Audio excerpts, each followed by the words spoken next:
I might have to do this. Good evening, everyone. I have a little head cold. It's not COVID. I took 2 tests, but trying to take precautions, but it's hard to hear me through the mask. So good evening and welcome to tonight's City Council meeting. Information on how to watch, attend, and participate, as well as agendas, minutes, and recordings can be found on Broomfield's website at broomfield.org/council meetings.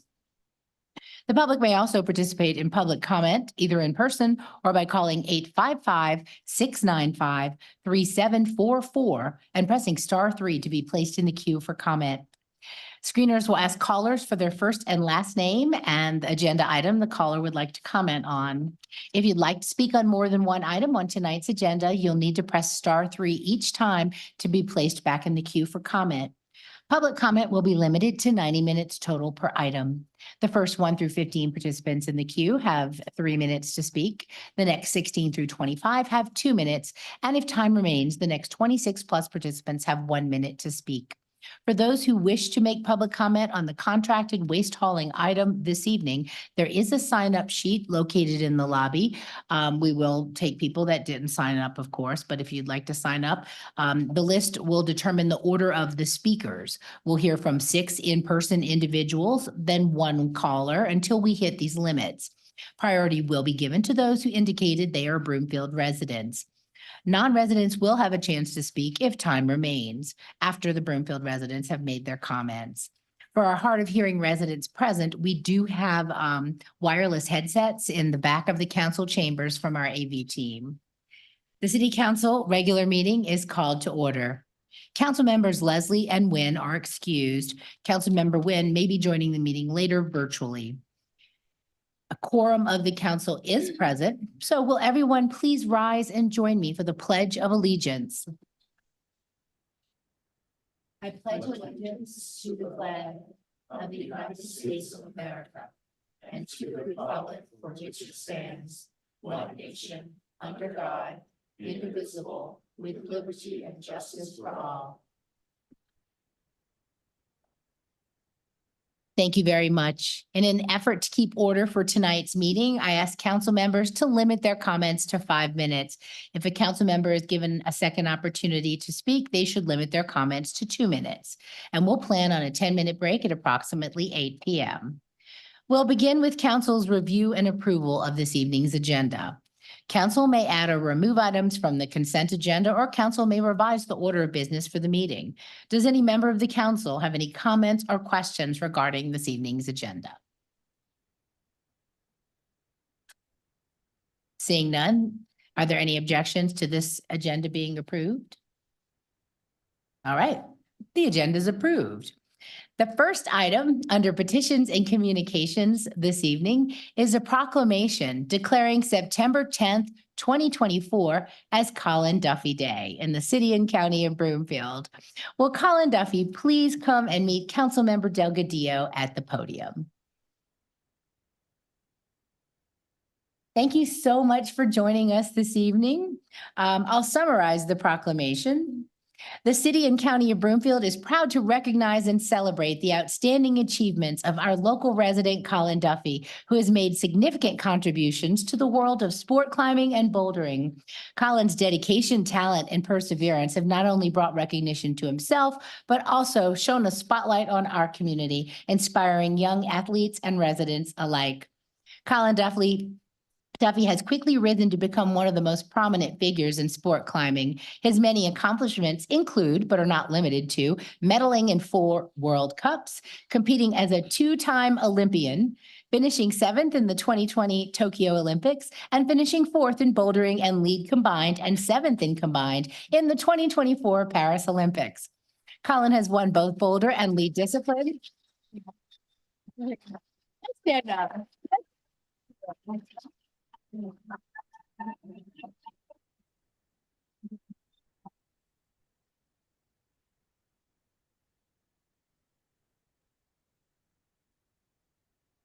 But we're not done. There's more.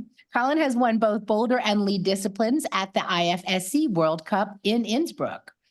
Colin's achievements are a testament to his hard work and determination, and they serve as an inspiration to athletes and aspiring climbers in our community and beyond. Therefore, as mayor, I hereby declare and proclaim September 10th, 2024 as Colin Duffy Day in Broomfield and invite all residents to use this day to celebrate and recognize your achievements. Thank you so much. We're so proud of you. Would you like to make any comments? Sure. Just thank you so much to the city of Broomfield for honoring me and recognizing my achievements. I love growing up in this area. I started climbing because of the rock wall at Paul Dyrda, and I was in Broomfield soccer as a kid, played t-ball for a year in Broomfield, and yeah, just it's amazing to get this recognition, and I'm proud to be a resident of Broomfield and a Coloradan. Thank you.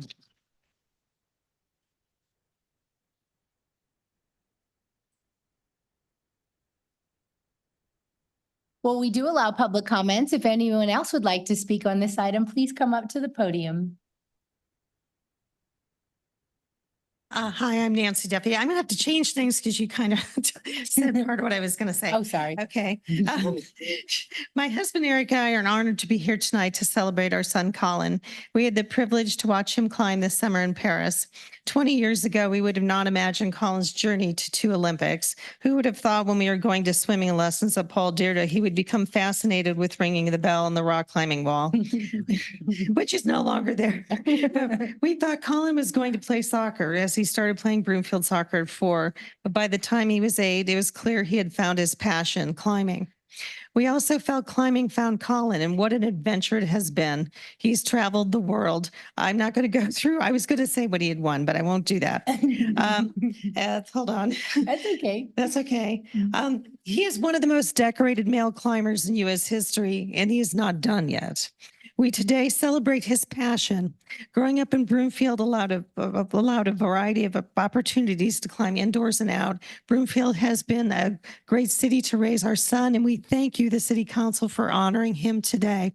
We also want to thank the Stargate Charter School community where he spent all 13 years of his education. A great learning environment that supported his competitive nature. Lastly, we want to thank the climbing community, Team ABC, and Coach Robin for all the years of support. It takes a village to raise an Olympian. I'll bet. Thank you.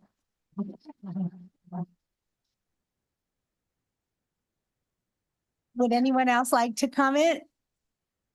No pressure.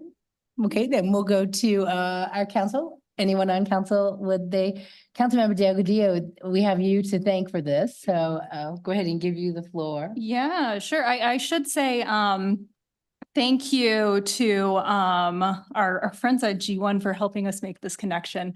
That was really great.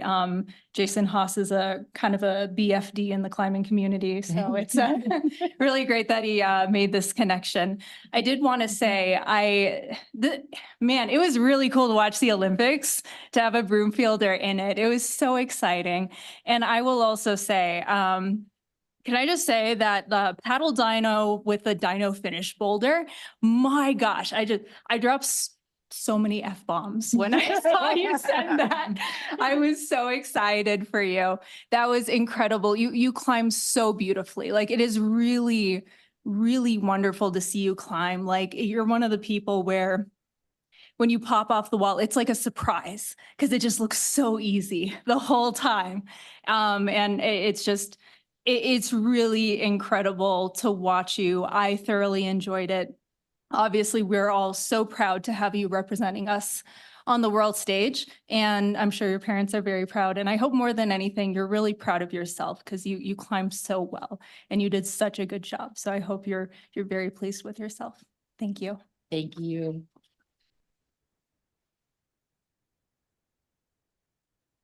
Councilmember Henkel. Colin, you are an amazing kid. I look back at some of your pictures and I get a little teary because I have 2 athletes myself, a college football athlete and an up and coming swimmer who's about 4 seconds off an Olympic trials time. And mama, this is not easy. This is a long road. It's a lot of nutrition. It's a lot of getting up in the morning when you don't want to get up. It's a lot of sleeping, right? It's a lot of mental health. You have to include everything. But one thing I really enjoy about you is that you have this amazing positive spirit. And I don't think that that's replaceable. Mhm. And that's something that you can't teach kids. You can't teach them how to be positive all the time. You can be a mentor and you can encourage them, but really you dig deep into that. And we're just so proud of you. You are such a mentor to other kids. A bunch of other kids, even on our swim team, are watching you as well. And I just really wanted to thank you so much for your ability to show kids what they can do. So thank you.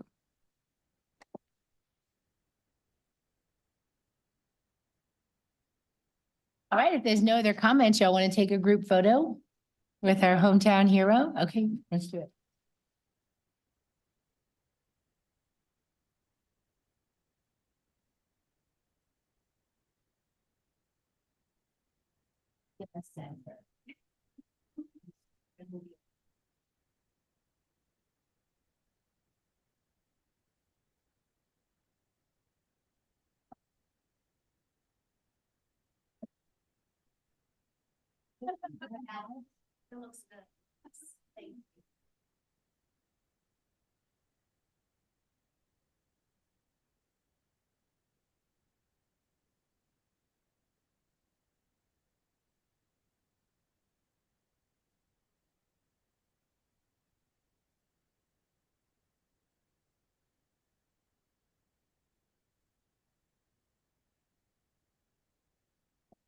All right. The next item under petitions and communications this evening is a presentation from our Broomfield Police Department. Chief Hampleman, would you please come to the podium and share your presentation?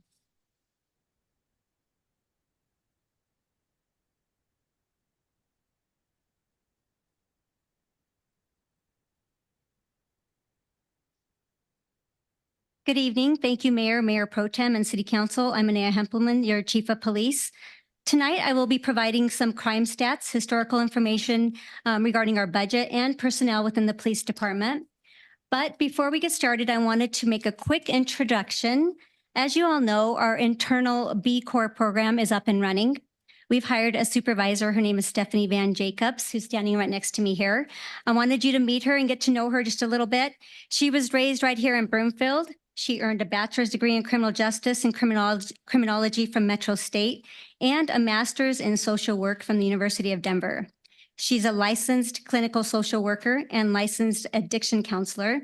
She has 10 years experience within the mental health field, and she has spent the last 7 years as a co-responder and supervisor. She helped expand the overnight co-responder and STAR program in Denver. She has a passion for teaching and continues to be actively involved in higher education as a teaching professional. We are very fortunate to have Stephanie as part of our team. So I wanted you to at least get to see her and meet her. And I wanted to welcome you, Stephanie. Thank you. Hi, everyone. Stephanie Van Jacobs. Really excited to be here and back in the community I grew up with, working and serving. So thank you for having me. Happy to be here. Awesome. Well, welcome to the team. Thank you. All right, thank you.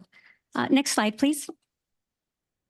Okay, we're going to dive right into property crime stats. This information is also on our state's website. This slide compares our property crimes for years 2022 and 2023, as well as the first 2 quarters of this year. As you can see, there's a decrease in total property crime from 22 to 23. And 2024, if it continues to trend, it's going to be much less than it has been in the last couple of years. This is a quick glance, and I'll get more specific and detailed on the next slide. Next slide, please. Okay, so this slide shows Q1 and Q2 property crimes for the last 2 years, as well as the last 2 quarters for this year. On the graph on the left, most notably, it shows total property crime is down in Broomfield 23.8% from last year.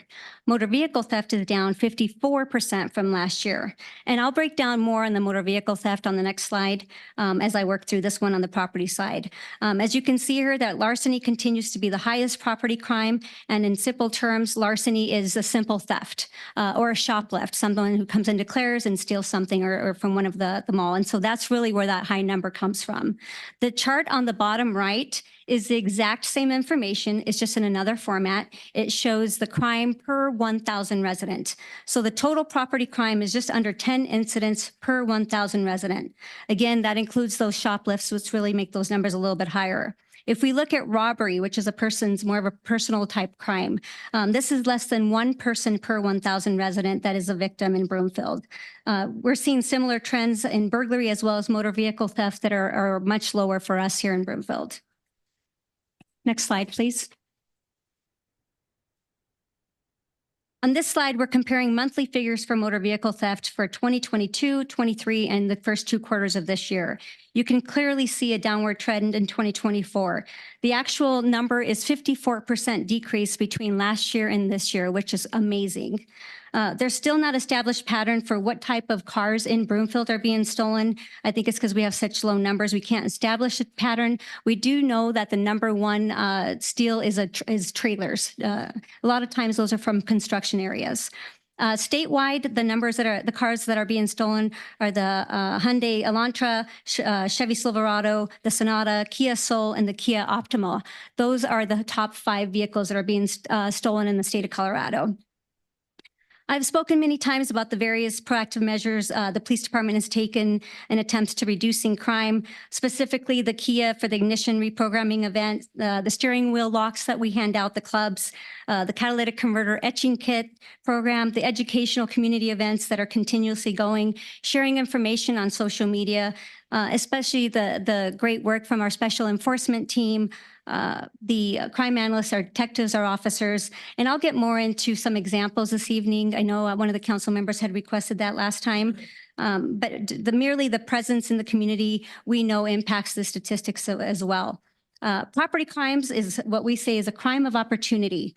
And so we don't know how we're deterring crime when we're physically present, but we know that the presence of a marked unit may make the suspects think twice about committing a crime. And that's why we're so proactive in being present and being out in the community.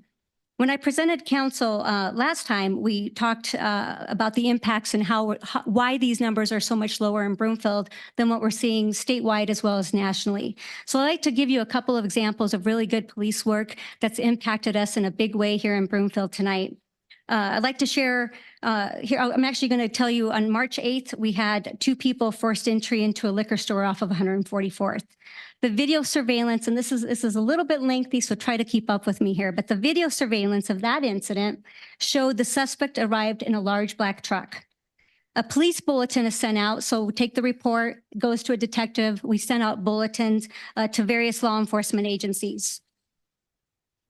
The clothing worn by those suspects was seen in surveillance from multiple other burglaries around the metro area. So this is a big sign for us. Then a few weeks later, not even a week later, on March 19th, another crime. So we have another burglary, this time at the Little Caesars on Midway. Another time they force entry into the business in the middle of the night. The video surveillance of this incident shows the suspects arrive in a white pickup truck. Next day, we have another burglary on East 10th Avenue. That video surveillance of the incident shows the suspects arrive again in a single white cab pickup truck. Another police bulletin goes out to various law enforcement agencies, and it's discovered that this white pickup truck is stolen at a Longmont. We also find out that this white pickup truck has a GPS. Now, to clarify, when we put a GPS on a vehicle, we have to get a judge, we have to do a warrant, we have to make sure that there's a legal justification for this. We put a GPS on this tracker, and we find out that that white truck was at both of the scenes at the burglary sites at the time that it happened. So significant lead. We then interview the suspects from those cases. We identify a suspect from that case, and we find out that they live in Boulder. So we write a search warrant for the residents in Boulder, and we go out and we interview the suspects at that location. This leads to more suspects being interviewed and more suspects being identified.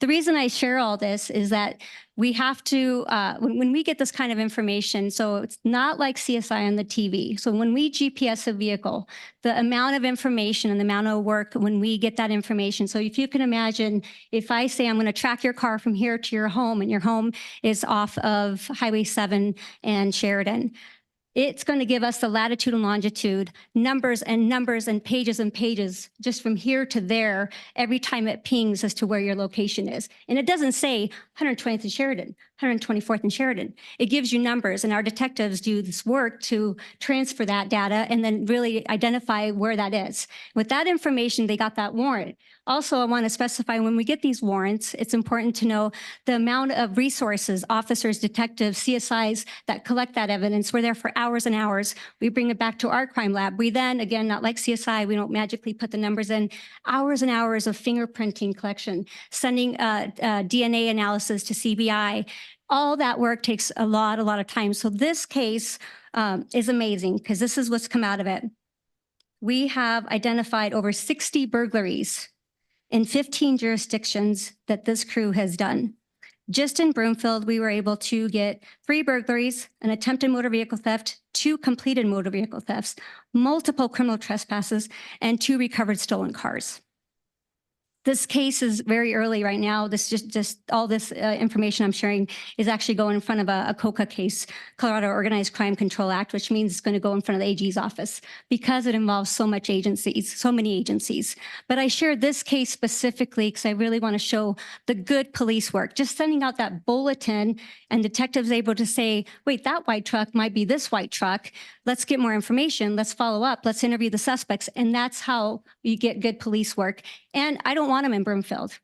Go somewhere else. Sorry for anyone who's here who doesn't live in our city, but I'm the Broomfield chief, right?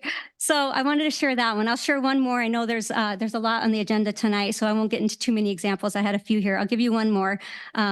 Detectives are currently investigating 6 cases involving vehicle trespasses, identity theft, burglaries, and theft right now. The suspect vehicle on this case was captured multiple times on video at various crime scenes. The detective uncovered that the vehicle was stolen out of Westminster Police, or the Westminster Police Department had taken the report, and they had also obtained a GPS on this vehicle. So we worked very closely with them.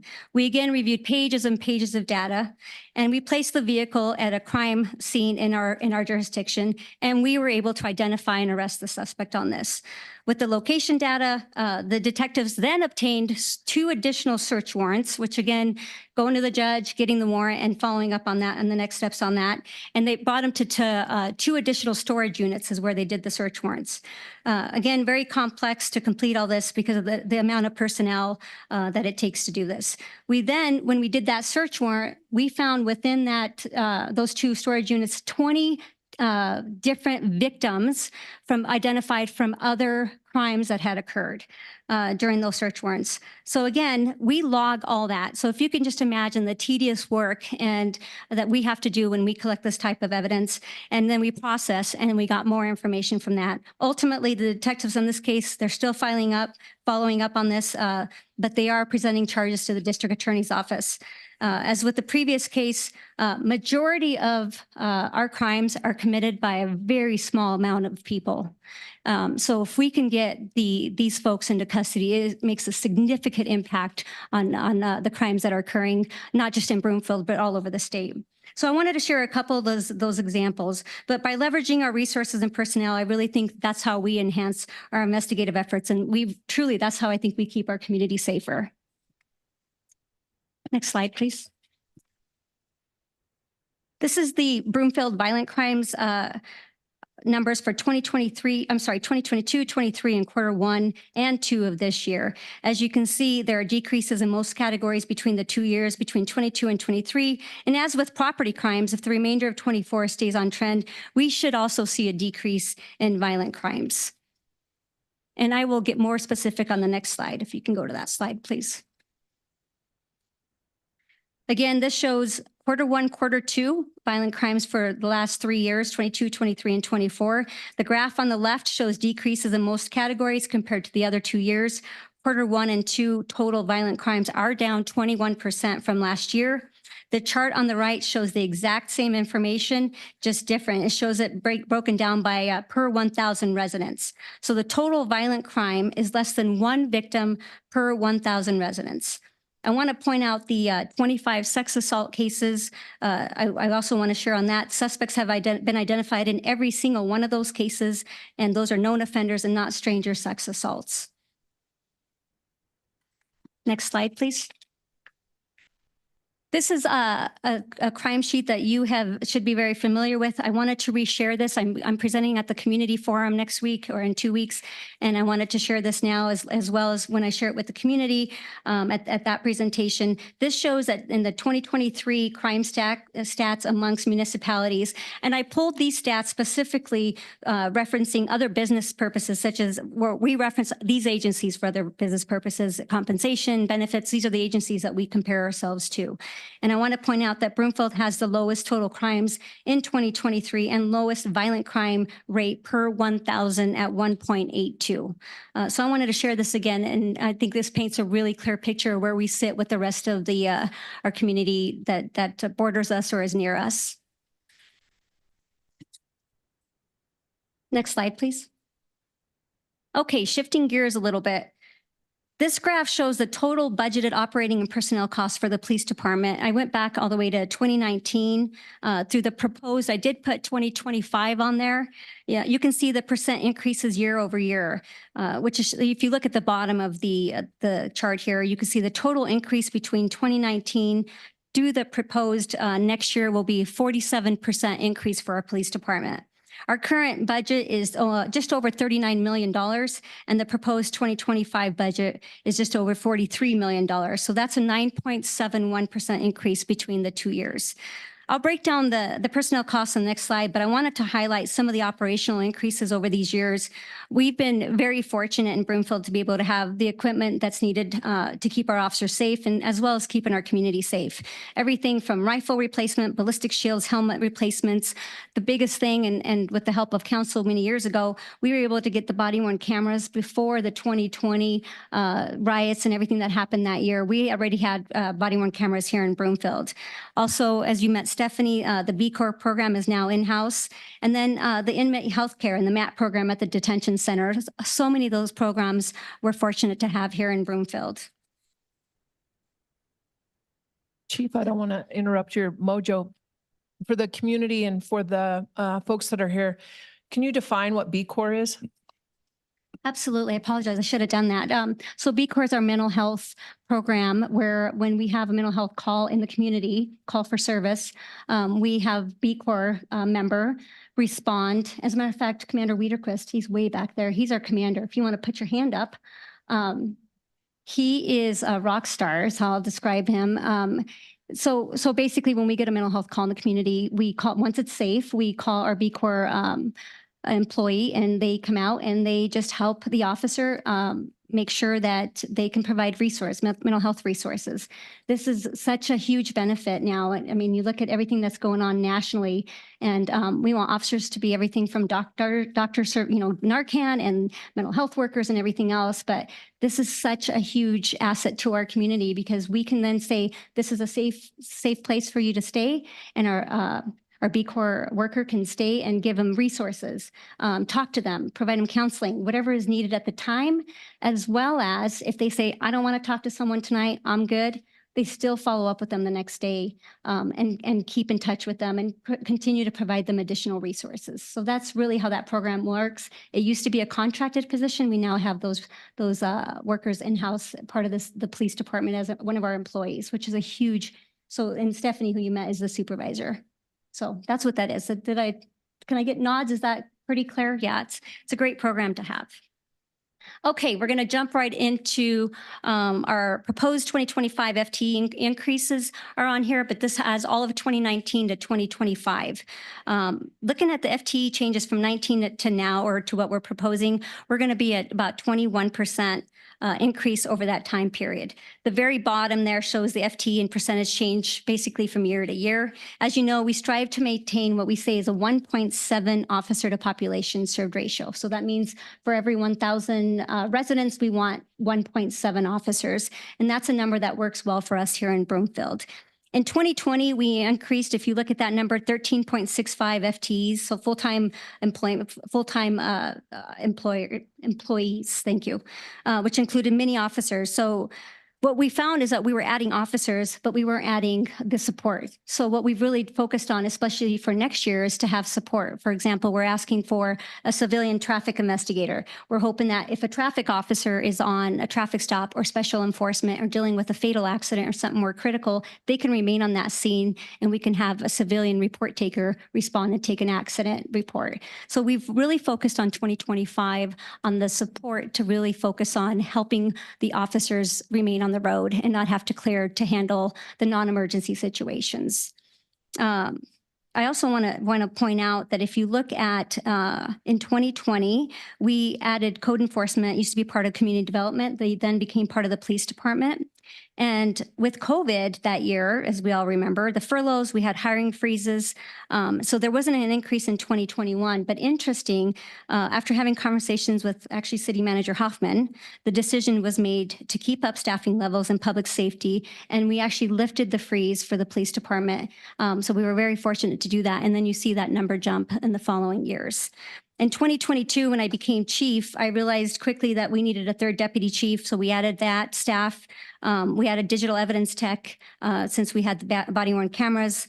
And about a year into my role, I recognized that we had span of control issues. So that means lots of officers are now working the road, but only one supervisors. And we really try to keep that 6 to 8 to 10 officers per one supervisor. Problem was, if you had a supervisor on a scene helping an officer deal with something that a supervisor is needed, we could have something else happen. So we identified that quickly. And this year, I can proudly say we did. As a matter of fact, City Manager Hoffman was there. We did our swearing in and we actually promoted 6 new sergeants this year. So we have 2 sergeants on every shift, always. So that's a great program. And we were able to do that this year. So now, and that's why the focus next year will be on those civilian positions.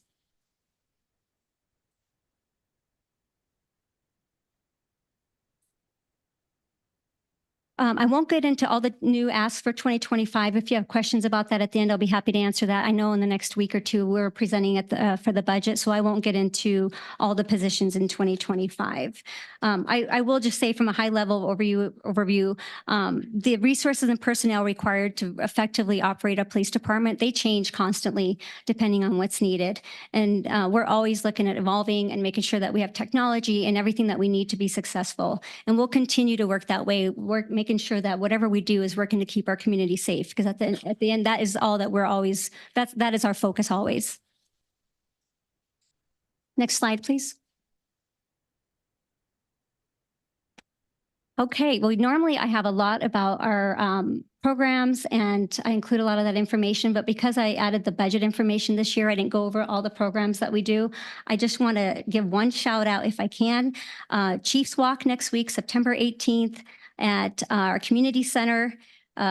Registration begins at 9:30 and we will go for a walk at 10. I welcome it. Last year was the first time we did it and we had a great turnout. So I hope to see everyone there. We can chat and walk. And then afterwards, we followed up with the Healthy Hearts Luncheon where our command staff serves lunch to our seniors. So thank you very much, Mayor Pro Tem and Council. Thank you very much, Chief Hempelman. That was really a great update. We appreciate the positive movement in these numbers, and I know our community feels reassured with us being now the safest city in the Denver Metro. So thank you all so much for all that you do.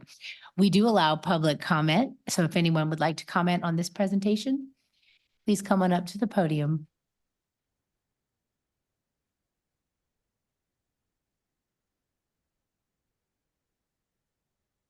Hi, Roxy Jula Lockmore.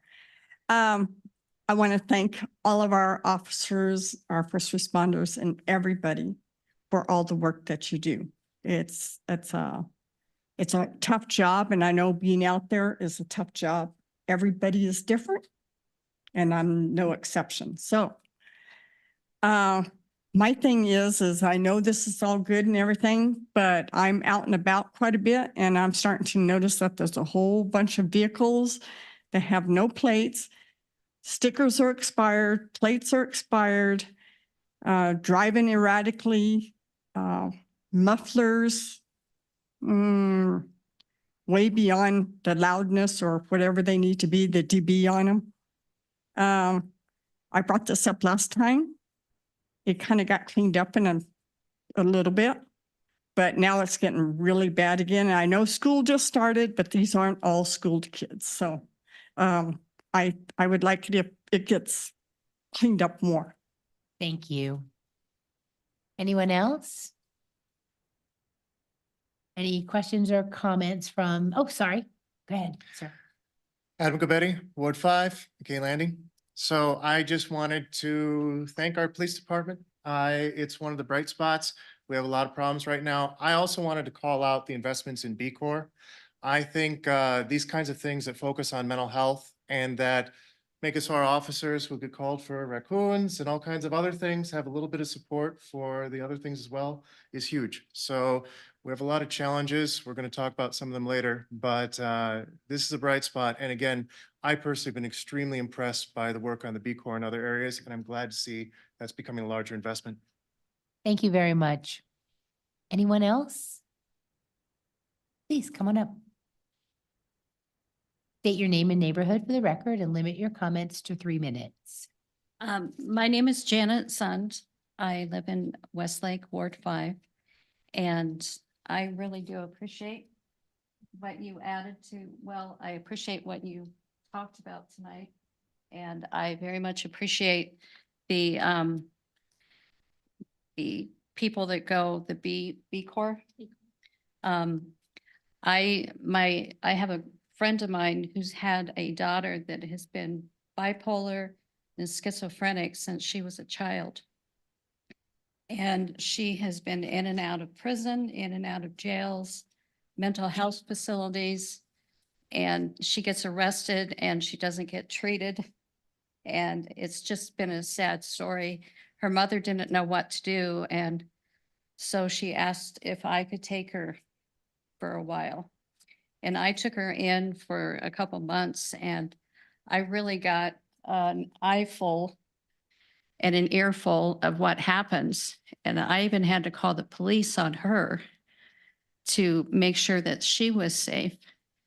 And I just so appreciated the police officers, the kindness, the gentleness in which they handled the situation, and their compassion and their politeness. They never once yelled at her, although she was foaming at the mouth with vulgarities and just horrible, threatening, and they were just calm and helpful. And if you ever have to deal with people that are like that, you have to realize, to me, she was my friend's baby. And that's how I saw her, and it was very difficult. And what you guys go through when you're out there, it's really challenging, and I really commend you for how you are able to step up and be the gallant soldiers that you are. Thank you very much. Anyone else? All right, we'll go to council next. Does Councilmember Cohen? Thank you, Mayor. I'll be quick. I just had a first, thank you again for your thorough report. I'm sure not too many communities can look forward to the police report as we do. It's always pretty good. Thank you for making the per capita numbers, because I think it puts things in context, and because raw numbers can be misleading. I had just 2 questions. One, I wanted you, if you could briefly address, I think on your chart, your increase in personnel was like roughly about 50 FTE. If we add them all up, something of that nature. Can you talk about your space needs and how you're housing that many increased personnel? Yeah, thank you for the question. We are definitely out of space. Every time I'm asked this question, I always welcome anyone in the community coming to look at our police department. We have no space in our locker rooms. We have squeezed every cubicle. We've shrunk our cubicles. I was told yesterday, I think they're 48 feet. And they are teeny tiny. Our detectives are working in very small spaces, and we just keep crunching and scrunching. We don't have places to put our equipment.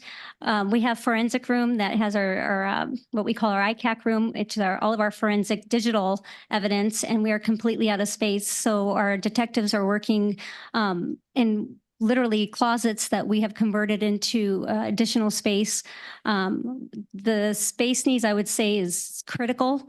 We just don't have any room. I can't articulate enough. We're out at the property and evidence areas. We just took out our as a matter of fact, B Corps, that even though they're part of our police department, we just thankfully found some space for them at the city building. So they're not even in our police department. Our special enforcement team that I talk a lot about, and they work closely with our detectives, they're stationed out at the mall. And we're looking at maybe now putting them closer to the city hall side, just so that we can put them closer to the police department. It's critical that they're able to communicate, and we just don't have space. We just took out our code enforcement officers, and we're relocating them, as well as animal control, because we added those 6 sergeants, but we didn't have room to put them with in the sergeant's office, because we had already shrank those areas down. So we just are pushing people in different areas as much as we can. The chief's office used to have, I think it was maybe 6 people. We've now converted a closet into an office. We no longer have an area to even have a printer. It's in the middle of the hallway in front of my office. And we've squeezed more cubicles. So we're doing the best that we can, but at the end, we truly are out of space. It's critical. We do expect our police officers to be on the road, that their office is the car, but it's all those other positions that need to be in the office that we just don't have any room for. So I appreciate the question. Yeah. Obviously, we're working on a solution for that, if the manager wants to address that. A little quickly, one thing you mentioned caught my ear about the most motor vehicle thefts or trailers from construction sites. And it just caught my attention because my folks have a farm 30 miles out in the middle of nowhere, and a neighbor is building a house off a gravel road in the woods, and they put up deer cameras and immediately caught people out there surveying the construction site at 3 a.m. And the nearest construction site is probably 20 miles away. So they're out there combing through, trying to find opportunities. Are the construction site folks doing enough to prevent these thefts? Are they doing camera surveillance, doing enough? I mean, is there anything else that we can encourage them to do to not make this area an attractive nuisance, so to speak, for them? So as you know, we have a lot of construction areas in Broomfield, and we have our public education officer, we have them have a lot of conversations with those folks. And then our SET team, our special enforcement team, as I call them, we do a lot of work with them from an undercover capacity with surveillance. The problem you think about when many of you think about when you watch the news tonight, and they're going to show like this subject went in and did this burglary, if you could identify him, and it's literally a hoodie, and you can't even tell what the person, you don't even know if it's a male or female for that point. So the video surveillance is helpful, but I think the best alarm is the eyes and ears of the community calling us every time. I don't care what time it is. We're 24/7 being involved. The GPS trackers help, as you know, and I say this openly because I want criminals to hear me say this. Yes, we do have bait cars. Yes, we do have bait bicycles. We do undercover plans. Gosh, I wish I had the number. Is there a patrol commander here that could tell me how many times? I want to say it's like 80 times that our bait bicycle has been stolen, and we've actually captured them with the GPS that's tracker on there. And I want to say we're not just arresting them because they're stealing our bait bike. A lot of these subjects are doing other crimes in the act. They're wanted for other crimes. They may have drugs, they may have weapons. And so it's much more than just capturing them because they're committing those crimes. Thank you very much. Thank you. Councilmember Henkel. Thank you, Mayor. Thank you, Chief Appleman, for being here tonight. And thank you all as well. I noticed that we have some more people here from your department, willing and ready to answer any questions if we have. In the community, I just wanted to provide feedback that so many people have said that our Broomfield PD has treated us with dignity, and also, people who are unhoused as well. And I know I've gone on quite a few ride-alongs. I have quite a few friends that are Broomfield PD. They've actually helped with our refugees too. But they really are out there to help support people and help people. So I just wanted to give you guys all a shout out. You guys do a wonderful job. Even working here, a lot of people want to work here. I have 2 questions. How is recruiting going for working here in Broomfield? A. And then B, there's a lot of studies talking about, PTSD and mental health, new ways to kind of help solve that puzzle for a lot of our PD who we need to retain and keep in police departments. So many times I've seen where people quit because their PTSD is so hard and it's so difficult, and then they quit doing what we need. A lot of our, I don't know, I've seen it happen where we have some really good PD out there and we really need to retain them. Wanted to know if there's any plans to help support our PD with any new possibilities, maybe even new grants on mental health, on ways that they could even provide new neural pathways when it comes to PTSD or anything like that. So again, recruiting, and then any ways that we can support even our mental health of those who are on our police force. Well, I really appreciate that question. And just this year, June 1st, we added a wellness officer to the police department, which it's interesting when I share this information with my local chiefs meetings. They're intrigued. They're like, oh my gosh, what does that look like? What does that mean? And she used to be a detective, Detective Jennifer King Sullivan, she was a core detective, as a matter of fact, and she chose to become the wellness officer because she's so passionate about the mental health of our officers. And her role has been exactly that. She's putting out resources, the neurofeedback that you talked about. She actually just went through that herself to test it out, and it's critical. Just today, as a matter of fact, we're going to be wearing ribbons. I think it's the week, is it September 26th, DC? September 26th, we're going to all be wearing blue and purple ribbons for suicide awareness. September is Suicide Awareness Month. The police department will be wearing ribbons to remind everyone of the individuals that have been lost by suicide. So the root core reason to have this wellness position, especially thinking bigger picture with a future police department, is to have a place for someone to go and get those resources. So she coordinates everything from our psychological services, our chaplain program, she runs the peer support program. Commander Wiederquist, who I mentioned back there, who's also part of B Corps, he's also part of the peer support and in charge of the peer support program. We have so many options. We're going to be mandating, we're actually rolling out in the next 2 weeks, officers will be mandated to talk to someone from a psychological standpoint. And we are using money from from seizure funds that we have allotted for that. So that is critical because I believe if our officers are well, that's going to translate to the community. If my officers are not well and they're not well at home or they're not well from a mental health standpoint, that's going to translate to the community. And I truly live by that.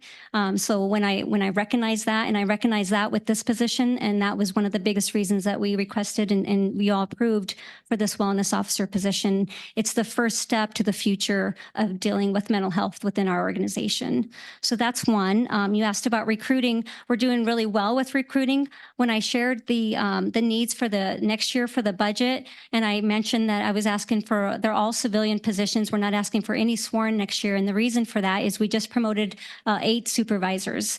Well, it's going to take us, so we'll have to backfill 8 supervisors, eight police officers to fill those supervisors' role. And it'll take us about 18 months to backfill 8 positions, if not more, because it takes us that long to fill one position. So I figured it was not a good time for me to ask for additional officers, knowing we're going to have to backfill all those right now. So let's really focus on the support from the civilian staff to complement what the officers can do.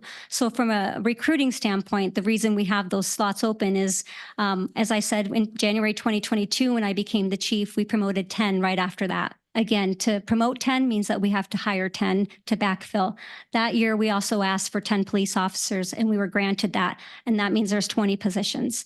So when we really break it down, we have openings. I think we're at like 13 openings, but it's truly because of the request to add, the promotions, and then we have had a couple retirements. And we do try to post our retirements on Facebook as well.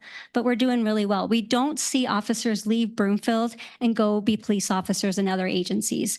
As a matter of fact, I was almost boasting a little bit about how we have hired a couple officers recently from other agencies who are doing outstanding in our department. And they truly said, I want to come to Broomfield because of what you represent here in Broomfield. And this agency isn't doing it for me. So we're doing really well. Great. Thank you so much. I see so many times on the news recently, just, there's no de-escalation, and you guys do that so well. I mean, it's an unsung spirit that our PD has. It's a way to really meet the needs of our residents. And it really shows just in the professionalism in your crew. So thank you. Thank you. Thank you, Councilmember Marshall. Thank you, Mayor. Yeah, I want to echo what has already been said. Just thank you for everything you do. We see in the news so much going on in other places, and we don't have those problems. And that's a testament to your leadership and to the well, I can't think of the word. The department that you run and have set up here. So you do a good job of training and keeping on top of everything. Just one follow-up question. You said that the motor vehicle theft included trailers and such. Do you have a breakdown of how many are actual like personal vehicles versus the trailers? Let me see if I actually have that. in If you my don't have it notes. today, that's fine. I'm just curious. So would you like an email maybe from? I appreciate that. Yeah, Sure, thank you. absolutely. And then just one other thing, just, you're aware of this, I know, but I just wanted to, follow up and let you know. The number one email I get from residents is speeding on, especially on Midway and Lowell. So I just wanted to point that out there. I know you're aware of that, but just, but again, thank you for everything you do. Thank you. Thank you. Any other council member questions, comments? Well, that was very thorough. We appreciate all that you do, all of you, and thank you again for the update, Chief. Thank you. We'll see you soon. Next, we have information regarding Broomfield Days 2024 and an invitation to council and residents to join in the celebrations. Council has a copy of the agenda memorandum, which I'll ask our staff to summarize. Thank you, Mayor. And Matt Gully is making his way down to the podium as we speak. Our Quan of Fun. Okay. Good evening, Mayor Castriata, Mayor Pro Tem, and council members. I'm Jenny Morgan, Broomfield's new Community Events Coordinator. You may have been used to seeing Kay Gazaway up here for many years, but she retired back in February 2024. I'm excited to be here tonight, as I would like to extend an invitation to Broomfield Days 2024, which takes place on Saturday, September 21st. This annual celebration is eagerly anticipated by the community. This event is a massive undertaking, not just for us in recreation as the organizers, but for everyone we collaborate with: Public Works, Parks, Streets, Police, Communications, Public Health, North Metro Fire, and more. We truly appreciate all their hard work and contributions in making this event a big success.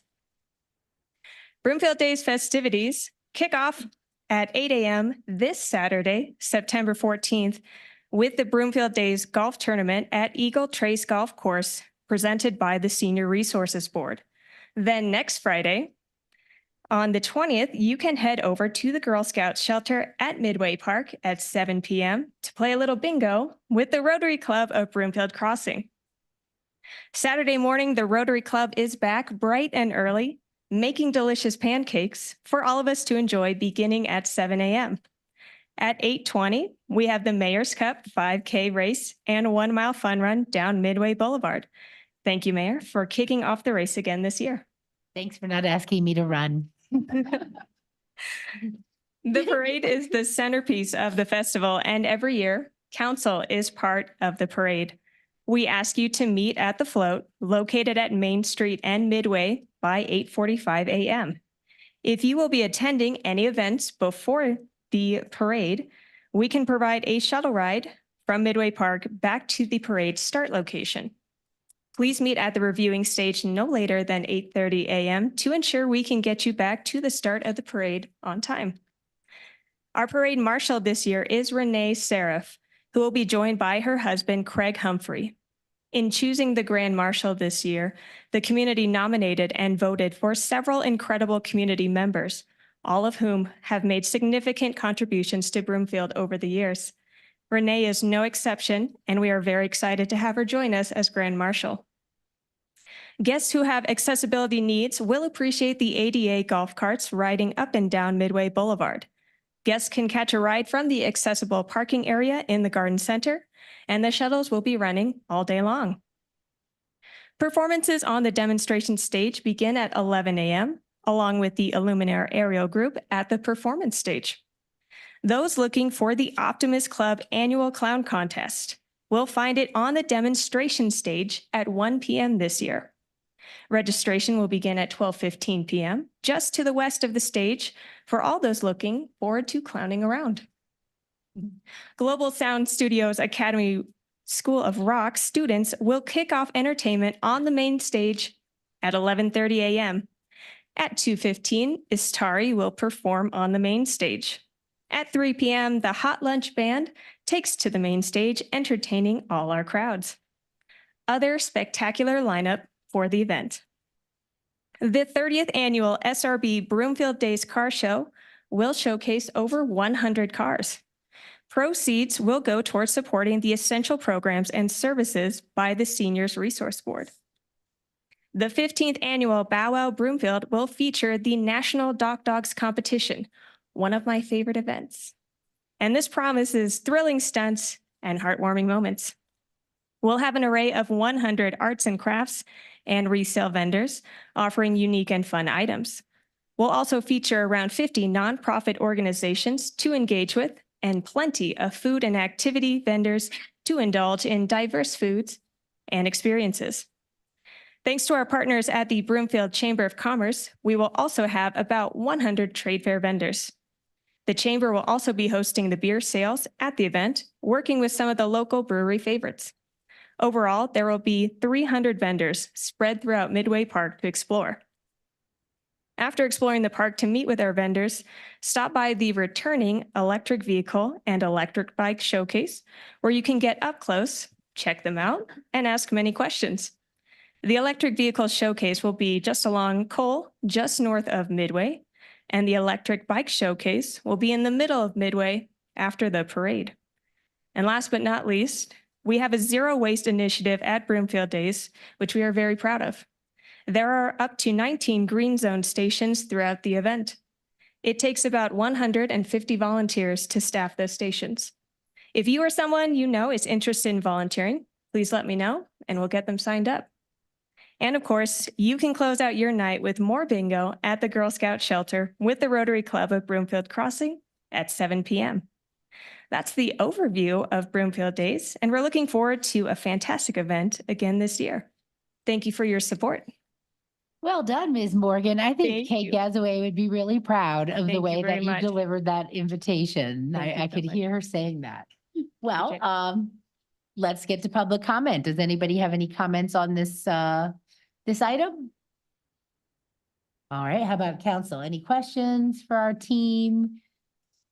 It is a massive undertaking and we're very grateful to all the work that you've already put in on the planning. And I'm so excited to go to everything. So thank you all so much. We'll see you in 2 weeks. Thank you again. Okay. For our final item under petitions and communications this evening, we would like to take this opportunity to announce that the 2025 proposed operating and capital budgets are now available on Finance Department's website. That's broomfield.org/finance.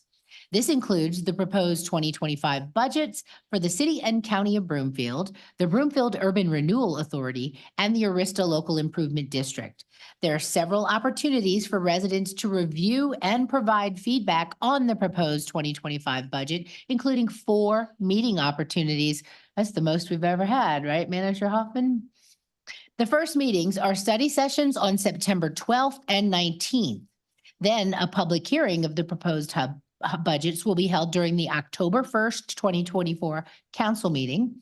Finally, council will vote on the proposed budgets during the October 22nd council meeting. So there's 4 opportunities to get engaged, September 12th, 19th, October 1st, and 22nd. I'm sure those are on the finance page. And September 17th, which is a study session, but we're having public comment during that study session. We are. There's going to be next Tuesday. So join us next Tuesday. It's going to be all things water and sewer enterprise. We are taking public comment and answering questions there. So mark your calendars. In addition, the opportunity to provide public comment during council meetings, residents may also submit comments via the website or by emailing budget@broomfield.org through September 30th, 2024. And we hope you'll join us in the conversation. So as I said, before asking for council member reports, I did want to let everybody know that the enterprise discussion is happening next Tuesday right here. And we recognize you might want to speak, ask questions. So we are allowing public comment on this item. And we hope you'll join us then. So does any other member of council have any updates or reports this evening? Councilmember Ward. Thank you, Mayor. Just wanted to let council know really quickly, along with staff, who I'm sure is aware of this. Last Wednesday, Dr. Cog had a work session where we went over the draft regional housing needs assessment. So that is, the full needs assessment should be approved by the board, I think next Wednesday, but the draft report is available. And then Dr. Cog also put together a, I don't know how you really want to phrase it, but a website that compiles everyone's data within the 58 or 59 communities that comprise Dr. Cog. And you can download that data and compare ourselves or look at that. So I will send that information to council so that way they have that for themselves. Thank you very much. Councilmember Delgadillo. Thank you, Mayor. I'd like to share with everyone that I was on the Strong Towns Bottom Up Revolution podcast, and that episode is now out. And I will also be speaking at the Strong Towns Local Motive Tour on Thursday. Thank you. Wonderful. Thank you. Mayor Pro Tem Schaaf. Thank you, Mayor. So this last council meeting, we voted to withdraw from the Rocky Flat Stewardship Council, but as we found out, the number of jurisdictions had already withdrawn before that point. So that was a triggering event. Fewer than 6 members remained in the Rocky Flat Stewardship Council, which meant that was a triggering event, which would mean that the dissolution process would unfold with Rocky Flat Stewardship Council. This earlier this week, the board met to adopt the 2025 budget. In October of 2024, we will put that forward. A lot of those funds will be federal funds that we will use in 2025 for those 2025 expenses. There are some local funds that Broomfield has paid in over the years.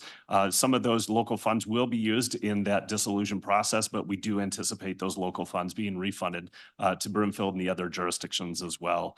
The board will continue in office until completion with the wind down process and the issuance of the certificate of dissolution.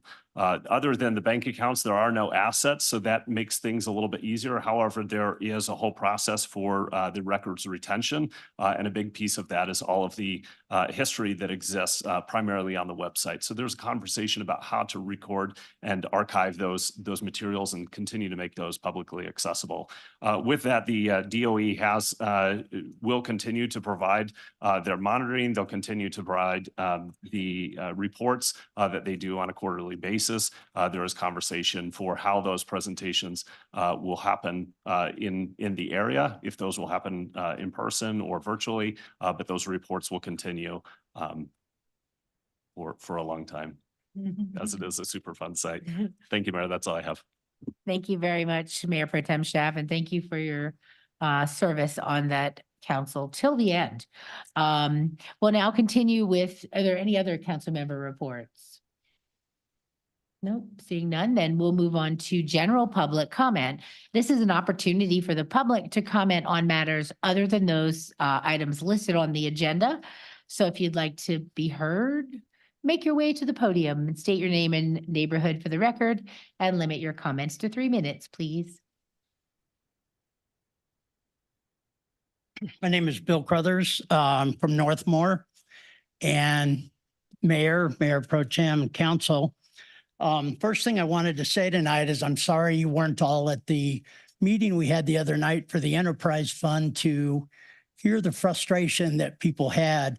I want to again applaud the city staff for being there and sticking it out, listening to the frustrations, listening to the anger. I'm just sorry none of you were there for it. One of the things, as individuals, we're all going to feel the pain of the enterprise system in our checks every month. What I would like to see, I would like to know what the council as a group is planning on doing to sacrifice as part of paying this forward. So I came up with a couple of things. Number one, for the police department, I think we should remodel the Broomfield Event Center and make it into a new place for the police and city offices instead of demolishing it. No reason to do that. The 4 things that I came up with that I think the council as a group should look at is no raises for 12 to 18 months, no travel expense budget for the same time frame, the council would create a quarterly presentation for the citizens of Broomfield to say, here's where we are with the enterprise fund. Here's where things are. Here's what's happened. Here's the money we're spending. This is where it's going. These are the things that are being done. And also putting new construction on hold for 12 to 18 months. I think that's something that the council could feel that pain, not as individuals. You're all going to feel it as individuals. But I think the council needs to step up and take some responsibility. Thank you.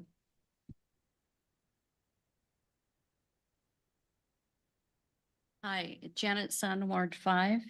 I had two issues I wanted to mention. One was at our meeting that we had last week on Thursday about trash hauling. Was it? No, it was. Yes, it was. Jennifer Hoffman asked me to bring this up to you. While I was listening to how they were taking the money from here and there, and it wasn't making sense why the city of Broomfield is not making money off of the developments when they do them. I think you're missing the boat on something. And one of them is other cities. I've been in construction industry for 45 years. I worked for DOE. I had to do all the assessments, Rocky Flats being one of them. All the DOE nuclear sites throughout the United States. There's 120 of them. And we had buildings, we had roads, we had like hundreds of acres of property, all kinds of things, but not just DOE, but office buildings, people that own office buildings, school districts have to do this. They have facilities manager. I know you have a superintendent of buildings. I don't know what that job description entails, but a true facilities manager has programs installed for figuring out the cost for deferred maintenance and repair needs. It's called replacement plant value, which is basically replacing out an item like a boiler. You prepare in advance for all of this, and you keep costs for all the roads, all the infrastructure in the roads. You know when things have to be replaced, and you have cost. You have these huge databases that have all these costs associated. So when you do a project, you know what those values are ahead of time. You can budget for them. Secondly, a lot of the cities around here and in other states, other counties, when they're doing development projects, they don't just come up with the cost of that development, that box where the development is within that plan, within those bid documents. They come up with the costs for all of these other things. They have a percentage that they come up with for all these additional costs for all the street improvements and stuff. And they add that to the development cost. And then we also talked, Jennifer, what did you call that? Impact fees. Impact fees. So they also charge for impact fees for the use of the roads and things to get to those buildings. There's a lot more to it.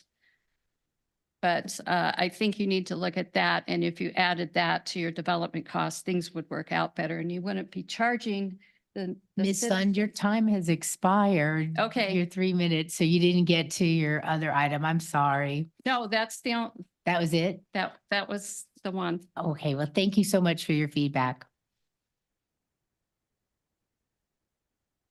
Good evening. I'm Kristen Heiser, Executive Director of the Broomfield Housing Alliance, and I'm here tonight to express my appreciation and share a powerful success story that showcases what's possible when our community comes together with resourcefulness, urgency, and support. The Broomfield Housing Alliance is a grantee of the State of Colorado's Department of Local Affairs Division of Housing, and we administer the housing, we're part of this, we're a grantee to the state, and we administer the Housing Choice Voucher Program. And our role is to help community members access safe and stable housing. Recently, we received an urgent call on a Monday morning from Judith Moreno, a victims advocate with the Broomfield Police Department. By the way, I did ask for permission to use her name.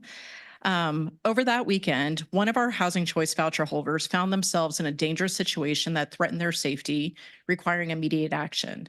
What unfolded next was a testament to the power of collaboration. Judith, with the resources from the Broomfield Police Victim Services Unit, quickly secured temporary housing and arranged movers. She also supported the resident in their search for a new, safer place to live. On our end, Adriana Shuri, who's here with me tonight, BHA's Housing Choice Voucher Program Manager, sprang into action, swiftly processing the necessary paperwork and identifying flexible funds in the BHA budget to cover the application fee and part of the security deposit that the resident couldn't afford. But the collaboration didn't stop there. The Broomfield Community Foundation, with the support of Dion West and Tiffany Stockard, stepped up to provide emergency funds that covered the first month's rent and the remaining security deposit. Thanks to the coordinated efforts, responsiveness, and access to flexible financial sources, in just 2 days, from Monday to Wednesday, the individual was safely relocated and settled into a new home. This story is more than just a successful relocation. It's a shining example of what makes Broomfield special. It underscores the vital importance of having flexible financial sources that empowers us to respond quickly and creatively to urgent needs. When our community sees need, we rise to meet it. This cooperative spirit, alive and thriving here in Broomfield, truly makes a difference. Thank you to everyone involved for demonstrating what's possible when we come together with purpose and heart. Thank you. Thank you.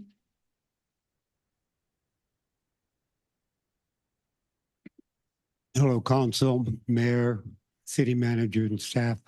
My name's Chuck Swain. I live in Wilcox. I've got 3 questions, 3 big issues that I need to speak of. I don't come every week, but maybe I should. The charter ballot questions, you've got 7 of them. 6 of them are procedural, not a big deal, but one of them, section 6.4, that deals with rezoning specific properties. That bothers me a great deal. I've been in real estate for 50 years, and that bothers me. It should be explained better.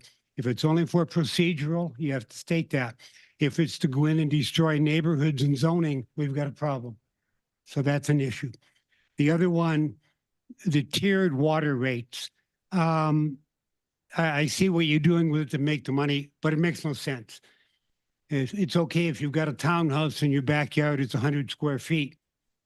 But if you've got a big house, a big yard, I have agriculture, not that I water on my ground, but I water a lot of trees.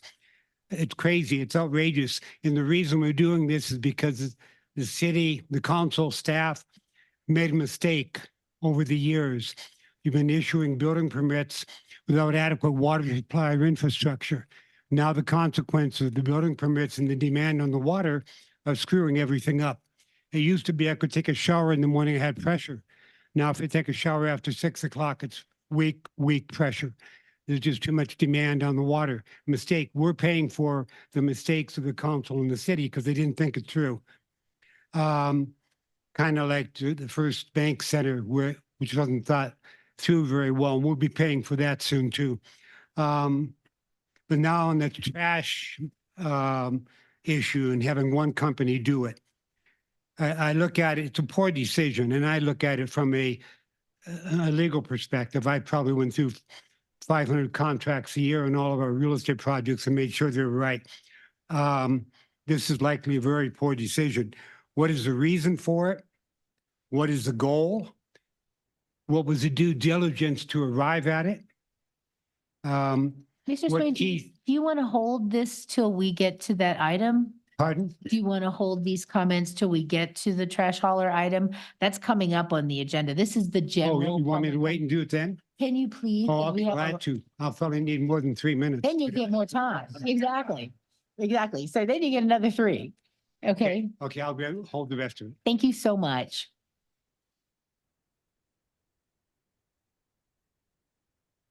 Adam Gabetti, Ward 5, McCain Landing. So as always, or as very frequently when I come up here, it's to talk about priorities. Our infrastructure is crumbling, our cost of living is skyrocketing, and this council, we actually heard it earlier, doesn't share in the pain, lets our taxes increase, looks for areas to add fees, and isn't focused on what matters. We have the water that's been brought up and the other things are going to be discussed. We have other areas that need to be addressed, yet this council is wasting time on pet projects. So You want to tell us what we can and can't do to water our lawns backed by the force of law and therefore the threat of violence. Yet you also want to give away tens of millions of dollars in our money and our resources and our land in order to build an artificial lake. The First Bank Center has already been brought up, as have other areas. And frankly, it's a slap in the face to see things on the agenda like universal trash hauling in other areas to socially engineer and control instead of looking for solutions to the problems that we have. You even mention at times about we have abandoned water towers that nobody's doing with. And instead of looking to say, what should we do about that? How does that fit in? Could that site be repurposed? Or gee, could we tear the eyesore down? You laugh at us and you mock my neighbors because it's like, well, gee, why aren't they complaining about that? Why are they complaining about new things? So I will ask, as always, to think about priorities. You're not smarter or wiser than the average Broomfield citizen. Maybe spend less time telling us how to live our lives and more time with the areas you have been entrusted, the public funds and the public infrastructure, which desperately needs the attention, not your endless parade of pet projects and pet causes. Thank you. Let's not do the clapping, y'all. We got a lot to get through. Mayor, Mayor Pro Tem, council members, and our city management. My name is James Engelbrecht, and I'll graciously keep it under a minute. The thing I wanted to comment on was I appreciate your listening. Tonight, I've observed some intense listening by virtually every one of you, and it's appreciated. I'm new to Broomfield and getting involved a bit to understand the city and how it's being run. The things that argue to the opposite would mean I went to the Enterprise Fund workshop on the water, and I noted no presence other than our city management. Appreciated their time and their words. I noticed one council member there. I won't call him out for praise right now, but it's appreciated when you listen. The listening aspect of the agenda and putting the most important issue at the very dead last, I suspect tactic, but we would appreciate the issues that we are concerned about and that you know we are concerned about be placed on the agenda in a fashion that gives them their importance. I didn't keep it under a minute. Sorry. Well, thank you so much. You're not wrong. Would anyone else like to be heard? All right, then. Thank you all so much. We'll now continue with the report section of the agenda. City and County Manager Hoffman, do you have a report? I do not. Thank you. Ms. Rogers? No, thank you, Mayor. All right, thank you both. Council's consideration of the consent items are next. The clerk will read all of the consent items by title, and there'll be one opportunity for public comments and council questions and comments. Will the clerk please read agenda items 6A through 6K by title? 6A, approval of minutes from the August 27th, 2024 regular city council meeting. 6B, resolution number 2024-118, approving inmate food services contract. 6C, resolution number 2024-110, approving the replacement of existing police mobile radio. 6D, resolution number 2024-95, approving a revocable permit with North Metro Fire Rescue District for a temporary fire station located at the city's Great Western Water Reclamation Facility. 6E, resolution number 2024-47, approving an agreement with the Design Mechanical Inc. to replace the boiler at the detention center. 6F, resolution number 2024-115, authorizing and approving an increase in the aggregate spend with the Water Technology Group. And resolution 2024-116, authorizing and approving an increase in the aggregate spend with Browns Hill Engineering and Controls LLC. 6G, resolution number 2024-121, approving a revocable permit with Andrea Arventi and Christian Arventi for private landscaping and improvements on Outlot A of Broomfield Country Club, filing number 4. 6H, resolution number 2024-128, authorizing the assignment of Broomfield's 2024 private activity bond allocation to the Colorado Housing and Finance Authority.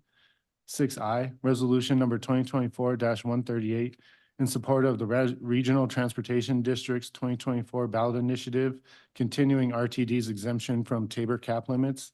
6J, request for executive session regarding Jefferson Parkway Public Highway Authority to receive legal advice and obtain instructions to negotiation permitted under Colorado Revised Statute 24-6-402, 4B and E. 6K, request to reschedule executive session regarding the city and county manager's annual performance review per Colorado Revised Statute 24-6-402, 4F and I. Thank you very much. We'll now proceed with public comments on these consent agenda items for all of them at once, if you're new. So this part moves really quick, hopefully. Is there anyone who would like to be heard? Please come to the podium, state your name and neighborhood for the record, and limit your comments to 3 minutes, please. Do I get 3 minutes each? No. Just for you, Roxy. Roxy Julia Lockmore. I'm curious. It says $54,000 on 6B for employee food. It said in the first part of it, only $22,000. I'm curious on how many employees actually have to eat at the detention center. I understand when there's storms and stuff, but do they get 3 meals a day? So, Ms. Jewell, I'm going to ask, Chief Hempleman is still here. If she would come down and address that question, thank you.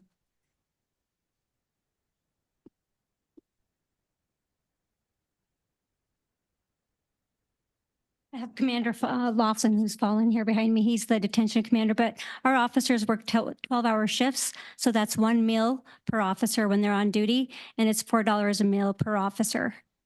Does that answer the question? How many do we have there, Commander? 62. 62. good. Thank you. On time. Okay. The 6C, I'm all for that because they do need upgraded.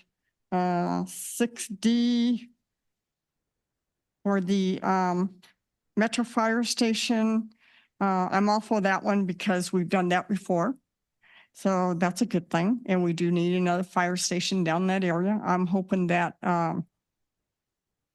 this is going to be servicing also Westminster, I think.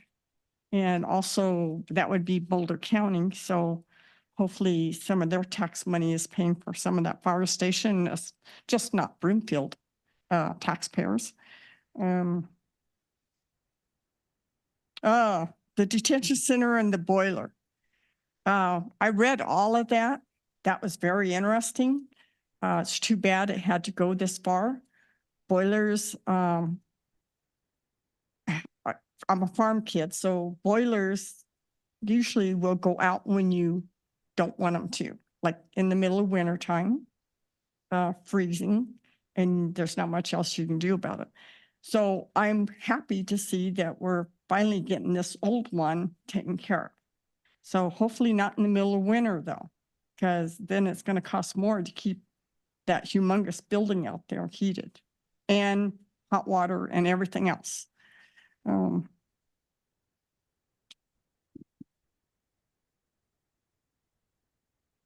I'm thinking just a minute.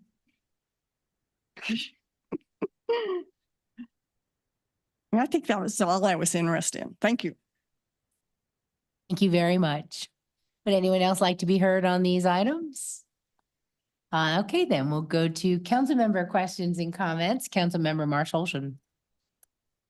Thank you, Mayor. Just 2 quick questions on 6B and 6C. On 6B, I noticed that we went with a different company that we currently had, and it was a slightly higher cost. I'm wondering what the impact, what the reasoning was on changing companies with the for the higher cost?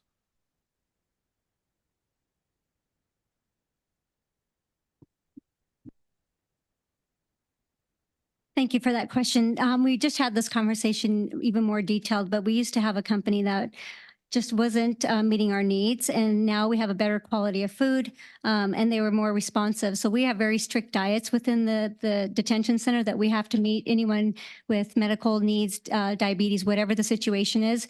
And so the old contract just wasn't working. So when we went back to renew the contract, we reached out and did bids and got new companies to come forward. And this is, I think we're going to see more and more of this in the future, and that this is what this new company provided us. Okay, thank you. And then on the police radios, obviously necessary equipment. It's a big ticket item. I mean, $600,000 for 91 radios. And obviously you can't go buy those at Radio Shack, if it still existed, I guess. But can you talk about, I mean, I understand what we need, but how often do we go back and rebid those type of equipments? So Motorola is one of those companies that we, it's kind of like our body worn cameras. There's very few that we can go to. So ours were expiring. So this is about every 10 years, we need to replace our radios. So we're due for those. And once they are expire, if you will, at the end of the year, next year, they're all new to the point that the ones that we currently have are no longer compatible with the equipment. So we have to go with new ones. So this is about every 10 years. We do have a continual, what's the word I'm looking for? To keep track of how often we need to replace our equipment. So we did, this is the request for 91 car radios. And last year, actually in 2024, we did all of our pack sets. So the ones that are on our belts. So now these are all for the specific to the cars.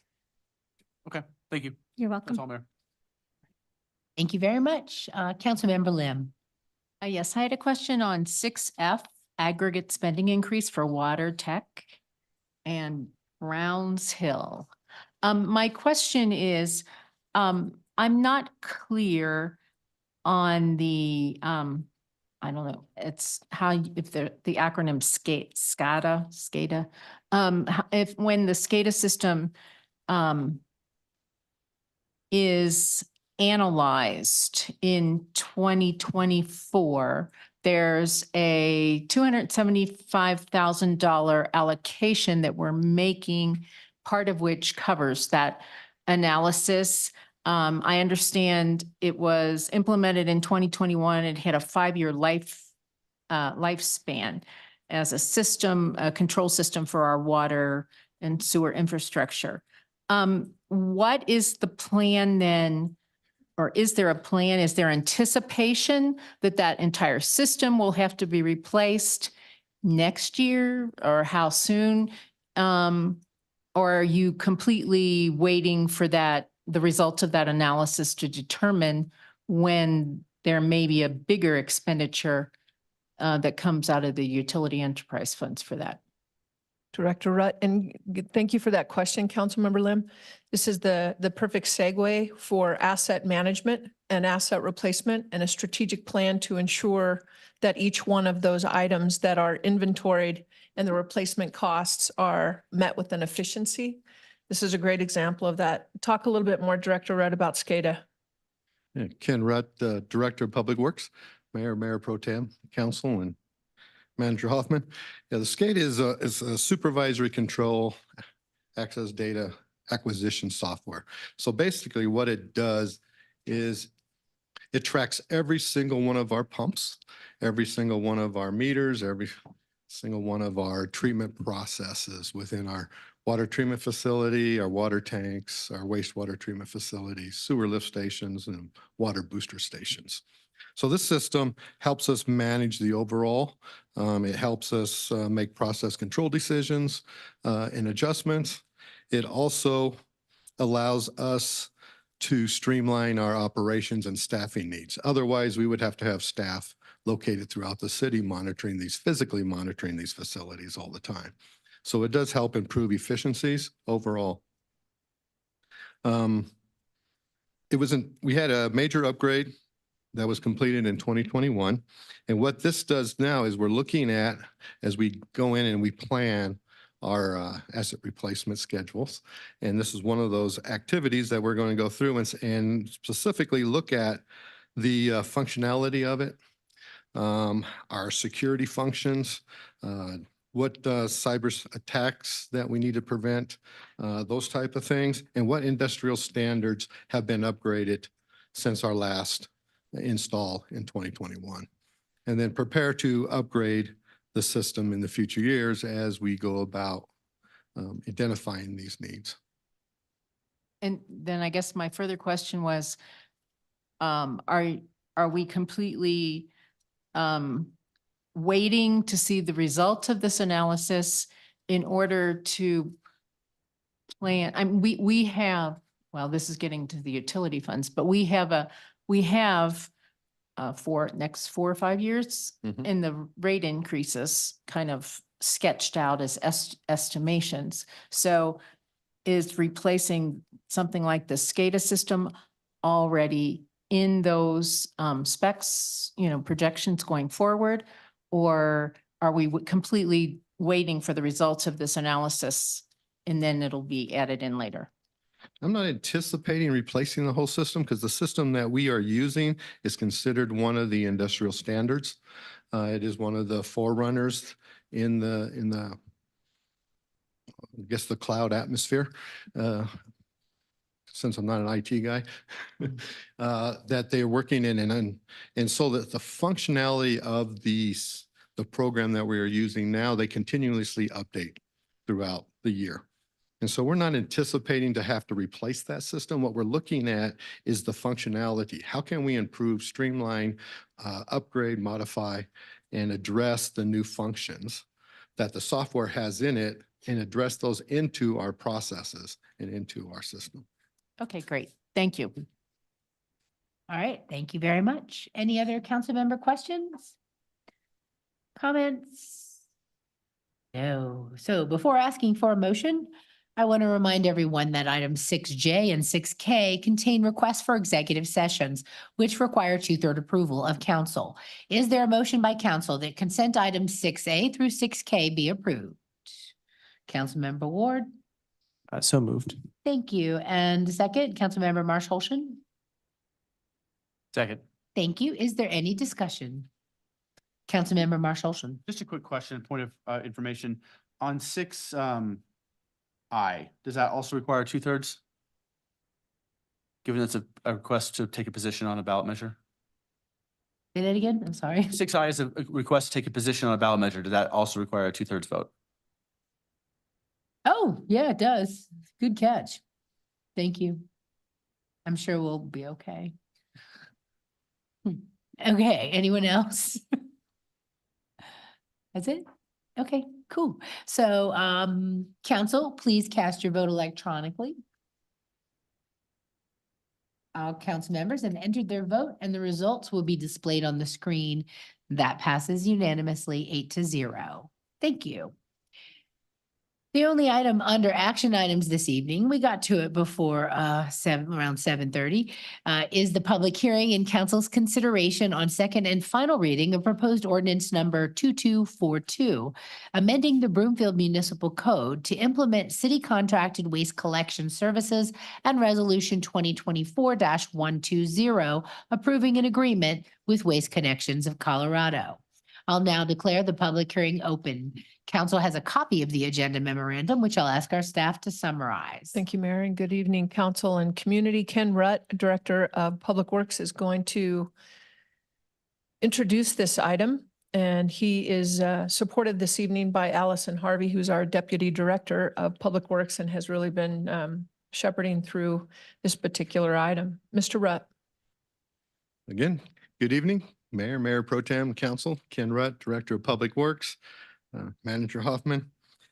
It is an honor to be here this evening to follow up on what started back in 2020 when council set us on this path of setting goals to reduce the amount of trash our community spends or sends to landfills.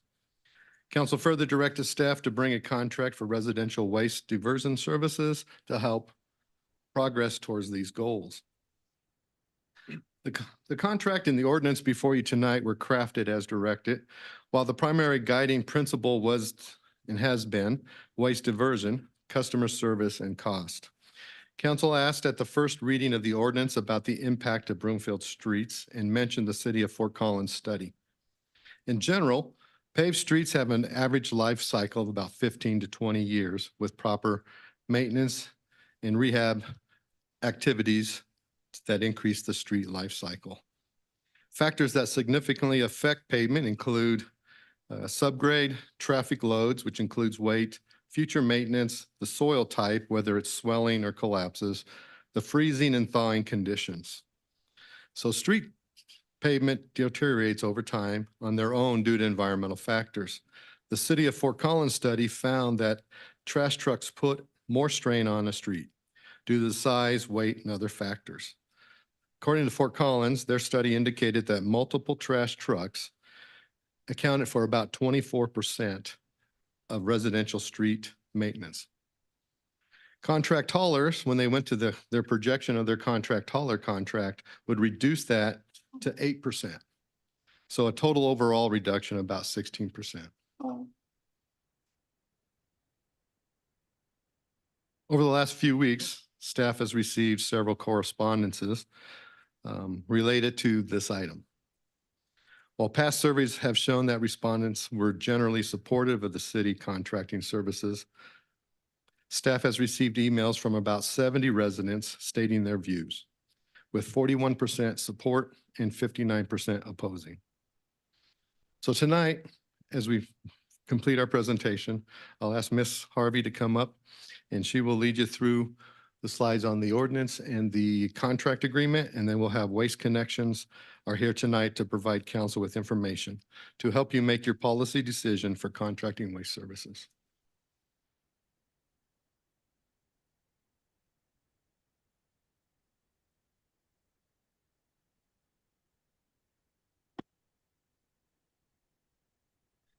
Good evening, Mayor, Mayor Pro Tem, Council, Manager Hoffman. I'll put the glasses on this time.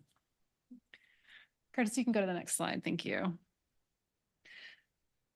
So I'm going to try to be as brief as possible while giving you the information you need to know. We've been asked many questions in the correspondence that Director Rhett referenced. We're going to try to answer as many as we can without spending 3 hours talking at all of you. But we'll have a chance to answer more questions after the presentation. I'll speak quickly about the zero waste goals and review the ordinance 2242. I do want to point out nothing has changed in that since first reading, so we won't spend too much time on it, but I would say that interest has increased since first reading, so we want to go over the basics again to make sure everyone understands. Then we'll look at the program overview for our proposed contracted residential waste services and look at some of the specifics of the contract, focus in on the summary of the fees, which is the most interesting part for a lot of folks, and then talk about financial considerations, touch on implementation, then I'll turn over to colleagues from Waste Connections to talk directly with you.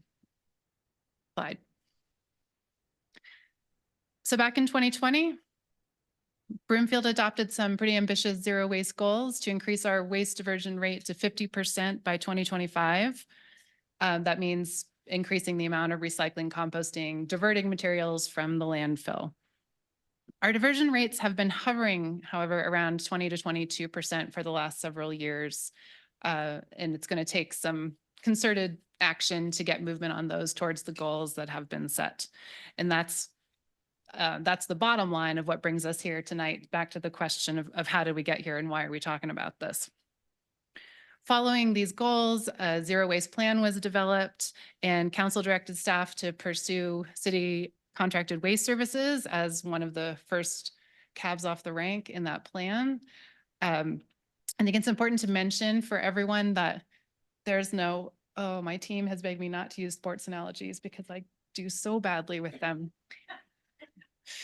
There's no home run. I'm going to just leave it at that.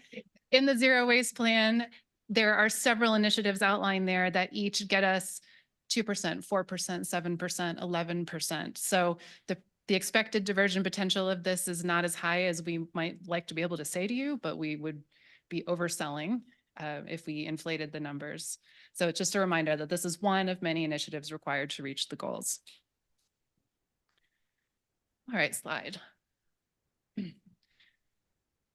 Within city contracted waste services for residential areas, and I keep saying residential because state law prevents us from contracting these services for businesses and larger apartment complexes.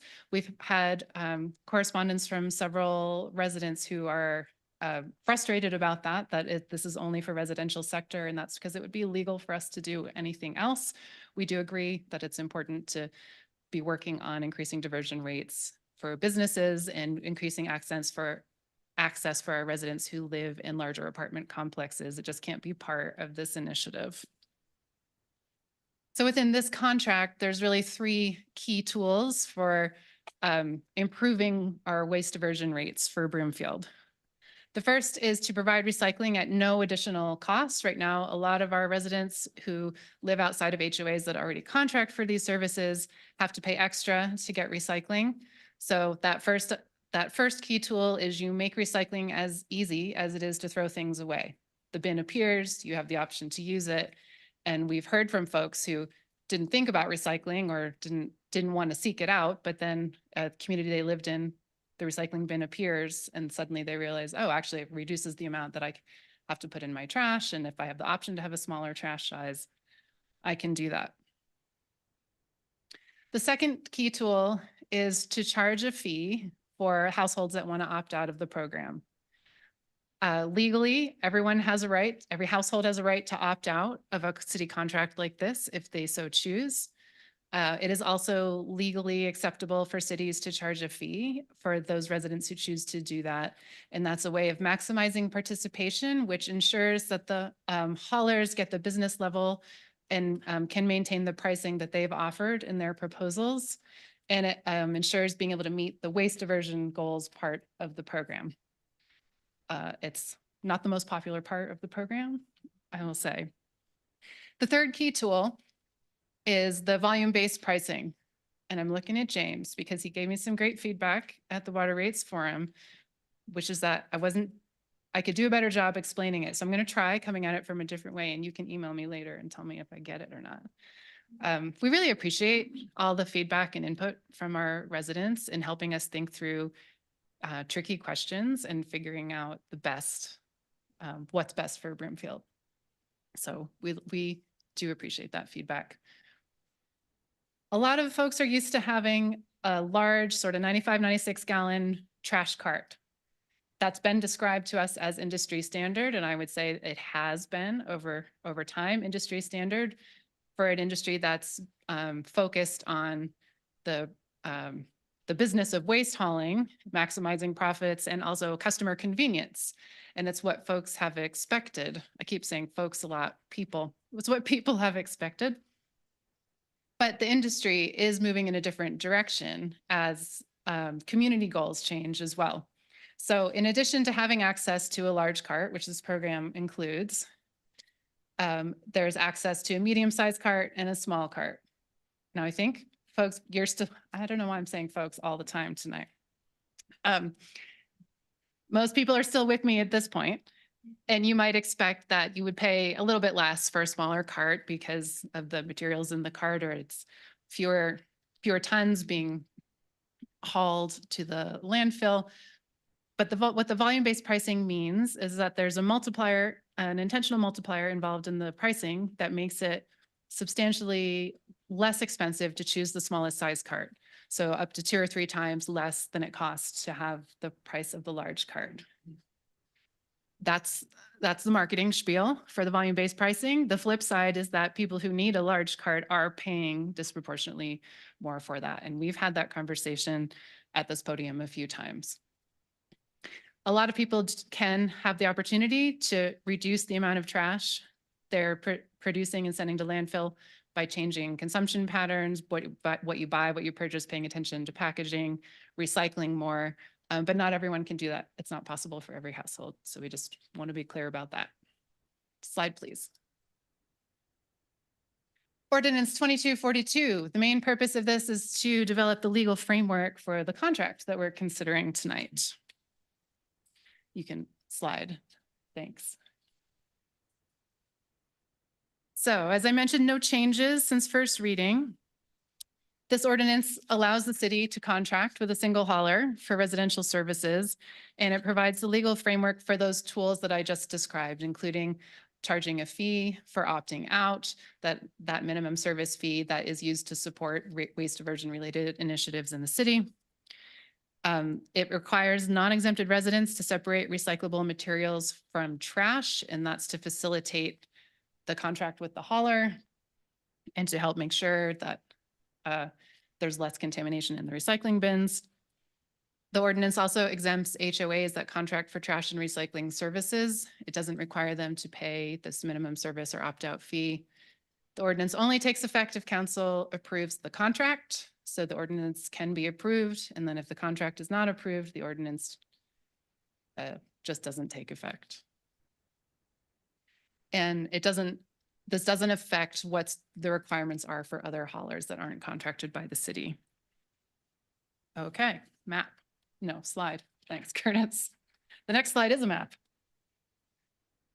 This looks a little bit different from the slide we showed you at first reading. Thank you to our fantastic GIS team and sustainability staff who updated it with 2023 numbers and parcel data, but the percentages work out to about the same. So single-family households, multifamily complexes with 7 or fewer units, that's the residences that are eligible for this program. That's about, and about 40% of those, that's about 22,300 parcels in Broomfield are eligible if you included everybody who could participate. About 40% of those are not in HOAs, 60% of them are. This map is showing you in the brown, salmony, orangey color, the parcels that are outside of HOAs that would be served by this program. And of course, any HOAs that would need to join or that would choose to join would be additional to this map. It's roughly 24,000 people, roughly 30% of our population would be served by this program. Rough estimate. Slide. Okay, on to the contract and an overview of the contracted services. Tonight, council is considering a 5-year contract with Waste Connections of Colorado to provide weekly trash collection services and curbside recycling every other week for those residents who don't live in an HOA that's already contracting for trash and recycling services. When we issued the request for proposals, we asked for a minimum of a 3-year contract pricing, and then we invited vendors to provide pricing for longer contract terms if it would deliver lower prices. We settled on the 5-year contract term because it was the best price point, and entering contracts like this is a big deal for the haulers. It requires a lot of investment and capital expenditures. And so having a longer contract allows them to have more certainty and provide better prices. And I'm saying this because we got questions about why such a long contract. There's probably not a hauler that would bid on a 1-year contract term for this kind of level of service. But you guys can correct me if I'm wrong on that.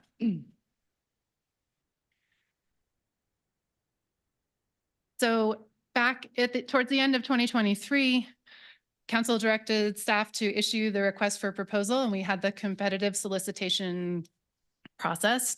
We received 6 proposals, and Waste Connections of Colorado was selected by a staff panel through a competitive process, and it involved reviewing the proposals, bringing all of the haulers who submitted proposals in for interviews, checking references, and slide, please.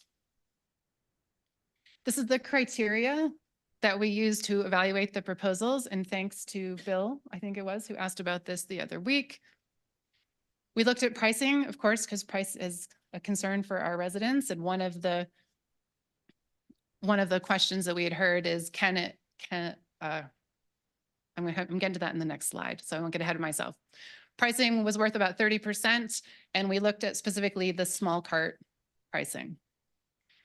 Value-added innovation, which would include the waste diversion impact, anything related to sustainability, equity, technology that's being used, apps and things like that.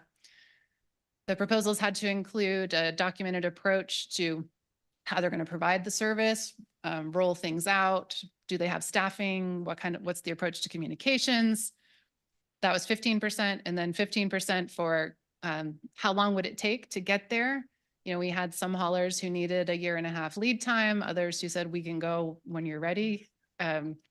So looking at who can be ready sooner on the near horizon, knowing that council has been keen to do this for quite a while. And then quality of work and experience and references. We also called in references. So after the review process and the interviews and reference checks and things like that, we negotiated a proposed contract according to direction, and that's what you have in front of you today. I want to say that Waste Connections has been a really responsive and collaborative partner during the negotiation process, and we would expect that to continue in implementation. They've got a great a great reputation for serving other communities that we talk to. A few folks have expressed concern about what happens if Waste Connections backs out of the contract. What happens? Are we left on the hook with a big bill? Legitimate questions. Couple of different answers, an answer with a couple different parts. One is they can't back out of the contract. It would be a breach of contract, and there's a provision in there that allows, there's a legal word that I'm missing. Default, yes. So they have the chance to address their default, or they're in default, and our legal tools that would be available to us would be used in that case. And I will not venture into saying anything more about that. Did you want to say something? I think you were trying to say that if there's an issue in the contract and their performance, they have a chance to fix it. It's called an opportunity to cure.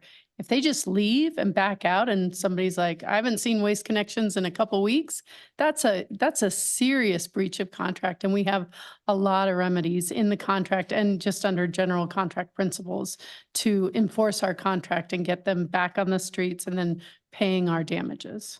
Thank you. And in the rare case that this company that's been around the Front Range for about 25 years and is seeking to expand their city contracted business would default like that and just disappear from service, we always have the option to return to the open market system that we have today. And there are other haulers who would step in to service customers. We can rerun a solicitation. It won't take as long the next time around. We've learned a lot through this process and tightened up what we're looking for. And I think the limiting factors would be how long it would take another hauler to be ready to provide service and what kind of policy decisions are needed from council ahead of that process. So no one's going to be left on the hook with a big bill. And we would go back to kind of the scenario that we have to now. All right, slide please. There are several benefits to this program in addition to waste diversion. Co-benefits is what we've been calling them, because they're bonuses to the program, but not necessarily the main reason that it would be recommended. There's also trade-offs and cons, and our community's been great at finding both benefits and the cons, and the trade-offs can be a difficult decision. And staff has talked about both of these things at this podium on a number of occasions, and they're outlined in detail in the April 2023 study session memo if people care to look for the long list. I'll touch on them briefly here because we have gotten a lot of questions about them. We do think that this contract will increase waste diversion for the community between 2 to 4%. And that depends on how many HOAs decide to join, and an additional 2% with outreach and education. Those numbers are lower than anybody wants to see, I know. I will say they're based on a model. Those estimates come from a model that was built based on 2020 data.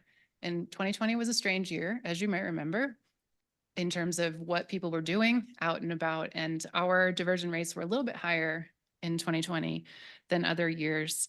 But the model uses a conservative factor based on what other communities have experienced. And it was built by national experts in conjunction with staff and ACEs. All of that to say, we expect to get a better diversion rate than 2 to 4% or 6% with the outreach and educations, but we can't stand up here and promise that to you or quantify that responsibly.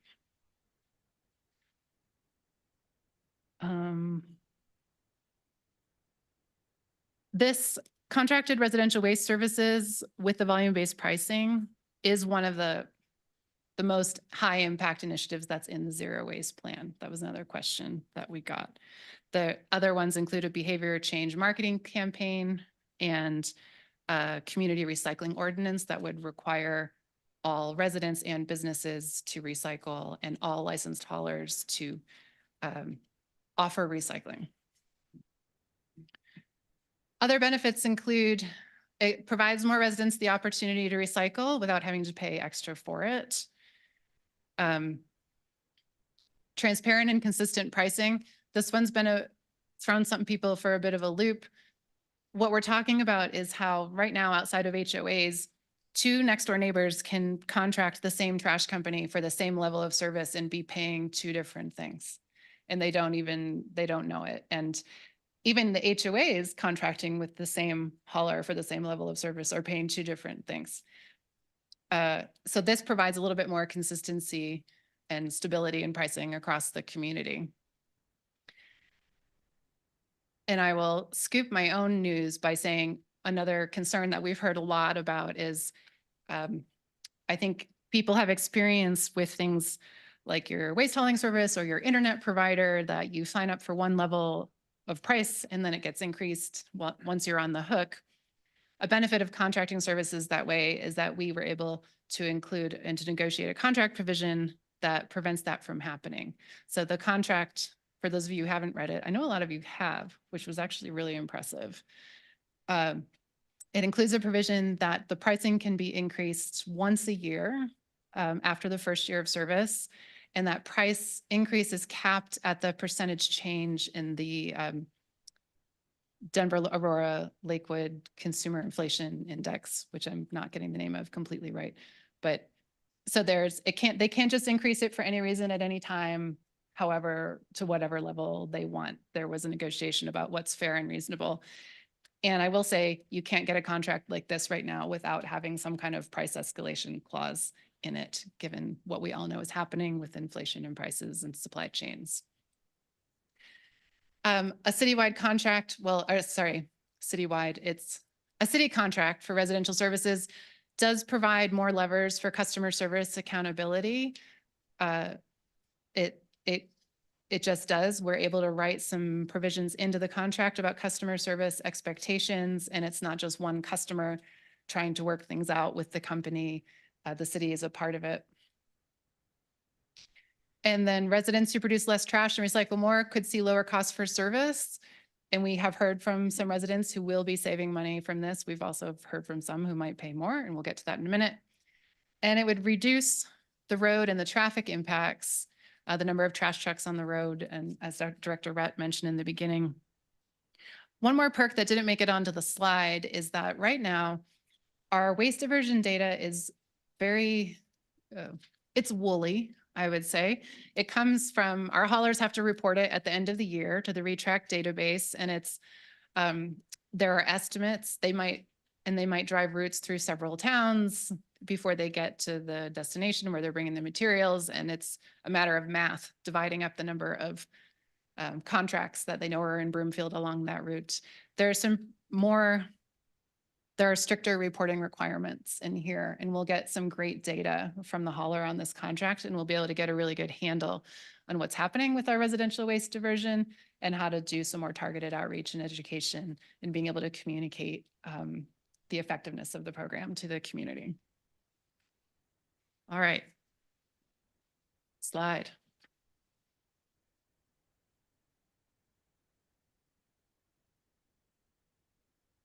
So what we're talking about, again, and I know I'm repeating it a little bit, but as much as I feel like I've been up here saying it, there's folks who haven't heard it. So we want to make sure everybody knows what we're talking about tonight.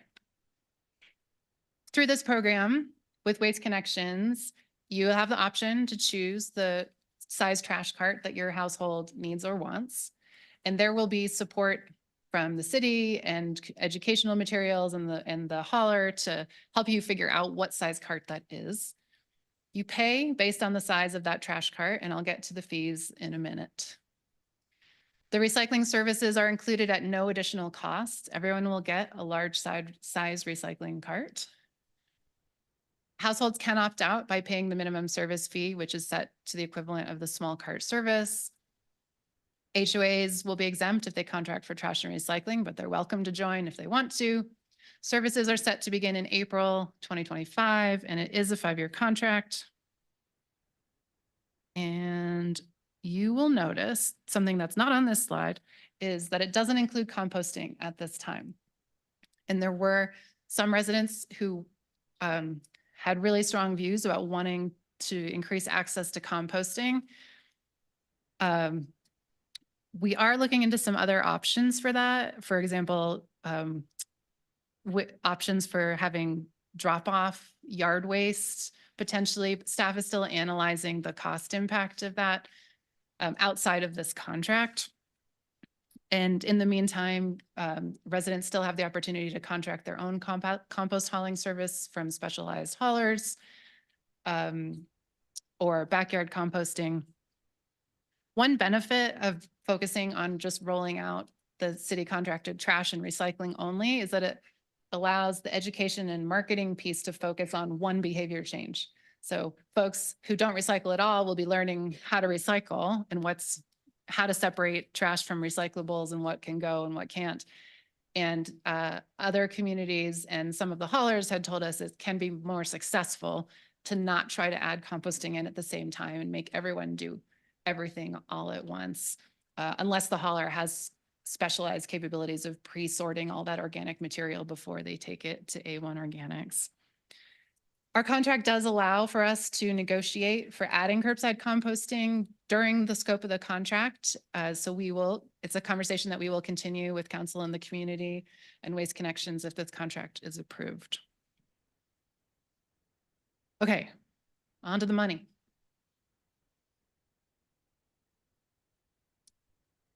So folks who can choose a small cart will pay $10.50 a month. We've heard from several people who are billed quarterly. So the quarterly equivalent of that is $31.50 a month. The medium cart is $19.43 a month, $58.29 quarterly. The large cart is $29.93 per month and $89.79 quarterly. So that's the medium cart is 1.8 times the price of the small cart, and the large cart is 1.85.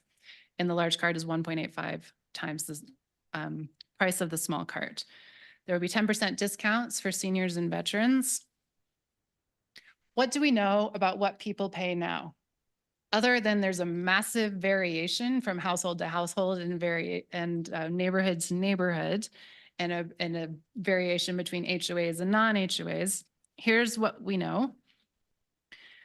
In our survey that 900 people responded to last year, which we don't claim is a scientific sample, but it had a pretty good response. 59% of the respondents who live outside of HOAs said that they pay $30 a month or more for a large trash cart with recycling every other week, which is on par with the service level here. We've heard from residents who will pay more with the new contract or who view their current service as better value. Some who are paying about $30 a month for two large trash carts, and some of them have recycling as well. And so this would be a change for them. So they would be paying $29.93 for the one large trash cart plus one large recycling cart, and have the opportunity to pay $3.50 per extra bag of trash, which I'll get to on the next slide. We've also heard from others who will be saving. We have a couple residents who we know are paying $30 a month for their small trash cart service right now with recycling. So they'll be saving almost $20 a month with this contract. And some retired residents had written to say that they'll save about $17.45 a month with the senior discount. It's about a 65% decrease to keep the same cart size and to add recycling for them. So there's a mix. Some people are getting better value and some people aren't. Many residents can save compared to their current rates if they downsize to a smaller trash cart. Which again is likely to be more difficult for larger families, especially if you have a lot of young kids in diapers. or even just one. Residents may have to pay a cancellation fee when it comes time to join the city's contract. There's some of the private contracts have a cancellation fee. Okay, slide. Curtis. So additional fees beyond that monthly charge. If you have extra trash, you can put it out in a bag. You'll get charged $3.50 a bag for the, you don't have to prepay or buy special bags. It's just, you put it out and they will charge your account, and there's not a limit. So that can be a calculus for some people. It may end up working out more cheaply if they're paying extra for their second large trash cart. We encourage residents to take branches and leaves to the Tree Branch Recycling Center, but if they cannot or don't want to, they can bundle it and Waste Connections will pick that up. If you want a second recycling cart, it's an additional $4 per month. Bulky items, you can arrange a pickup. It's $25 per item. And then the minimum service fee for opting out is $10.50 a month, the same as the small cart service. I had a note on here about one more thing I needed to say. Oh, two things. We've had people who have written in to ask about variances for the opt-out fee. Implementation of specific variances requires staff to verify certain conditions, and we're not staffed at a level to implement those variances. It could be potentially possible to add those in the future through an ordinance to change, but it would also require conversation because some variances like that might also impact the pricing model that Waste Connections has proposed. Those who have read the contract closely have spotted what's called a return trip fee. So I wanted to explain what that is, so there's no surprises there. That's if you forget to set out your trash before the time that Waste Connections communicates that you would need to have it out there, and you really can't wait another week to have it, and you need to call them back to come pick it up, and they can't make it back along the same route the same day. They reserve the right to charge that fee. Okay, slide. We're getting close to the end of mine. I think I have 3 more slides. So the services will be billed directly by Waste Connections. It won't be part of your utility bill. You'll get an invoice or bill and insert separately from Waste Connections. No unexpected fees or taxes will be added to your bill beyond, what I've just talked to you about. There's your monthly charge. And if you have extra trash or an extra cart or some bulky item pickup, that will show on your bill. But that's going to be it. Any of the price increases that we talked about, the annual price increase, the contract also allows for an ad hoc price increase if there's a change of law that affects their operations that requires them to adjust their rates. All of it has to be communicated in advance, so the community will know there aren't going to be surprise increases in the charges. The minimum service fee for those who opt out will be billed directly by the city as part of your utility bill. Slide.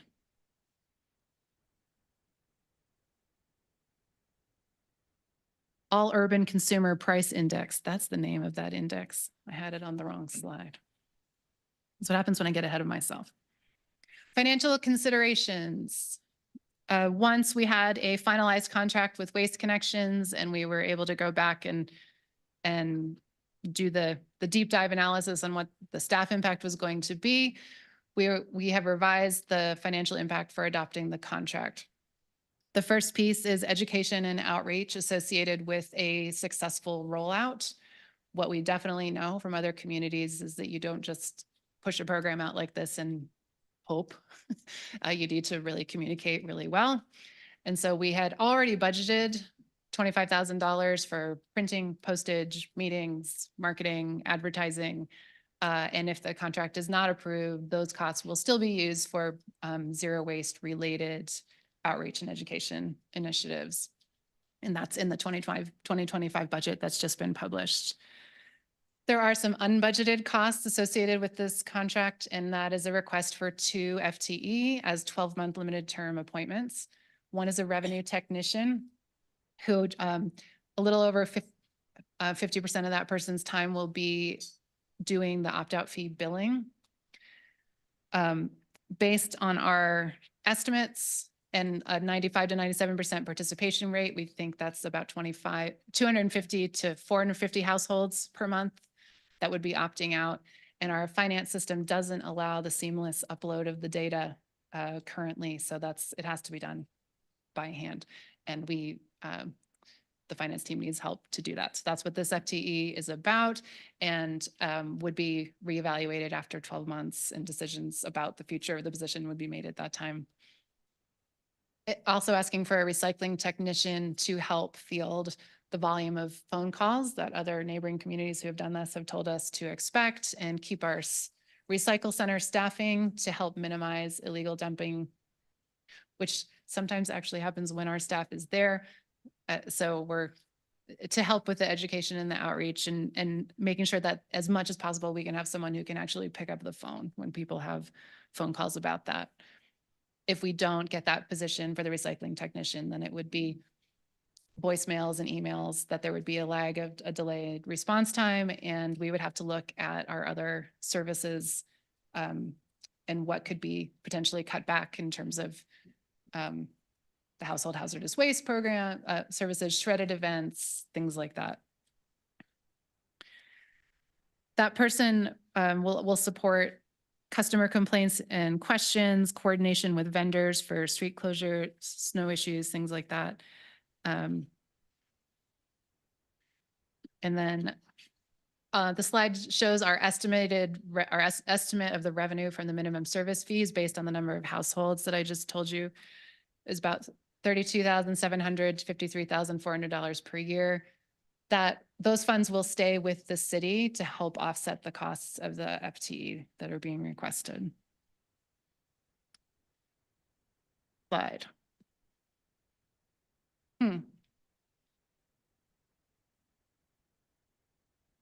Sorry. ACES did talk about this last night, and I'm now thinking I updated the wrong presentation with the recommendation. Garrett, can you get the slide from the one that's second ordinance and send it to Curtis?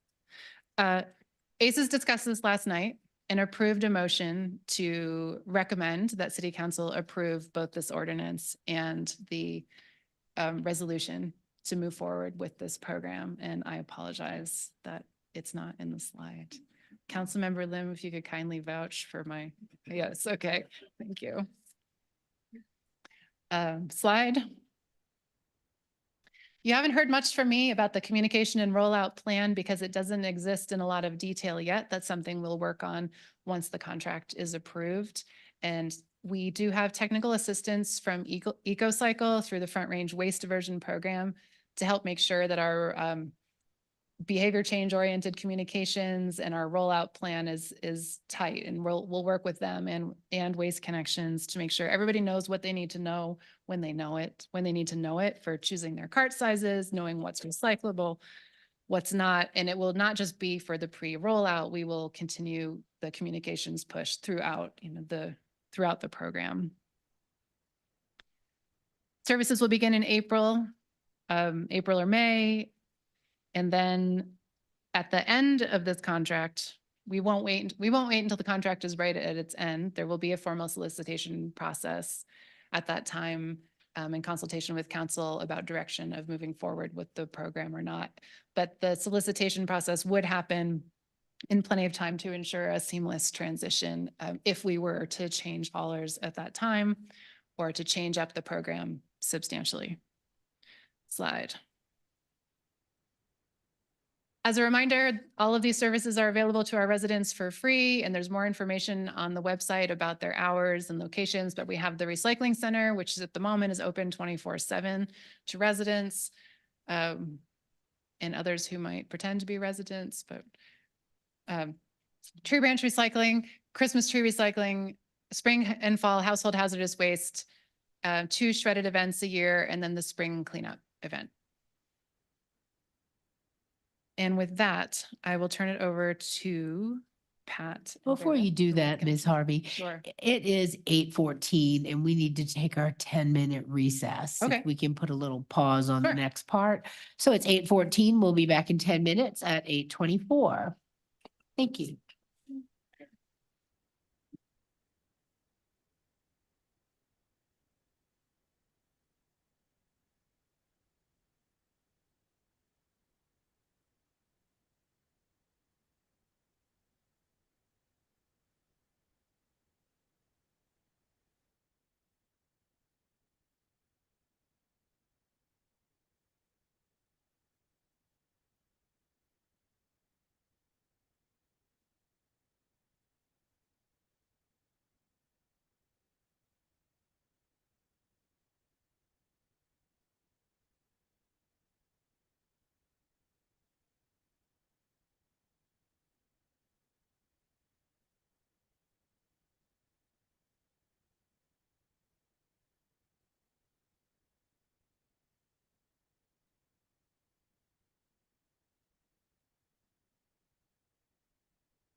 Welcome back.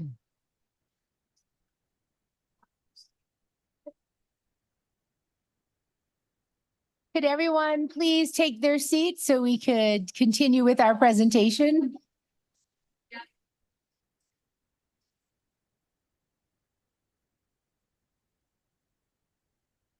All right. Could you guys settle down over there? Settle down. We're moving on. All right, please introduce yourself. Hello, Mayor Pro Tem, council members, city staff. My name is Pat Drazy. I'm the district manager here for Waste Connections of Colorado. And my scope is the entire Denver Metro for our nearly 400 employees here in the area. And I really appreciate the time for everybody here to let us present real quickly, and we'll be as brief as we can. I could talk about our company and our values and what we stand for hours, but for the respect of the time, we'll go pretty quickly through this. So, please, next slide, please. So we are locally here in the Denver Metro. We have 5 locations, roughly 400 team members here in the area, from facilities that kind of square over the entire Denver area. We're decentralized in the fact that 90% of our decisions for our business are handled here with my team and our support of our local leadership team. And our local customer service team is in Henderson as well. So we have a little over 22 service members there for our customer service team that can help out for any needs. But with that, we are part of a large company. I tell a lot of people this is Waste Connections, one of the largest garbage companies you've never heard of, because we don't do a whole lot of branding and marketing and whatnot. We are a local business, and we treat it as such. Next slide, please.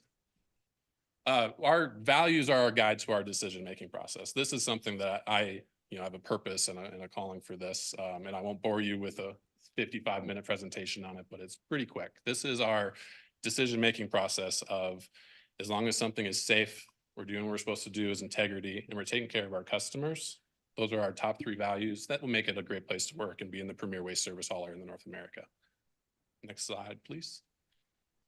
Safety is number 1 for us. This industry is inherently very dangerous, and we take safety very, very serious. It's not a goal; it's price of admission for us.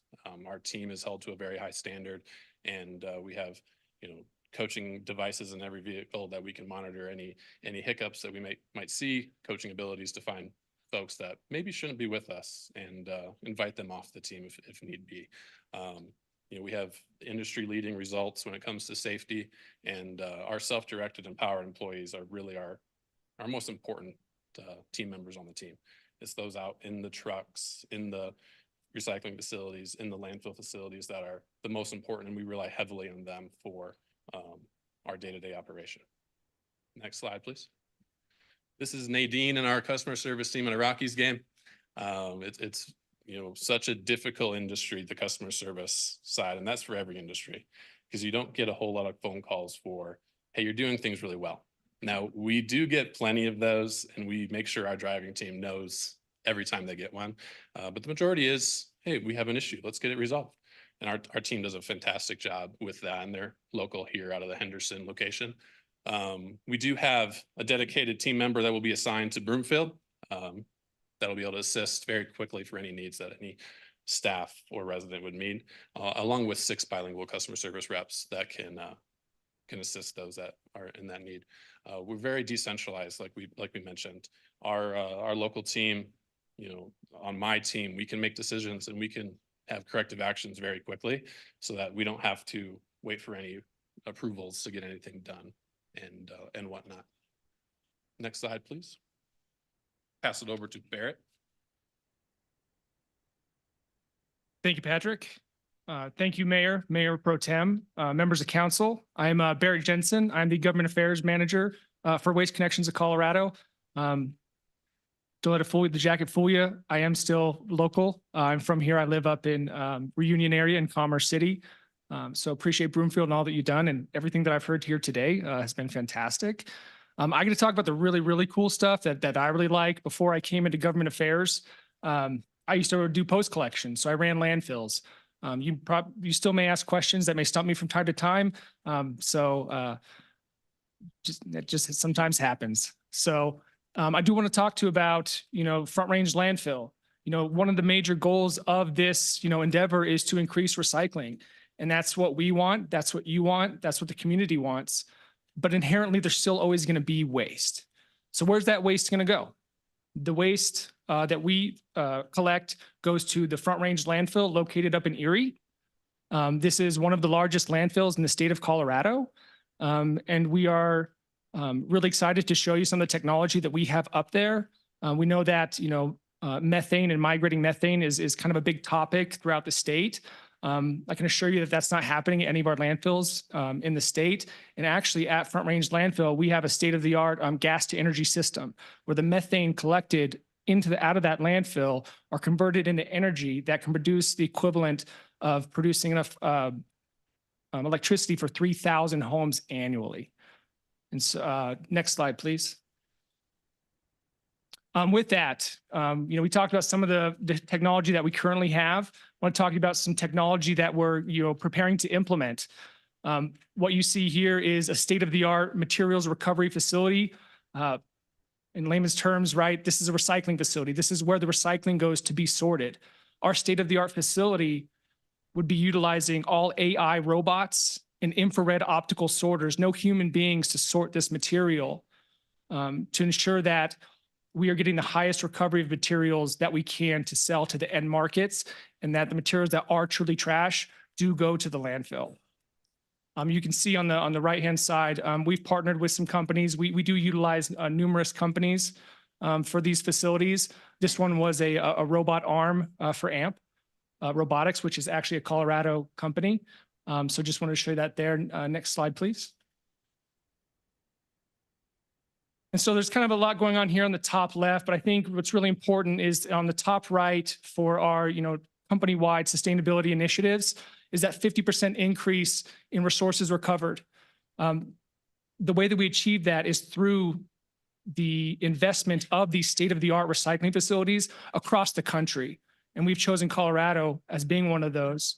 And so that's where the material, starting about 2026, if this contract were to move forward, that's where your recycling would go, to that facility. We're also happy to show you some of the awards that we've had. These are through Comparably, and what makes us really excited, especially being a decentralized company that really truly cares about its people, is that all of these were provided by our people. Our people voted on these, and we have these only because of them. And so that's why they're the most important to us out of any sustainability or any other award that we could get, because our people just made this for us. So next slide, please. And I know a big topic of discussion would be EV integration. We have deployed some EV trucks, trash recycling across the country, not very many, to be completely candid with you. And what are we looking at doing in Colorado? Currently, we're still working out some of the specifics of it, but conducting a pilot program with an EV recycle truck in the state of Colorado for a couple years, because we think it's important, especially in this Colorado market where our people make the decisions, to understand, hey, what are we getting into here? What are the long-term? How do we integrate long-term? How do we integrate short-term? This pilot program is going to be imperative to, if that's the way that we decide to go for EV integration. And so we're really excited about that pilot program and what that's going to look for the future for Waste Connections in Colorado. And then next slide, and I think I'm handing it back off to Patrick. Thank you. A few other things we'd like to talk through is some customer resources that we have available. And one of those is our Waste Connections, Waste Connect app. This is one thing that helps me personally. You get that text message, little beep reminder the night before, make sure your trash and recycling set out. Also, there's a waste wizard in there, and here's a little snip as well that you can ask, hey, is this recyclable? Is this not recyclable? Is this something that I can put in my recycle can? And there's that, quick interaction of yes, it is, yes, it's, or no, it's not. You can schedule bulk pickups on this app for those that are very tech savvy that don't want to have to call our number and talk to that dedicated customer service rep. They can go on the app and schedule a pickup for their next service day. It's just one way that we can ease that customer resource piece. And another one that's very, hopefully doesn't get used very often, especially when it comes to weather, is, if there is a snow or a weather delay of some sort, we can notify through the app, and it's very quick and immediate when it comes to making sure that everyone's on the same page when it comes to trash and recycling service. The last thing we want to do is not have great communication, and our app is one thing that can really help with that. Next slide, please. You know, we've talked about a bunch of different container options, and here's just a quick slide that we can kind of walk through what those options really mean in real world. The small option, 32 to 35 gallon, they're kind of just depends on the manufacturer on that, but those hold usually between 2 to 3 garbage bags.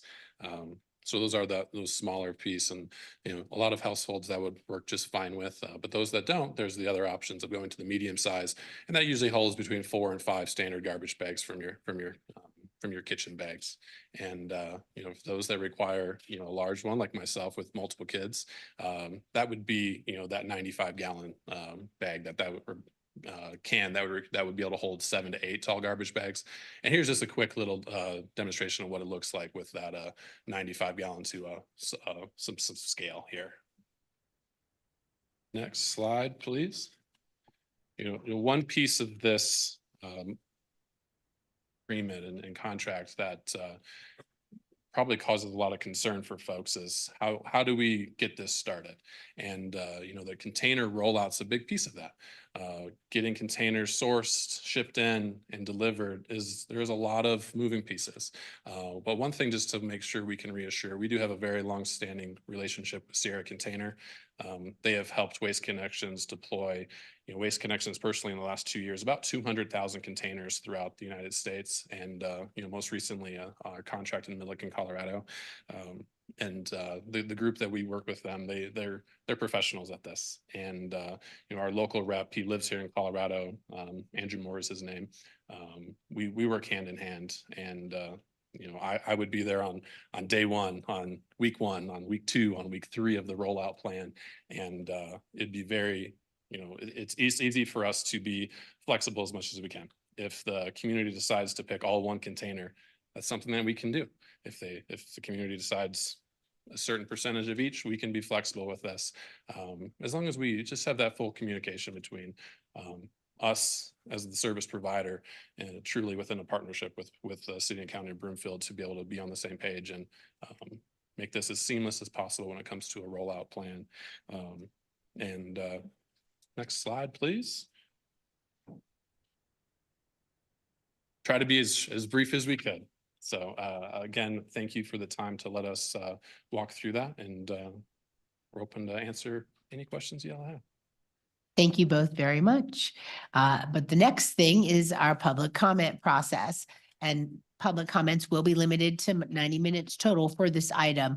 We did have a sign-up sheet earlier, and so we'll go to those people first, starting with 6 people in person and then 1 online until we've gone through the list, and then we'll open it up to anyone that might want to speak that didn't get a chance to sign up.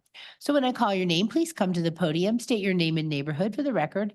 And we'll start with Chuck Swain. And then after that, it'll be Luisa Muff de Lopez, and then Bruce Peterman. Okay, I'll start again where I was. Okay. Nice presentation. If I think the presentation has more effort than their customer service. I've looked at reviews, probably over 100 of them for different cities around the country, including Colorado. Under the Better Business Bureau in the state of Georgia, this company's got a 1.17 rating out of 5. In Colorado, it's a 1.18 rating out of 5. Both of those are 2024 ratings because of customer service, billing, many problems by the people. They try to cancel service. Nobody answers the phone. Nobody looks at the text. Nobody looks at the email. And so when they finally get their service canceled, they've got a $600 or $700 bill for all the months that they hadn't paid because they thought they'd canceled their service months before. And this is continual all over the country. I found 6 reviews for them that were 5 out of 5. They happened in 2012, 2013. Since then, it's all trash. I found one that was 3 out of 5 and she canceled her service because she couldn't get anybody on the phone when they didn't come and pick up her trash. And it's probably sounds comical, but when they're not picking up the trash, your parks and recreation people be really happy. Instead of just having coyotes to feed, they'll have rats. So I'm not at all for this whole contract. Now I've got reviews for cities in Texas, Portland, Oregon, cities in Georgia, Pennsylvania, North Carolina, Missouri, Indiana, Florida, Centennial in Colorado, Colorado Springs in Colorado, Littleton in Denver. Not one of them done in the last 3 years is higher than 1 on 5. Their customer service and the response to their customers stinks. Their contracts are tricky. They, from what I've read, they put little tweets in there. They send over something in the mail, which you may or may not have signed or seen, but your contract gets changed. So if you cancel, you have a huge penalty. And maybe it could be worked out, but I doubt it. It's like they're playing house. And the whole purpose to do it to save the roads because trucks damage them. The electric vehicle, he's speaking of the battery in that electric vehicle, electric truck, is going to weigh 16,000 pounds. The weight of an engine in a diesel or a gas vehicle, 4,000 to 6,000 pounds. Big difference. That's going to be doing a lot more damage to the roads and the vehicles they now use. And all the other things here to the principles they're trying to do for, I don't know the terminology she used, diversified trash pickup and separation. That's not the big problem. We have big problems going forward. Broomfield has enough problems now financially from decisions made years ago that weren't thought all the way through. We don't need any more. On this one here, I'd like you to stop and think about it. Let's say you go along for 18 months and you get so many complaints that you want to cancel it. You've got to go through your process and give them a chance to overcome those complaints. However, how much time are you going to give them? I think one month is all you can afford to give because your residents are suffering the brunt. But if you do have to cancel them, what are you going to do with all your residents who have to go out now and find trash service? And yeah, I want the companies that are out there to suddenly pick up 24,000 additional customers because you cancel these guys. If these guys are so good, don't do this contract. Take a trial period and let them work one area for a year and see how good they do. One small area. See if they can even maintain. Nothing I've read shows they can maintain. In every city where they've got one of these contracts, the people hate them. And it's only the people who signed the contract who are supporting them, not the people who are getting the service. And it's just a headache. And now as a city, if you're going to charge $10.50 for each person that doesn't do it, and you're going to have 24,000 residents there, you guys should hope that nobody does it because you'll make $3 million for your budget. And that'd probably be the only beneficial thing you can get out of this whole thing. I think it's like playing house, and it's all for the wrong purposes. As I heard, the initial thing was to save the roads, and they're going to put on a 16,000-pound electric vehicle. Besides the weight, it's going to have poor service when it's cold, very poor service. And if it ever gets in a crash, it'll probably burn up and damage a lot of people, not like the regular truck. This is just playing house with our future and our money and our life. I'm against it totally. And I think most people in the city will be against it. I'm even against the fact that people on the city payroll for being paid for my taxes are wasting time trying to support this. It's a joke. It's a total financial and legal joke. That's my opinion. Thank you. And being lenient on time because I know this is an important issue and I want people to be able to be heard and have their questions answered. So I'm going to be a little bit flexible on the time. Louisa? Hi, thank you. My name is Louisa Mufta Lopez, and I'm a resident of Sunny Slope Estates, an area I'm familiar with having certain freedoms due to the size of the property lots there. My lot is 1.7 acres. I am not aware of that property being exempted. Many residents have far greater landscaping, livestock, and business requirements when it comes to waste collection needs.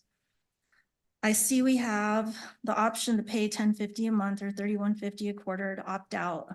It's kind of extortion because I already pay taxes. I don't pay that now for my choice. If I share with my neighbor, one of us is going to have to pay $10.50 a month just to not have to get our own cart.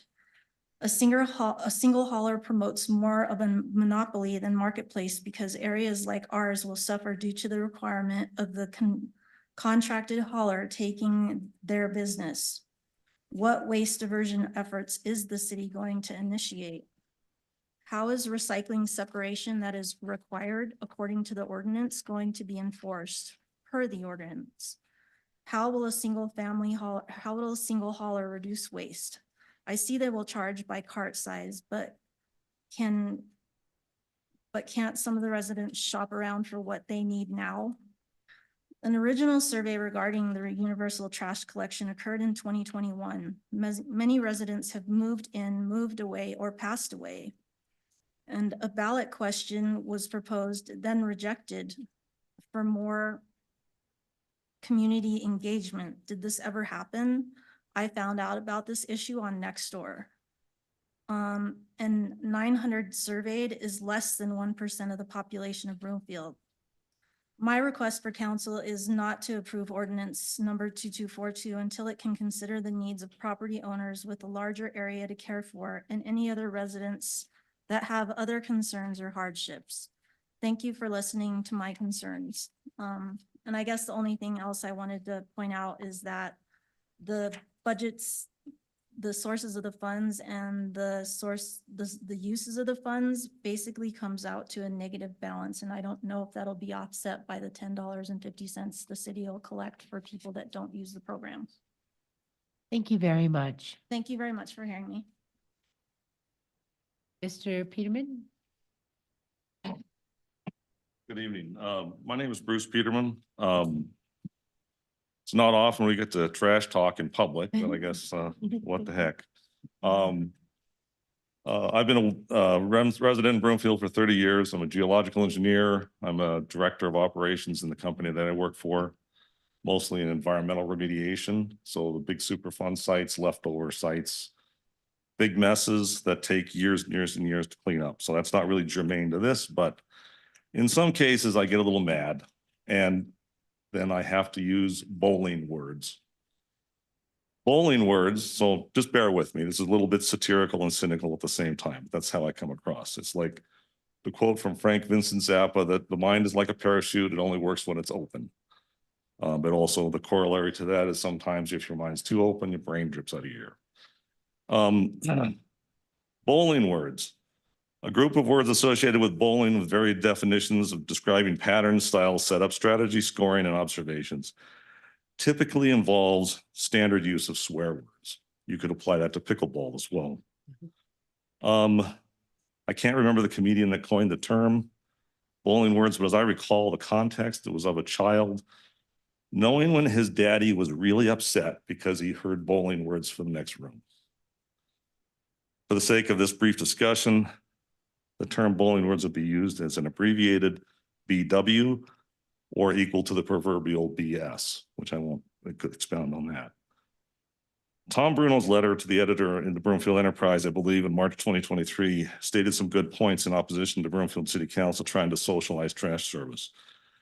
Questions to why BW trash service was not put on the ballot. BW monopolies are not always good for our citizens, as long as BW contracts are managed by Broomfield. Smells like BW is here. Taxes. Enjoy a new BW option of $10.50 per month not to participate in a service that you don't receive. Data collection by waste hauler lists reports back to a central office. What kind of BWs here for no services? We already pay for BW waste diversion via recycling center with money taken in sales and property taxes. Ever increasing, by the way, BW. I guess I put a question mark at that. I submitted over 4 pages of typed comments to the Broomfield Voice Portal Universal Waste during that comment period. Some could be interpreted as outlandish. That was all 4 pages in small type, Arial 10 point. But also rooted in common national landfill practices, such as waste to energy sites, entertaining that in Spokane, Washington. They've been operating that since 1993, 800 tons a year, a day gets converted. Methane recovery, which these guys already do. I'll use them as an example. For electricity, sort and segregating. Interesting to hear they're doing the robotic sort and segregating. All complete and all of my comments, I'm sure, had the people that had to respond to those using their own set of bowling words. That's fine. So to be a little bit more cynical, I guess, let's try one idea related to landfill operators themselves. Let all the citizens put their waste in a can. All the BW garbage goes the same way anyway. Push a regulation that requires all landfills to put up windmills, renewable energy, mandate they sort and segregate all the inbound trash and separate out metals, wood, cardboard, etc., anything reusable. And the rest is reduced, will go to the landfill and add to methane collection, hence electricity. Get your popcorn. Watch all landfill companies gather together. They're well-paid lobbyists. I'm sure their BWs will have more weight than the Broomfield citizenry and maybe some new ones for the bowling word dictionary. I hate to be so cynical on that. I'm trying to make a little humor to build into it, but it really does kind of just seem, I don't know. There's a lot to dig through, a lot to sift through. I know there's been a lot of work done by the Broomfield staff here, but I just don't get it. I don't buy it. That's all. Thank you. Thank you. Our next speakers are Roxy Jewell. I have Tim and Susan Baker. Are you both speaking? Who's going? Oh, both? Okay, come on up by the podium. You two are after Ms. Jewell. And then we'll go to one person on the phone. Roxy Jewell Lockamore. To me, this is just a little government trying to be a big government and being bullies and taking the little people and making us do what you want to do or what you think you want us to do. And it's wrong. It's wrong. You need to stay out of our business and let us make our own decisions. You wouldn't put it to a vote because you knew you would lose. So this is wrong. And it's not going to help anything because we're all starting to get better at not putting stuff into the garbage. So you're taking rights away from us. This is wrong. So continue on and you're going to make Broomfield a laughing stock of the whole country. I don't care. Here's another thing. So what are you going to do if somebody ends up taking the little container, because that's what the minimum charge is anyway, and they end up also having children or whatever, or they have more people in their home, or maybe they have somebody come visit for the weekend and their trash can gets too full and they don't end up wanting to have to pay the extra money. So now you're going to have to run around and pick up all the trash people that go dump out onto the roads or any place else in Broomfield, or they'll just take it to the neighboring communities and dump it there. Arvada does have this problem. I've been around and out into the Tules, and downtown Denver has this problem because all of the industry people take their big roll-offs and they put locks on them so people don't go and dump their trash into them. So what are you going to do? Throw them in jail? Because you guys want to take their rights away from them? So anyway, you're going to have to pick up the trash, so you're going to need more FTEs to go and take care of all the trash that's not going to end up going into that little container because that's the only thing people can afford. Thank you. Thank you. Tim Baker or Susan Baker? Yeah. Hi. Oh, thanks. Hi, I'm Susan Baker. I live in Ward 5. I don't come to city council meetings that often, so if I sound a little shaky, I'm nervous. I just first want to say that I used to love living in Broomfield. I was proud. And this city council is literally starting to take our rights away. And I don't like it. I'm very frustrated with it. I second what Bill said about converting the event center into police headquarters. And if you need more space for Broomfield City County employees, move into there, occupy existing space. I also want to throw out, you guys are so adamant about raising our water bills and our trash bills, but yet I can walk all along Westlake and almost every other vehicle on certain streets have expired plates. Do something about it. Take care of it. I'm tired of paying more for getting less services. Our current trash hauler is less than what you guys are providing. We get excellent customer service. My husband's going to talk about that. But I am more than frustrated. Number one, I came to the meeting last week. Jennifer was here. Thank you for remembering me. I just have to say, I walked around. I was really impressed with everything, but not one of you was at the Q&A session. Not one of you. And that's heartbreaking. And I will remember that come voting time. The only other thing that I want to say is, how will the waste diversion be tracked going forward? Thank you for answering some of those questions about that. But going forward, what are you going to do if the waste diversion doesn't lessen? How are you going to get people to divert their trash? I mean, and recycling services, I'll admit it, I don't recycle. It's too much work. And I've heard that the recycling companies just throw it in the landfill anyways, because it's too expensive, too much full-time headcount to support the effort. Bless you. And then I want to second the delivery drivers. Y'all are concerned about the trash haulers and multiple going through the neighborhoods. On a daily basis, I see Amazon in our neighborhood 3, 4, 5 times. FedEx, UPS, address those next, since you guys are all about control. That's all I have to say. Thank you for your time.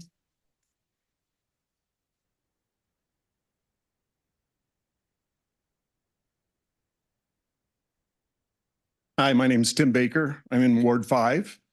Thanks for having us here tonight, City Council members. I'm not great at this, so just bear with me a little bit. She stole a little bit of my thunder, so some of it might be repeating a little bit, but here we go. This proposal takes away one of our most valued rights, the right to choose. The right to choose who we do business with, the right to make a choice that most positively affects our personal lives. I have an awesome waste removal provider who I have never had a single issue with. They're reliable, clean, efficient, and very good at their jobs. I was thankfully introduced to this service by Broomfield. Once a year, Broomfield offers a cleanup program that offers residents the ability to dispose of odd and large objects free of charge. I became so impressed by the way Western handled this service, I became a customer. I've never been so satisfied with a provider as I am now. And the best part, they are extremely reasonable. Also, do you realize that many people choose their provider based on their ability to service on favorable days? Once again, consumers' choices. As far as wear and tear on our residential streets, this is a little bit of a repeat. If you're really serious about the issue, you must also look at the non-stop parade of delivery trucks via Amazon contractors, FedEx, Yellow Freight, and many others.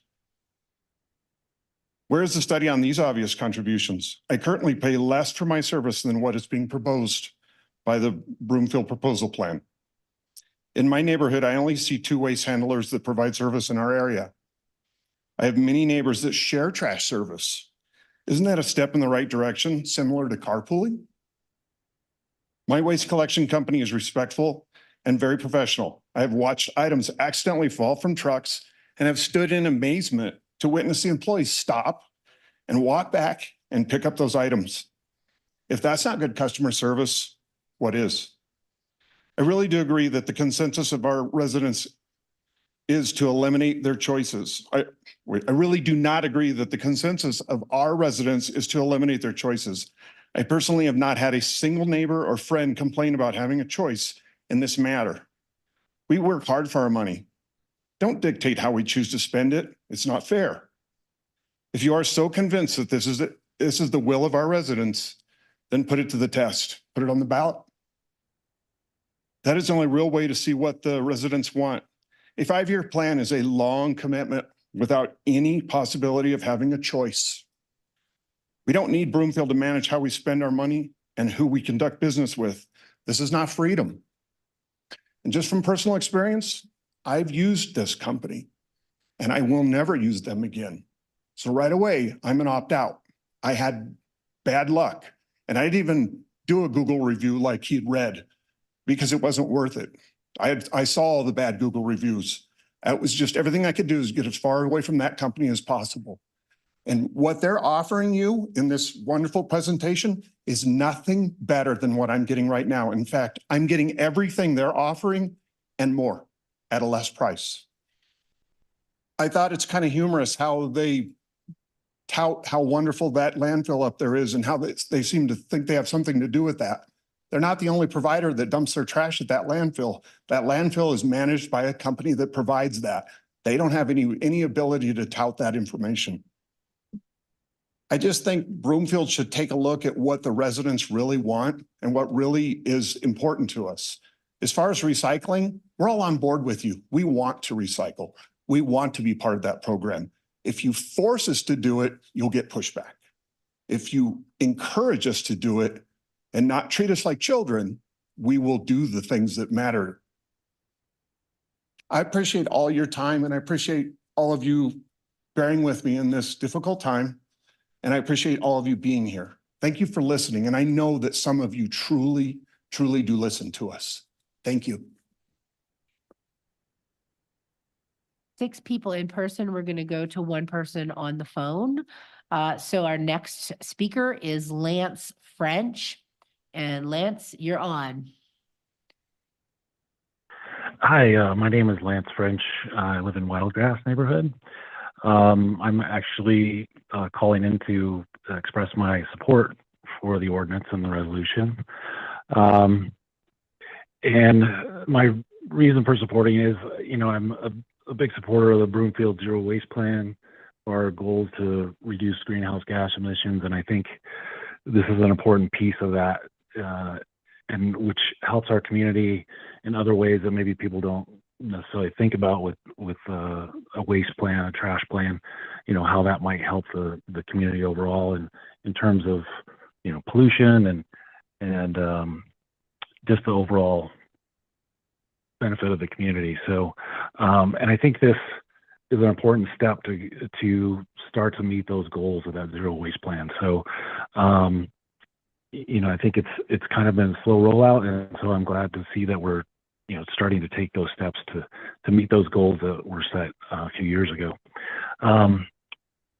And there have been a few people I've spoke to that live in neighborhoods with multiple trash haulers, and that is one complaint that I've heard before. I mean, this is even going years back about the multiple trash trucks coming through. They're kind of loud and noisy, not to mention the issue with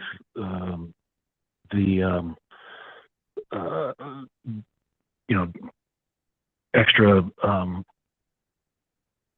difficulty with the roads. And so it's even just the noise and the multiple days a week that those trash trucks are coming through. I know I've talked to people that have stated that that's a problem that they have. And I know those same people were expressing issues with being a single person contracting with a service and felt like they didn't have the really power to really negotiate well, and their rates, were constantly going up. And so I think another benefit of this program is to have the city and this contract with the city to be able to monitor, make sure they're living up to their customer service promises that they're agreeing to in the contract. I think that's the city will have control over that, and we'll be able to keep that service level up. And finally, I also think that the pricing model where people can price their size of their trash bucket they use is a good way to go forward, because I know with our trash service, we barely fill our bin with trash. We are big recyclers in our family, and we do as much recycling as possible. And so we really have more of a problem with overfilling our recycle bin rather than filling the trash. So I think that's a great way to reduce costs for people, to give them the option to, once they, especially people new to recycling, once they get used to that, and it's an easy thing to put it all the different types of recycling into one bin. And I think they'll be surprised at how much that will reduce their trash volume. So I think it could be a cost savings for a good amount of people. So, again, I feel like this is a good step forward for meeting those goals that were set in the zero waste plan. And so I just wanted to express my support for this ordinance, and thank you very much for your time. All right, thank you, Mr. French.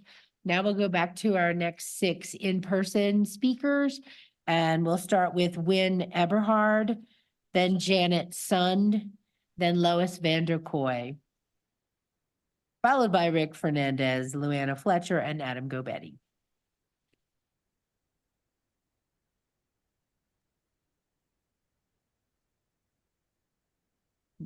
Good evening.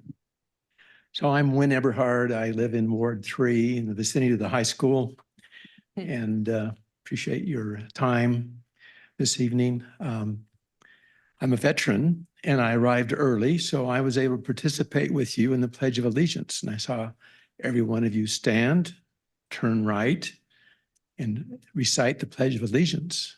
Included in that is a pledge of liberty for all. Single hauler trash is not liberty for all. It is an effort to try to improve some environmental issues by a stunningly small amount.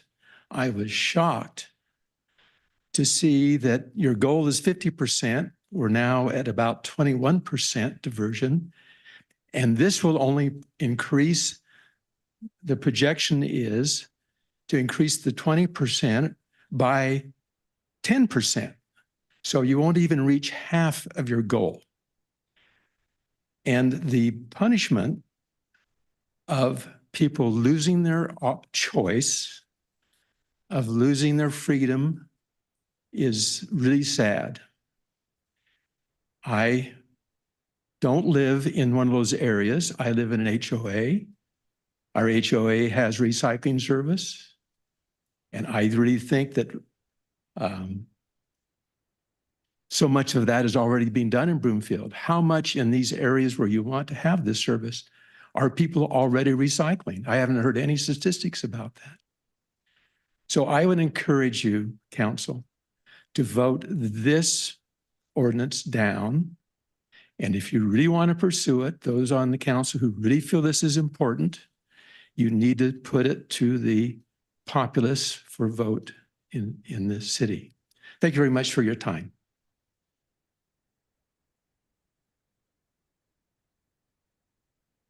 Hi, I'm Janet Sun, Ward 5. I want to speak about the Fort Collins study. If we're going to have electrical vehicles like they were talking about, if that's something, I'd like to see if that Fort Collins study included electrical vehicles. I doubt that it does. And the point that the other gentleman made about the other vehicles that are in the neighborhood constantly, the Amazon, all the delivery drivers, those things often have electric batteries in them. Those are damaging the roads, and I bet that that is not part of that study. I bet that they just looked at the trash vehicles and assumed that they were causing the problem. I've heard before, especially one of the council members at our last meeting, that they didn't like the noise. They thought the noise was too high. So me being a spec person, I looked up the decibels allowed for noise in the city of Broomfield. And I looked at the different, just regular lawn tools that people use: chainsaws, hedge trimmers, pressure washers, weed whackers, leaf blowers, lawn mowers. They all are about 100 decibels, which is pretty high, pretty annoying. My worst one that I hate is a leaf blower. And the leaf blowers on top of it put pollution in the air, and then we get allergies, and then it goes down into stormwater, and then Ken Rett gets to deal with cleaning out the storm systems, which costs Broomfield more money to clean it up. So as far as the trash trucks, some of those have a lower level than all these other equipments. So for a trash truck to be annoying to people, look at all the other stuff that your neighbors do all the time, and probably you yourself. I also want to speak to the fact that I want to make sure that people are aware that that $10.50 opt-out fee goes on your water bill every month. You don't, as far as I'm concerned, once it's on there, you're opting out every month until you undo the program. Is that correct? That is correct. So I want to make sure people know that. That's $126 a year coming out of your pocket if you're not using their trash service, in addition to your trash service. The other issue that they have is the leaves and branches. If those things can't go into these waste containers, I don't know what I'm going to do. I can't haul bags of leaves and tree branches when I trim my trees in my car. What are people supposed to do with that? I can't just throw that stuff in my vehicle and get it all over my car and make multiple trips to go to the recycle. That's absurd. I want to be able to put my leaves and my branches in my trash containers and have them hauled away. That's what I pay for. And for that service not to be allowed is just simply not acceptable. And also I want to say that if we do have vehicles that have electric batteries in them, I've spoke to this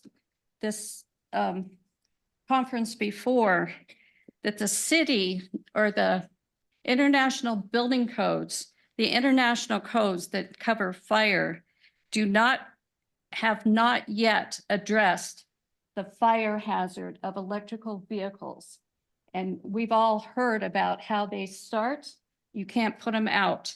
That's going to be really great having trash in an electrical vehicle. And they're not planning to update their codes until 2025.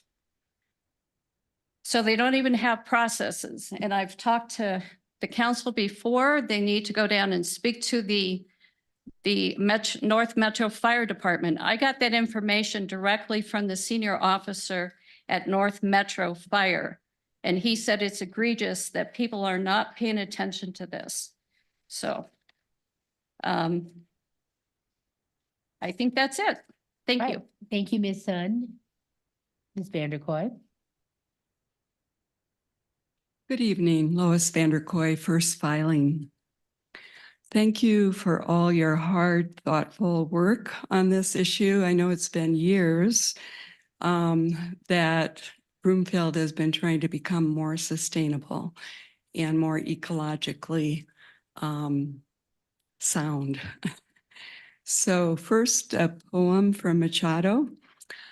The wind one brilliant day called to my soul with an odor of jasmine. In return for the odor of jasmine, I'd like all the odor of your roses. I have no roses. All the flowers in my garden are dead. Well then, I'll take the withered petals and the yellow leaves and the waters of the fountain. The wind left and I wept and I said to myself, what have you done with the garden that was entrusted to you? I'm hearing a lot of opposition to this proposal. And I know it's hard to make change, but we need to start making change to take care of our garden. The waste proposal is a small step in taking care of our community, but at least it's a step that reduces the cost of waste services for many residents living in non-HOA areas. The pay-as-you-throw option of this resolution gives us personally the opportunity to cut our hauling fee by 2/3. We bought our house in 2002 and engaged with waste hauling then and researched the different companies and we picked Waste Connections, and we haven't had any problems with them. The only thing that happens is that sometimes they increase their rate. I call in and bring it down. So that's the only problem. Their customer service has been excellent. And we're forced right now to do the 95-gallon container, and we already compost at home. We do recycling, free recycling with Waste Connections. And so we can go to a small cart, and that reduces our price by 2/3. That's quite a savings. Plus, we're seniors, so we get a discount. And also, we live in a neighborhood with trash trucks going through almost daily, sometimes twice a day because, you know, it's recycling and waste going through. We have children across the street going to Emerald Elementary. And, you know, it's kind of a pain to have these big trucks going through. I don't know about EV trucks, but I don't think they are any more dangerous or heavy than regular trash trucks. I've never heard that. And our son is a forensic engineer and knows a lot about fires and says that EVs are much less likely to cause problems with fires. So there's misinformation out there too. And I also appreciate all that the city does already with, you know, our taking our leaves and branches. We put it in our car, our Prius before, and now a RAV to the tree recycling, you know, for free. And we pick up mulch. It's great service. We take our shredding materials that need to be shredded for the shred days. So there's a lot, and the spring cleanup, we take advantage of that. So there's a lot that help us reduce our waste already. So I encourage you to vote yes, especially for us living in older neighborhoods where we don't really have a choice to have a better waste hauling service, a more, you know, a less expensive waste hauling service, and help our whole community by reducing the cost of road wear and plastic pollution and increasing safety. We also will reduce NOx emissions. As you know, NOx generate ozone on sunny days, and many of us avoid exercising outside during summer's multiple high ozone days. Thank you for taking care of us. Thank you.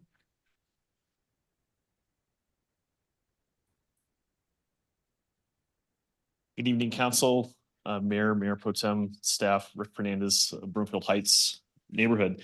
Wanted to basically start with saying this. We all believe in diversity. We all believe in that. What I want to suggest to you is there's a diversity and choice already in place. I can look at the items that are part of this plan, and I can tell you I can do every single one of the things that is proposed. And I can change my service today. I actually did it earlier this year. Switched my provider. It was not a big deal. It happened. I got a better rate, better service. For me to do that here, I really don't have that choice. My choice is to opt out and pay what I look at as another utility fee increase. You're talking about water rates here in just a little bit. That's a water rate increase to me. It's a utility rate increase to me. And with the option for HOAs to not have to do this, it sounds like that's a carve out as part of the contract. There's no impact on HOAs. I, as an individual, feel discriminated against based on that. Where's my option to go with someone else? And when I hear things like behavior change, when I hear it being positioned as a motivator for people to participate, that's not a choice. So if you want to go forward with this program, one, a 5-year contract is absolutely ridiculous. I can understand from a corporate level, from a business to business perspective, I get it. But you're locking in every single citizen into that unless they opt out. And because of that, you're taking choice away. So if you want to compete, if you want this program to be a true option to the citizens, and I think everyone in this room does care about how much we do dispose of, how much we recycle. I don't think there's anybody in this room who doesn't care about that. Take the opt-out fee out. One, my real ask is do not pass this tonight. Go back and look at it again, because you are basically putting a non-choice in front of folks that are not in an HOA. And many of us will opt out, but at some point, I even have heard this. There are stories for Arvada, who has a hauler program. They've increased their opt-out fee twice in the last 2 years. If you go up to Glenwood Springs, if you don't recycle properly, you get a penalty fee on top of that every month. So we're going to have what? Waste Connections going through potentially through our trash to make sure we're disposing of materials the right way, that we are recycling. I think that is absolutely, I can see that coming down the road because other municipalities have gone down that road with a plan like this. So one, I'm asking you not to pass this tonight. If you do choose to go forward with something like this, get rid of the opt-out fee. If you want to compete, then compete. See how it does. Don't make me pay an additional fee for something I already have. And I would ask you to seriously take this back. When I heard comments that have come into the city council over the last 2-3 weeks here is 59% are opposed to this. Well, there's a straw poll. If you really want to look at this, take the time. Don't put another program on the backs of the taxpayers. Thanks. Fletcher. Good evening, Mayor, Pro Tem, Council, staff, Luana Fletcher, Greater Wilcox Subdivision. When I hear the words nudge, and then I heard 30% of the county is in this area that will be taxed or feed, whichever you choose on the words. I want you to know who I am. I have an Apple SE version 1, so you guys can look at how old that is. Vehicle that I just retired not too long ago, 298,123 miles.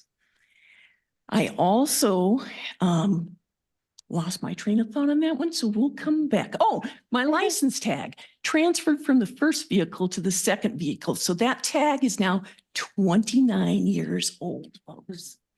So I recycle, I reuse, I reappropriate. Couldn't ask for anything more from somebody, I don't think. But this is the line in the sand for me. When we have HOAs exempt, commercial properties exempt, apartments exempt, condos exempt, and townhomes exempt. And I understand, thank you, that some of those are required by law. Some of them are not. We have just lowly little homeowners over here.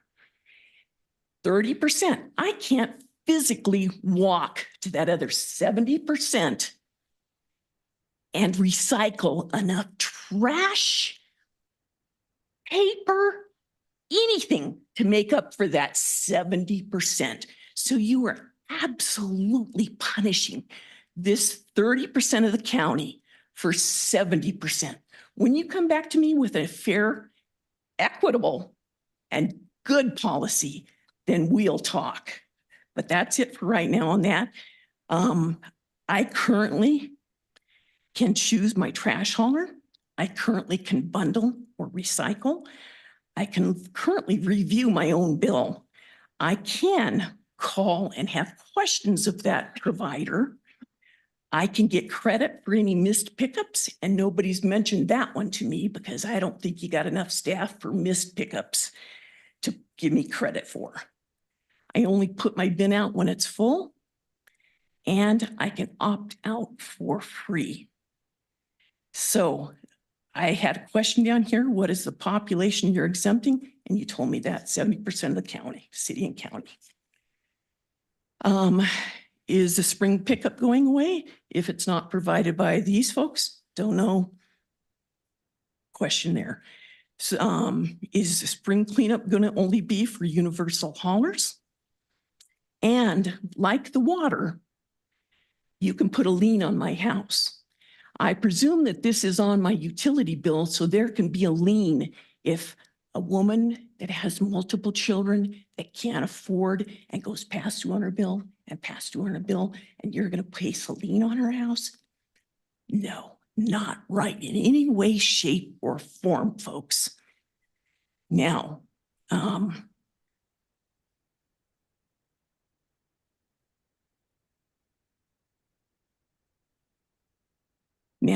so I was asking, how much will the city and county of Broomfield, i.e. taxpayers, be on the hook when this fails?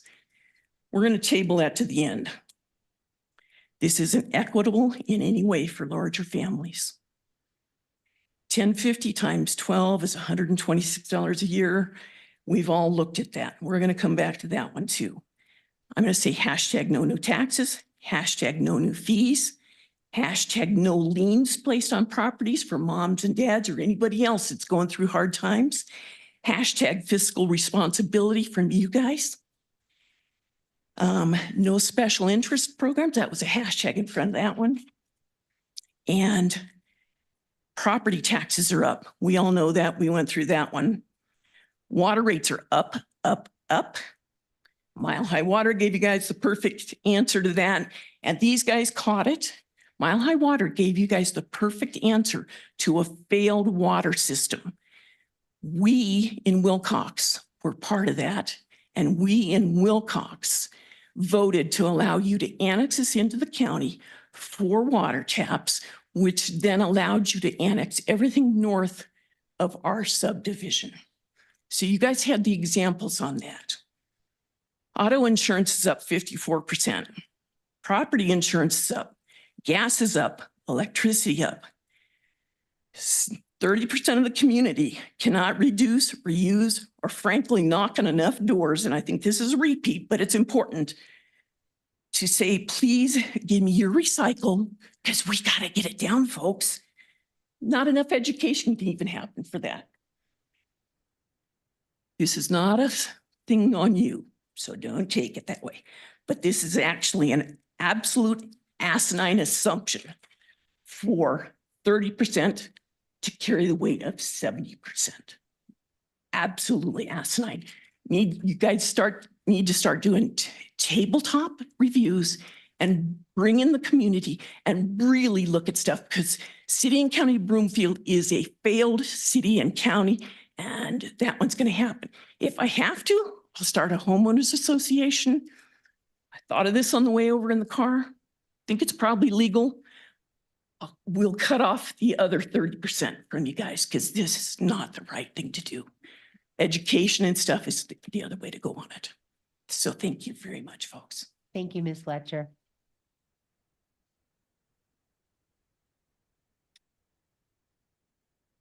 Adam Gobetti, Ward 5, McKay Landing. This is an insult. But I'm grateful at least that you're not trying too hard to sell the benefits of it, because it's obviously a bad deal.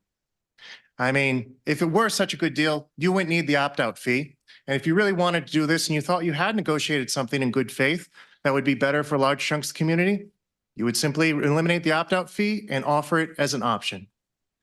But instead, you are doing all of these things for engineering, and you are causing more damage to the environment because you don't understand how these things happen. There is always unintended consequences. And with 5 years as a bench scientist and 15 years as a business leader in biotechnology, I have seen it all. First of all, so we're going to recycle, recycle, recycle. Well, a lot of things are not that easily recyclable, and no matter how much you try and teach them, people are taught from when they're knee-high how to recycle. You can recycle this, you can't recycle that. A lot of people fail. That creates a lot of work. Where you are able to recycle is in areas like parts of Europe, where there are actual standards such that the same type of plastic is used in all areas of the item so that you actually can recycle it as a unit, as opposed to separate items being together, being thrown in. And when you give people a little tiny box and a big box with recycling, even people who are trying their best are going to look and say, oh, well, this could go in. But you know what? Sometimes we don't want to recycle. I worked for and with companies that had incredibly complex shipping materials that was necessary to save human lives, and at enormous expense and effort, found out how to replace them with completely biodegradable materials. And the improvement to the environment of having these completely biodegradable materials, as opposed to recyclable at great expense, effort, cost of energy, was significantly more than anything else you could try. It's like when you push electric chargers, you strangle hybrid technology and you strangle hydrogen technology in other areas. All of these things have unintended consequences. And this is what you are setting us up for. Just so you can exert a little more control and insult the community. And insult our intelligence, because we can actually do simple math. You just heard it. 1050 times 12 is 126. You're going to be adding about 200,000 in costs. I know it's a little less, but we all know it's going to be more. And for that, you've got, what was it? Something like 2,300. So that 200,000 divided by 126, you could just give the lowest tier away to roughly 2/3 of the group that you're actually doing this on behalf of. So you're insulting us. You're wasting time. You're wasting energy. You are not helping the environment. You are not focusing on the things that matter in infrastructure. And I wish I had time to talk about this, but I've seen other past things that have failed, such that efforts to improve recycling ended up being directly responsible for a lot of plastics going directly into the ocean. Love to tell that story someday, but you know what? I'd rather that plastic would have gone into a landfill. So please, if you have any ability to listen, if you have any care for our community or our environment, stop this. Offer it without the opt-out fee if you want, but stop this. Thank you. So we've done 6 in person and we have 1 person on the phone. So I'm going to go to our caller and then we'll open it up for anybody else in person that would like to speak. So we're going to the caller now, and it's Sarah Braun. Sarah, you're on. All right, thank you. Ooh, following that up, I hear so much passion for this town we all call home here tonight. I'm Sarah Brown. I live in the Outlook, and you know, for those of us who have been following along with this over the last several years, tonight is a big night. When I spoke at the City Council meeting last month, I talked about my HOA and how our 175 homes have benefited from our collective agreement. But I also spoke about my mixed feelings about the HOA exclusion that I've heard several folks mention tonight. I still hope that will be reconsidered in the future so that the city has better reporting and more consistent behavior that encourages recycling and waste reduction. Because I truly think that's necessary to meet the objectives that we have in our zero waste plan. However, you know, I trust that my representatives know how important this small step tonight is to me. And I want to use my time instead to thank Broomfield for taking this so seriously. Even though there's no perfect solution, there's no solution here that doesn't require change and compromise. I've talked to my neighbors about this, followed community-wide discussions on Nextdoor, And I know that the people in this room have dedicated so much time to discussing the contracted residential waste services program, learning from your municipalities and talking to residents about how to tailor the best option that's aligned with our collective vision for the future of Broomfield. We've learned so much from the questions that have arisen and the stories of how our fellow residents currently approach waste management. And I know that we will continue to learn as we go down these sustainability paths. So as we are on the cusp of this significant decision tonight, I think this baby step is necessary to meet our environmental stewardship goals for future generations that live in Broomfield. And I, again, want to urge council to approve the ordinance and the agreement with Waste Connections so that we can begin the difficult work of implementing this program and making progress on the sustainability goals that are overwhelmingly supported by Broomfield residents. Thank you.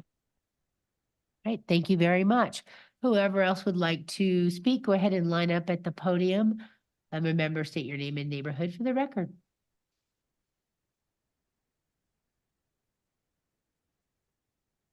Hello, Keith Mosley, Ward 1, Brandywine. I'm going to opt out. I'm going to pay the fine. I've been with Western for 11 years and I like them. Great company. I'm sure these dudes have a good company too, but personal preference. One question that she touched on I was going to ask was how the annual spring cleanup with Western is going to be handled, if that's going to be deprecated, if I'll be treated differently. I'm sure somebody can answer that in the future. The other thing was, it's not really a question, I guess an observation. I remember being here years ago when we first started talking about this. And if I remember correctly, what necessitated a single hauler was the requirement for compost pickup. And I saw on the screen earlier that that's not part of it. So I find that kind of odd. Third, I catch my breath here. Somebody actually touched on it and I didn't even think about it until he did. When I lived in Madison, Wisconsin, they had city, state issued trash bins.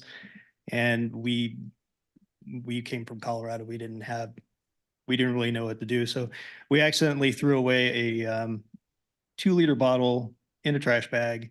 And then we got this dirty note because they had dug through my trash, found the bottle that was recyclable, and identified another piece of like a bill that we had in there. So that is a thing. I don't anticipate that here, but I just thought it was funny and would bring it up. So really there's that one question. If somebody can answer at some point, it would be good. Thank you. We'll get that answered for you. Ask that somebody over here. Okay. Thank you. Good evening, Mayor, Mayor Pro Tem and Council. John Ewalt, Pinnacle North.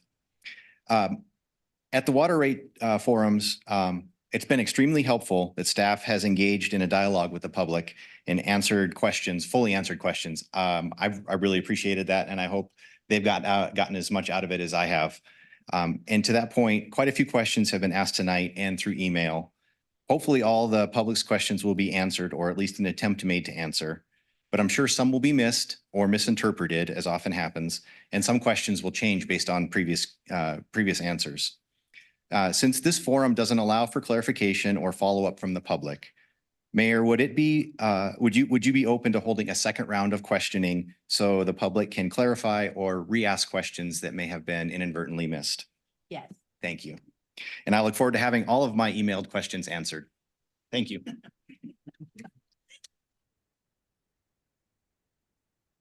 Bill Crothers, Northmore again. One question I have, one of the things that I've seen over the years is trash companies always get bought out by other trash companies. Everybody starts and then pretty soon they go, somebody else buys them out, somebody else buys them. What happens if somebody wants to buy out Waste Connections? How is that going to be dealt with as far as the contract? Would they then have to take over the contract? Okay, so that's one. We'll ask you. Will we still, I think a big one for everyone here is, will we still have the spring cleanup? You guys haven't given an answer yet.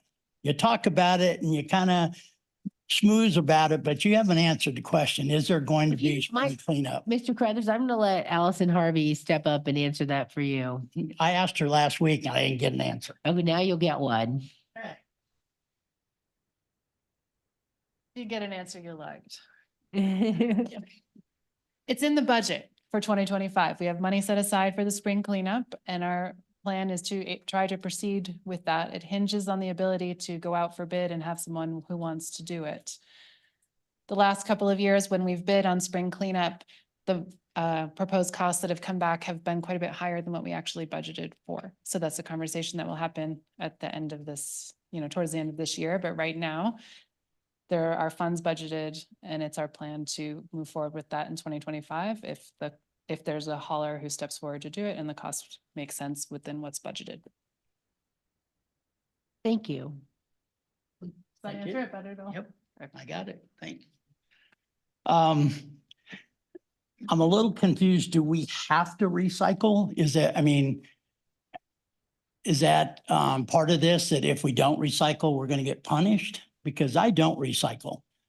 And I'm just kind of curious how that's gonna be handled.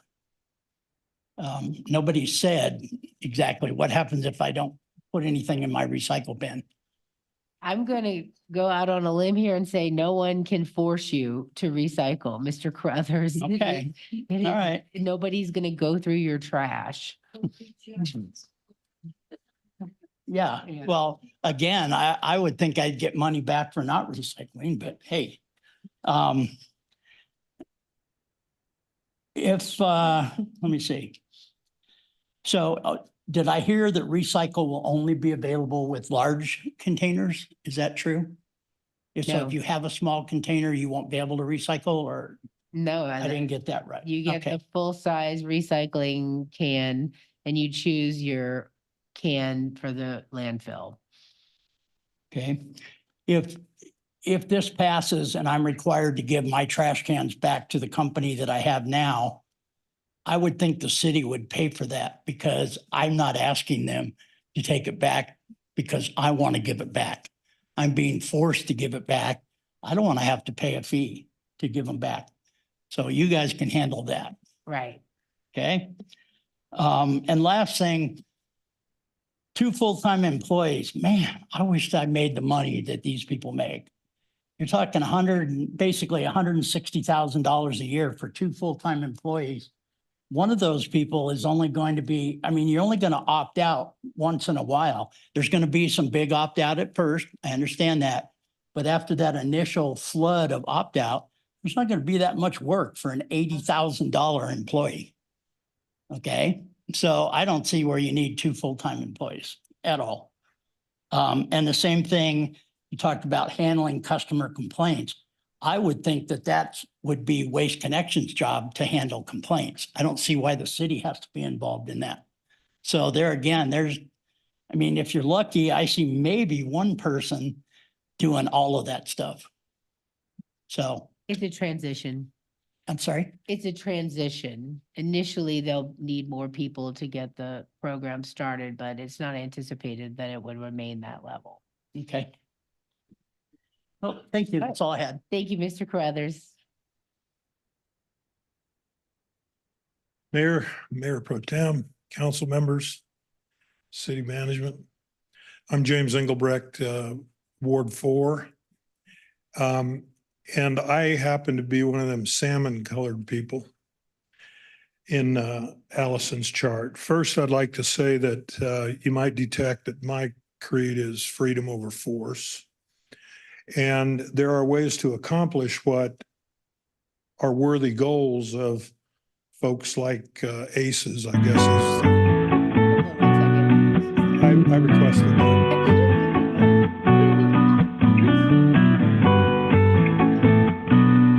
Allison, thank you for being here last Tuesday and for answer attempts. And I apologize, I wasn't aware since 2020, you all have been working on this. And so I was unaware of many conversations that may have been held and behind the scenes. So to me, it didn't feel like listening.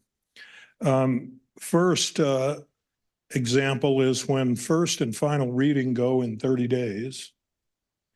And then second is when the actual contract, the numbers, the analysis, and what does this and that mean happens a couple weeks ago. It doesn't feel like listening when there's major unanswered questions. And I appreciate that comment from our mayor that, yes, there will be a chance for additional questions and things to get answered. To me, it feels like force towards a green agenda, which I don't have philosophical problem with. What I have problem with is force. My main unanswered question, Allison, and thank you for your shot at it, is the whole concept behind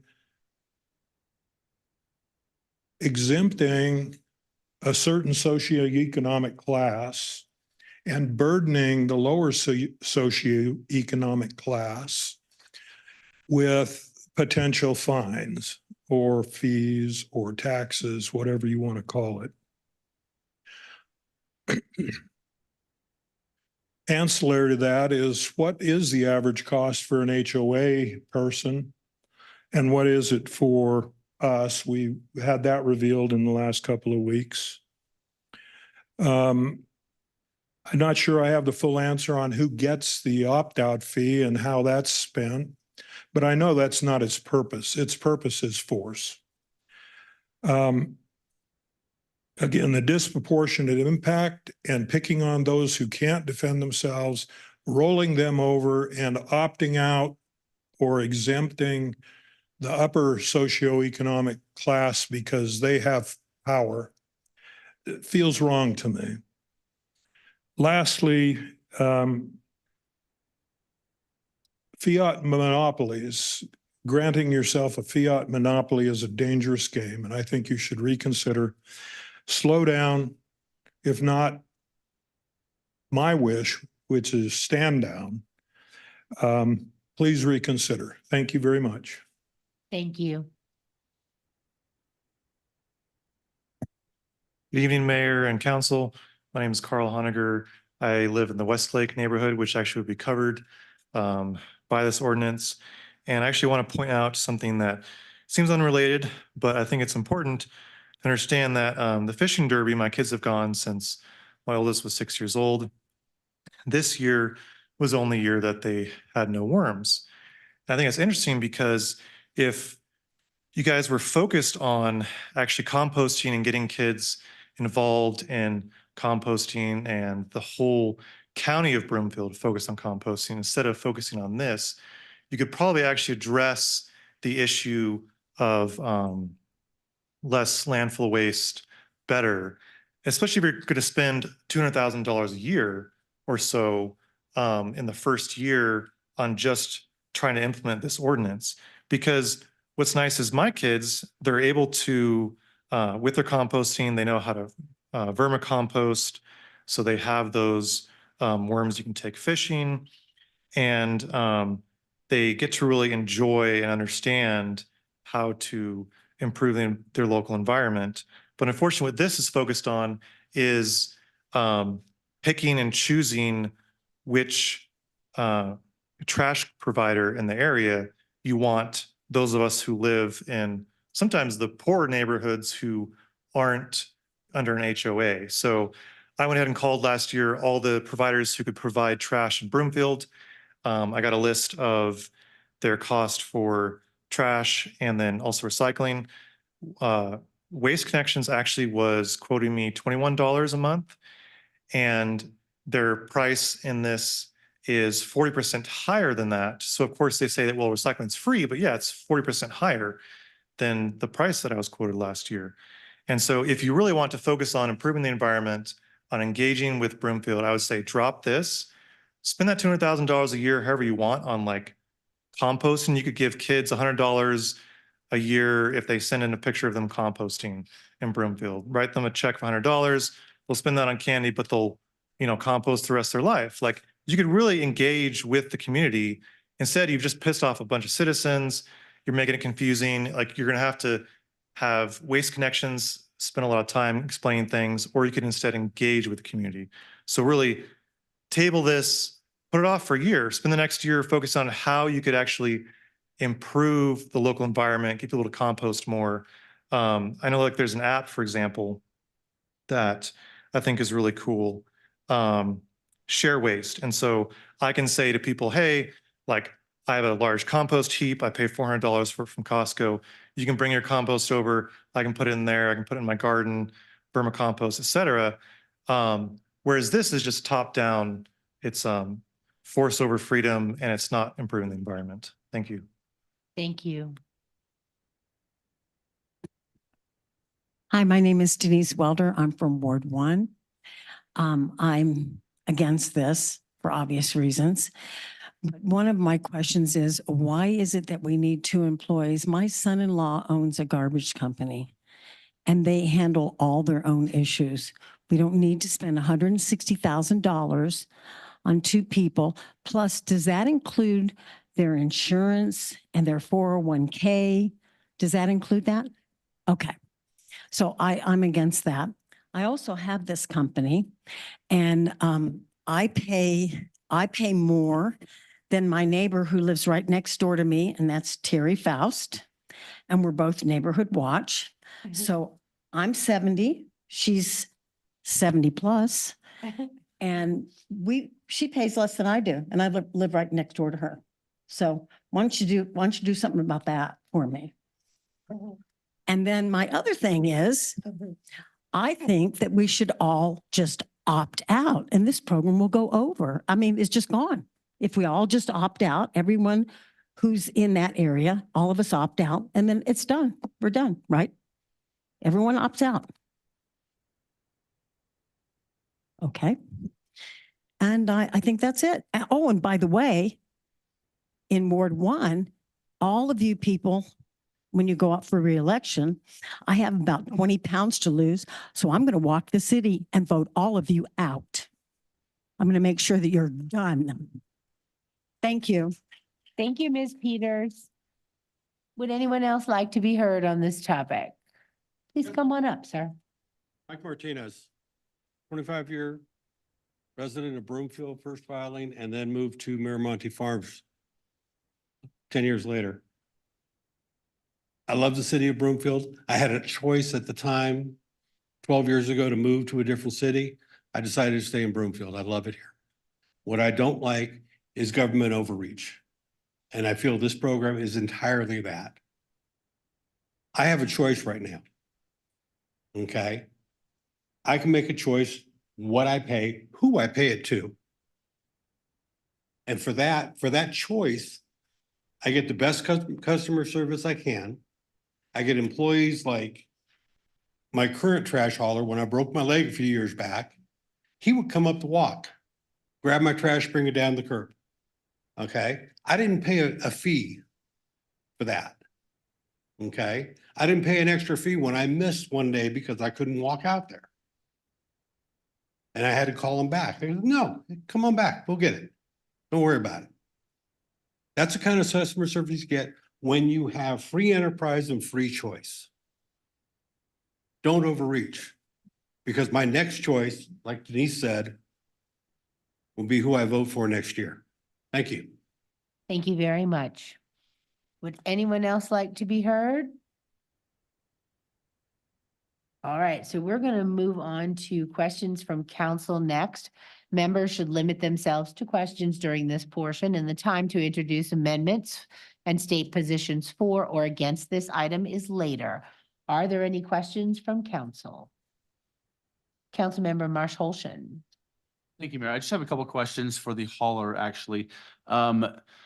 You've heard a lot from the residents about customer service issues, and that when we were discussing this first, that was one of my major concerns too, because I know for me, I have had customer service issues with my current hauler, and I've spent all day on the phone and not even talked to somebody, and it's frustrating. And my only option is to cancel and to move to somebody else, but then they charge me a fee, and so it's not worth my time, really. So that's the main issue from these residents is, I mean, there's a lot of issues, but customer service is one of the main ones you've heard. Are you going to have, you said a dedicated person, is that going to be if I call or any resident calls to complain about something, are they gonna get that person or is it gonna go to a call center somewhere else? Yeah, I appreciate the question.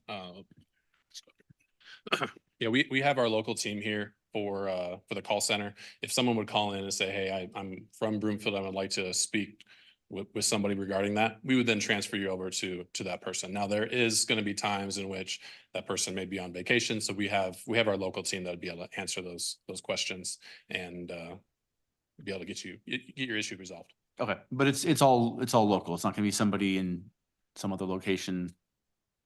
That's correct. Yeah, our call center is in Henderson. That's where our 22 CSRs are held out of. They all live in the community. Okay, and I know we in the contract, we have built-in metrics and penalties and things like that. Can you speak to any of that, any of the concerns that the residents have raised on customer service issues? For our current customers that we have in Broomfield right now? Or yes, and what you intend to do with these? Okay. Yeah, there are liquidated damages within the contract that hold us accountable for what we sign that dotted line to serve this community. We currently have a few thousand customers in the community already, and we hardly ever get many complaints for this area of town. We have our hauling operation is right off of Colorado 7, and it's close by. We have that flexibility to perform our service like we agree to. Okay, and then one other question, you mentioned the EV piloting and EV recycling trucks in Colorado. Is that going to be in Broomfield or is it just being Colorado General, or is it going to move around, I guess? Take this one? Yeah. I'll bring it back down. All right. Mayor Pro Tem, Councilmember, thank you for your question. So again, I do want to make sure and that everyone understands that we haven't committed to, bringing in a full fleet of EVs into Colorado. There are some concerns that we have, but we don't know what we don't know. So this is one single truck that we haven't really technically decided exactly where we want to put it. I can't commit to that being in Broomfield, but we are going to put it maybe in different areas of the state, up in the mountains. Right now, we're looking at putting it, out of our central yard off of Franklin Street. It's going to be a recycle route. That's what we're looking at right now. Those things could change as we look into this program and we acquire data to say, hey, maybe this is a good idea. Maybe this is a bad idea. So I won't be able to commit it to Broomfield, but that's a possibility. And it's a conversation that we would absolutely have. I hope that answers your question. It does. Thank you. And then I actually want to follow up question on the customer service issue. What kind of turnover rate do you have with your drivers? Because I know if you have one driver that does the same neighborhood every single week, you're going to have less likely to have customer service issues. So do you pay them well? Do you treat them well? What's the turnover rate? Yeah, I appreciate the question. That's, our number 4 operating value is a great place to work. And we pride ourselves on making it a great place to work. Our site-wide turnover for the Denver Metro is 23%, which is, from an industry standard wise, very impressive. Okay, thank you. That's all questions, Mayor. Thank you. Thank you. Who would like to go next? Councilmember Lim. Okay, I'd like to follow up on some of the questions that the residents asked. Well, I guess first of all, let's go back to since that was a big issue, the customer service. Could I have staff respond to why what did you do to ascertain that this Waste Connections would deliver good service? And in that interview process or following the recommendations of other municipalities, and if your discernment of that they will be good in customer service goes awry, what's in the contract to make sure they do? Thank you, Councilmember Lim. The criteria for submitting a proposal included questions about customer service expectations and asked any vendor who submitted a proposal to describe their process for handling complaints and things. In the interviews, we drilled in on that a little bit, asking about philosophy and response times, expected wait times, things of that nature. We asked about localized customer services, representatives or call centers versus out of state or customer service that happens elsewhere, because some concerns we'd heard from colleagues in other communities was with call centers that lie outside of Colorado, and frustrations that residents in other communities have had accessing customer service from there. And then in terms of the reference checks, that was something we asked about in the reference checks, and the references came back strong for Waste Connections.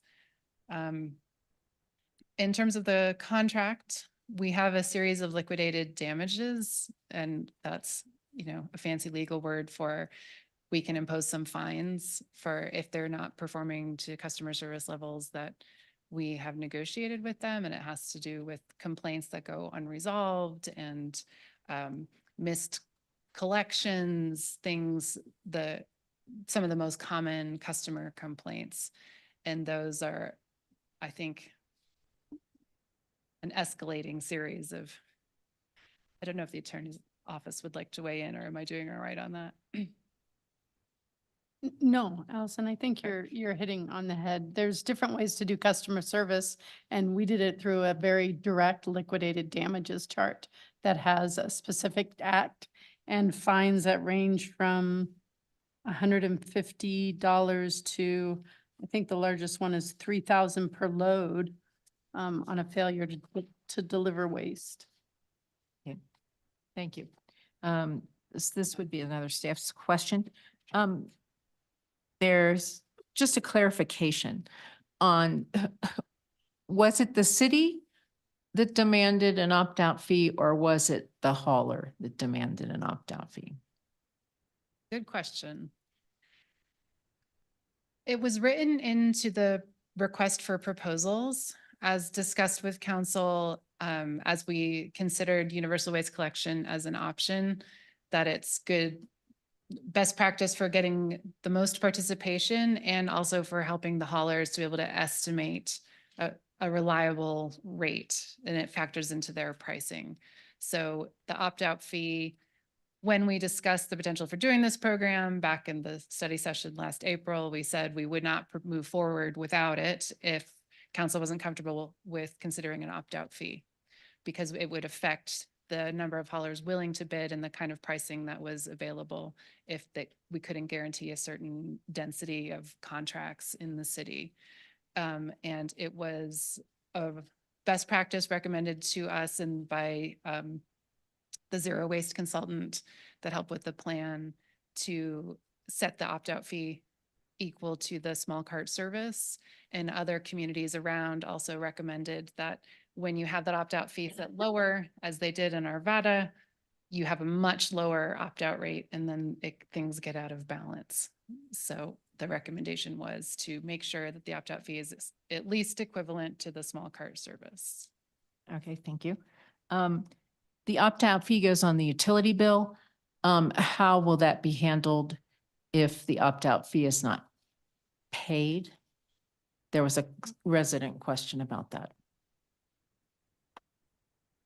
Is there going to be a lien on people's houses? I want to know that too. So the ordinance does have the language that there may be a lien. This is a very common tool for fees that a local government might assign to certain services throughout the city, and we have it in different areas of our code.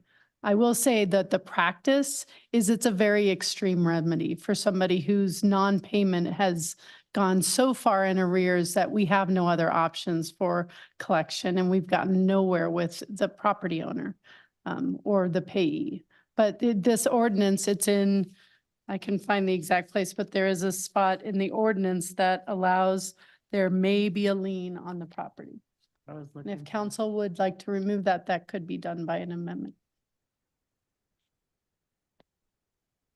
When we get to that, Ms. Peters, we're in council questions. We're going to do another round of public questions after council questions. So hold that thought. Sorry.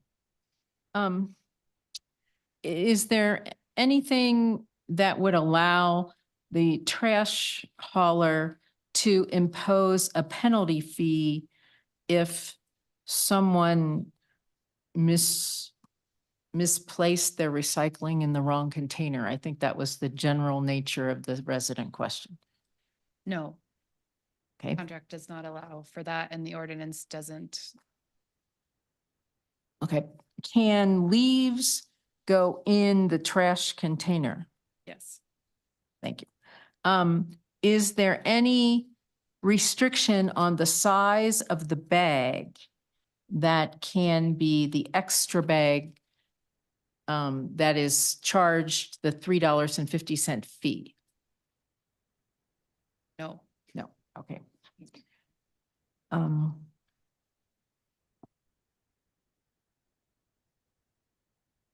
okay, thank you. I think those are my questions to follow up that I had written down.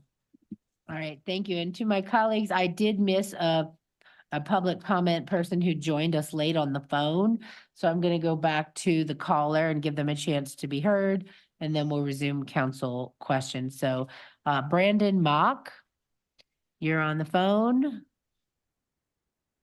Oh, okay. Thank you very much. Thanks for taking my call. This is Brandon Mock. I live in the Willow Run neighborhood. I'll make this short since it's late. I'm looking forward to this ordinance passing in hopes that it will. Currently, I pay $35 a month for the smallest container, and we wanted the smallest container so that we could save money. But this new city contract will cut my fee in down to a third. So I just wanted to make sure that that was understood. I don't think that $10.50 a month for hauler services out of the question. I think it's a very reasonable price. And I want to thank the city staff for working so hard to negotiate this contract. That's all I have. Thanks. Thank you very much. Going back to council, Councilmember Cohen, did you? Oh, okay. So Mayor Pro Tem Schaaf? Thank you, Mayor. So I'll try to get through as many questions as possible. So what percentage of households in the non-HOAs currently don't currently utilize curbside recycling or participate in the recycling center? Do we know that information?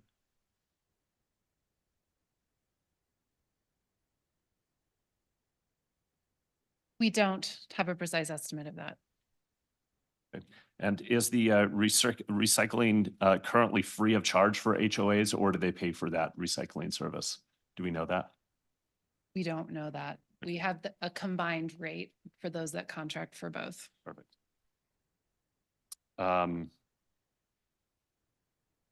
So we had this question a couple times. This is a question for the Waste Connection. So a couple residents posed it tonight. We've gotten emails about this, about transparency of prices. Why isn't trash hauling services prices more transparent and consistent?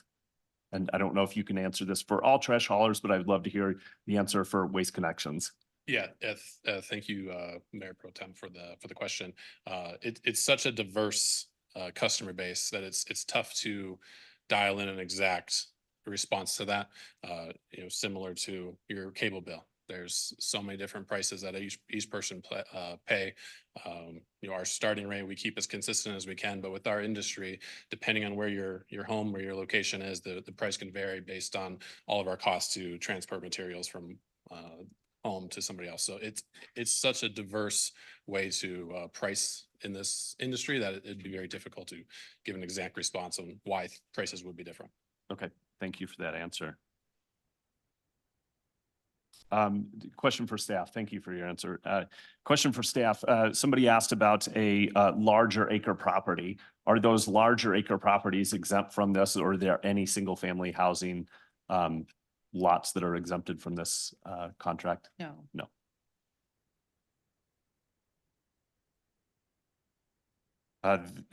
Around the waste diversion goals and measuring that moving forward, how is this going to be tracked moving forward? Are we going to have the capability of continuing to track to see how we are meeting those goals and how we continue to have movement on this?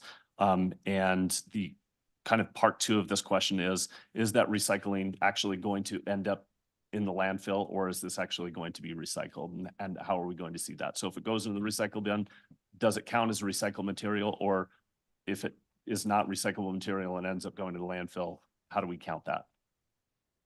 Okay, I'll start with the second one. Thanks. I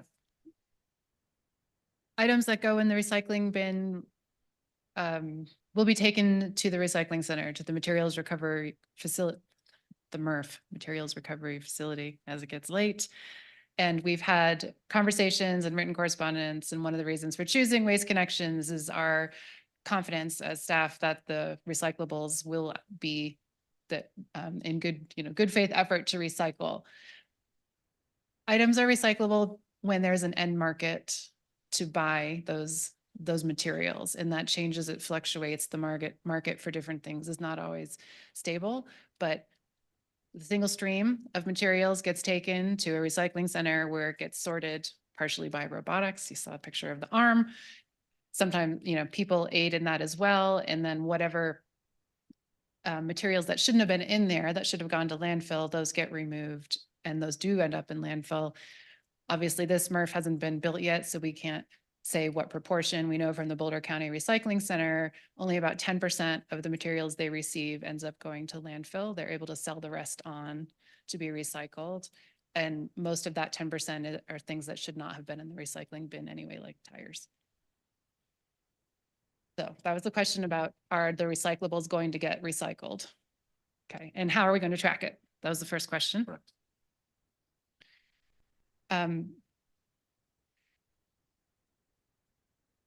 I wanted to give you just a little glimpse of how we know about our waste diversion data right now. And that's our licensed haulers are required to submit their data on an annual basis to the ReTrack database, which is a great tool. And we're super excited that we have it. Before we had access to that, we didn't know. But each hauler has their own way that they track, and they have to upload their data. I think it's by the end of February for the prior year. And then it takes almost until June or July for that data to be validated and cleaned. And small omissions or errors on the part of in the database or the haulers can really have an impact on our data. You might recall the conversation we've had together here previously about how it wasn't 12%, it was 21%. Things change, and it's complicated to walk it back. And our staff spends a lot of time looking at that data every year, trying to understand and having conversations with haulers about what might have been missing or not. It's not bad intention on anyone's part. It's just, it's not a great streamlined system. And as we've said, how much trash you produce, how much you recycle, it's not metered. There's not a really precise way to measure it. Waste Connections will be able to help us get a better handle on that, because we're asking for monthly and quarterly and annual reporting, so we can track better, more consistently. We won't have a 6-month lag after the end of the year until we can even be assured that all of the data is in there. We will still have the ReTrack database, and our commercial hauling, our multifamily hauling all comes through there, but this will get us more precise on how we are doing with our residential waste diversion. And if you want more detail than that on exactly how the measurement occurs, I'm going to invite Waste Connections colleagues to come up. Would that be helpful, Mayor Pro Tem? Yes, thank you. Thank you, Allison. Thank you for the question. We have a tablet system in our trucks that when we go over the scales, because when we have an empty truck, it weighs X. We go fill it with recyclables, trash. It increases more. Go over the scales. We know what that tear weight is. That's the amount that we're dumping onto the working place at a MRF or at the landfill. That number is printed out. We are entering that into our tablet system, and that's pulled from a report. So we'll have very quick data so that we can be able to share. And we do that with multiple different communities across the state. Thank you.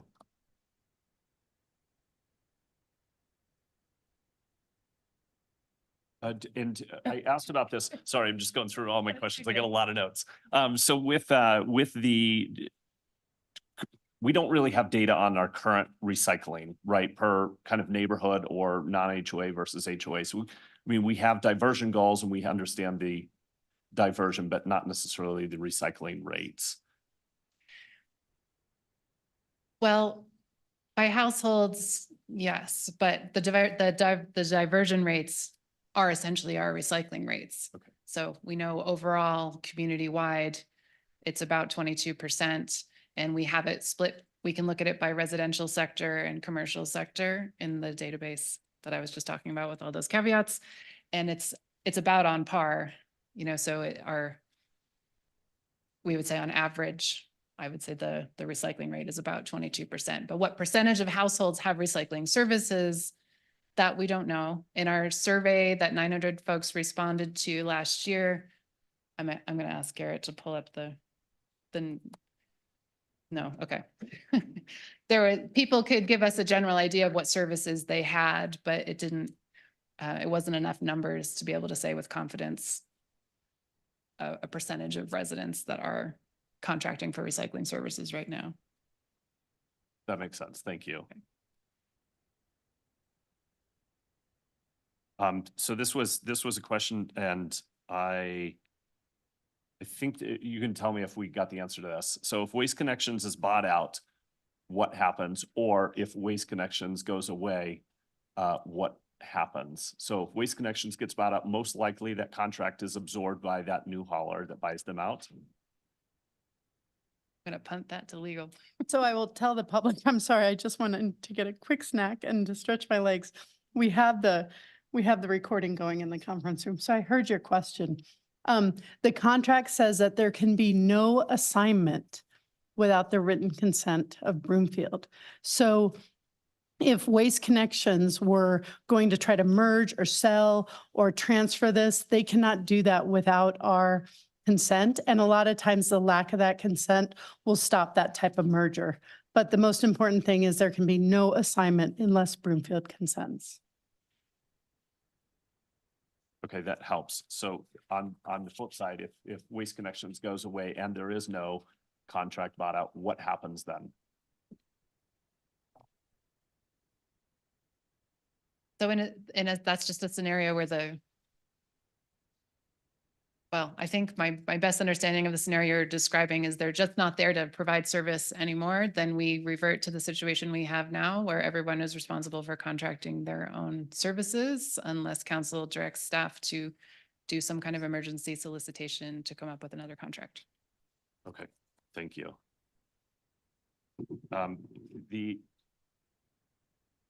The current cans that the non-HOA residents have at this point, what is the plan for all of those cans? Do they go back to the current providers free of charge, fee? How is that? What is that system going to look like? For residents who own their own cans, currently Waste Connections will collect those, and through their cart vendor, they're going to make every effort to reuse, recycle those, and there will not be a charge for that. For residents who have a private contract now where the hauler owns the cart and they're essentially renting it, then that will be according to that private contract between the resident and that hauler. There might be a fee to return their carts. There might not. It depends on the hauler and the contract. It looks like I have time for one more question. Oh, I'll let you slide. Oh, thanks. Okay. You're doing the public's work. All right, thanks. Okay. Well, you know what? That was my last question. What? I'm good. I'm good. All right, we'll move on to Councilmember Anderson. Thank you. Okay, so my first question is related to the HOAs that have contracted trash and recycling, because they have to have both in order to opt out or to not be included and to be excluded from this program. And I just want to, can you briefly touch on why the HOAs, why we moved in that direction to actually exclude the HOAs? Staff negotiated the contract based on direction received from council. And that was one of the points of the direction. Okay, and there's also some, or maybe that's not to be said. Okay, all right. And then there have been some residents have expressed in the HOAs have actually seen the lower rates that come with the pay as you throw on the lowest tier. And have, kind of asked about that, like, so the HOA could move to a pay-as-you-throw program, because a lot of the HOAs currently just have a single rate, whether you get the 35 gallon or the 95 gallon. That's what I have in my HOA.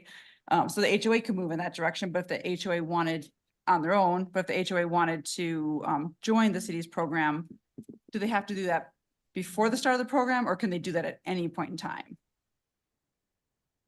Like, could they do it a Okay. month, a year into the program? Just making sure I'm understanding the question as it gets late and we have the list of questions. As far as we know, there aren't any HOAs right now using the pay-as-you-throw structure. So I just do want to say that for those who would like to join the city contract, they can let Waste Connections know ahead of time or with a certain amount of lead time that will work out in the finalization of the rollout plan. But they've assured us that they can absorb that business with it wasn't a super long lead time. It was like less than 3 months or something, but Okay, so down the road. down the road, Down they the can road, make that right. decision as they negotiate their contracts when they come up. Okay, and then conversely, I guess for new HOAs that form as new development occurs, they would have the opportunity to do their own trash and recycling, or they could just decide to start right away. But if for not new development, some residents have brought up, well, what if we just form an HOA especially for some of the smaller neighborhoods? If they form their HOA and they went out and contracted together, could they do that at any point in time and then be removed from the program? Or would that have to be after the first 5 years? Do we know? Interesting question. We're getting a lot of questions about, I don't know if anybody would actually gather their neighborhood together and try to form an HOA for the purpose, but if they did, would that have to be done before this contract starts, or could that be done? I think it would be very similar to an HOA that had a contract, and maybe that contract went away in 8 months and they had to join in. I mean, if we had somebody that had a lawful HOA and then could legitimately opt out, or legitimately be excluded. I mean, it doesn't say HOAs existing as of this date. So as long as you're an HOA that meets that definition, you would meet that exemption. Okay, that's helpful. All right, and then I don't know. And the HOA needs to provide services. So it's not enough to just create an HOA. You then would also have to be an HOA that provides services, because we do have some HOAs that don't provide trash hauling services. If you provide, the HOA would have to gather together, and everyone in that HOA would have to buy into, like we do in the HOAs when we move in, we're agreeing to Right. that service. So everyone would have to agree to pay for that service, and it has to include trash and recycling. Yes. Okay, that's helpful. Okay, and then did I miss this? Did we cover the part, like for individuals who have or have a contract in place that goes, for multiple years, how would they have to terminate that contract and potentially pay a penalty? I know we talked about the trash, so They'll have to terminate that contract, and if that comes with a penalty, the resident will have to pay that. okay, and do we know how substantially those penalties would be? I don't know how long people walk into on contracts, and could that be substantial? I can't speak to that. Okay, that one still bothers me. And then we've had questions about the composting, because that was a desired piece of this, but I understand and I advocated for, the not trying to do everything all at once, but do we have thoughts on adding composting, like when we would come back and revisit composting in the future? We haven't had those discussions yet.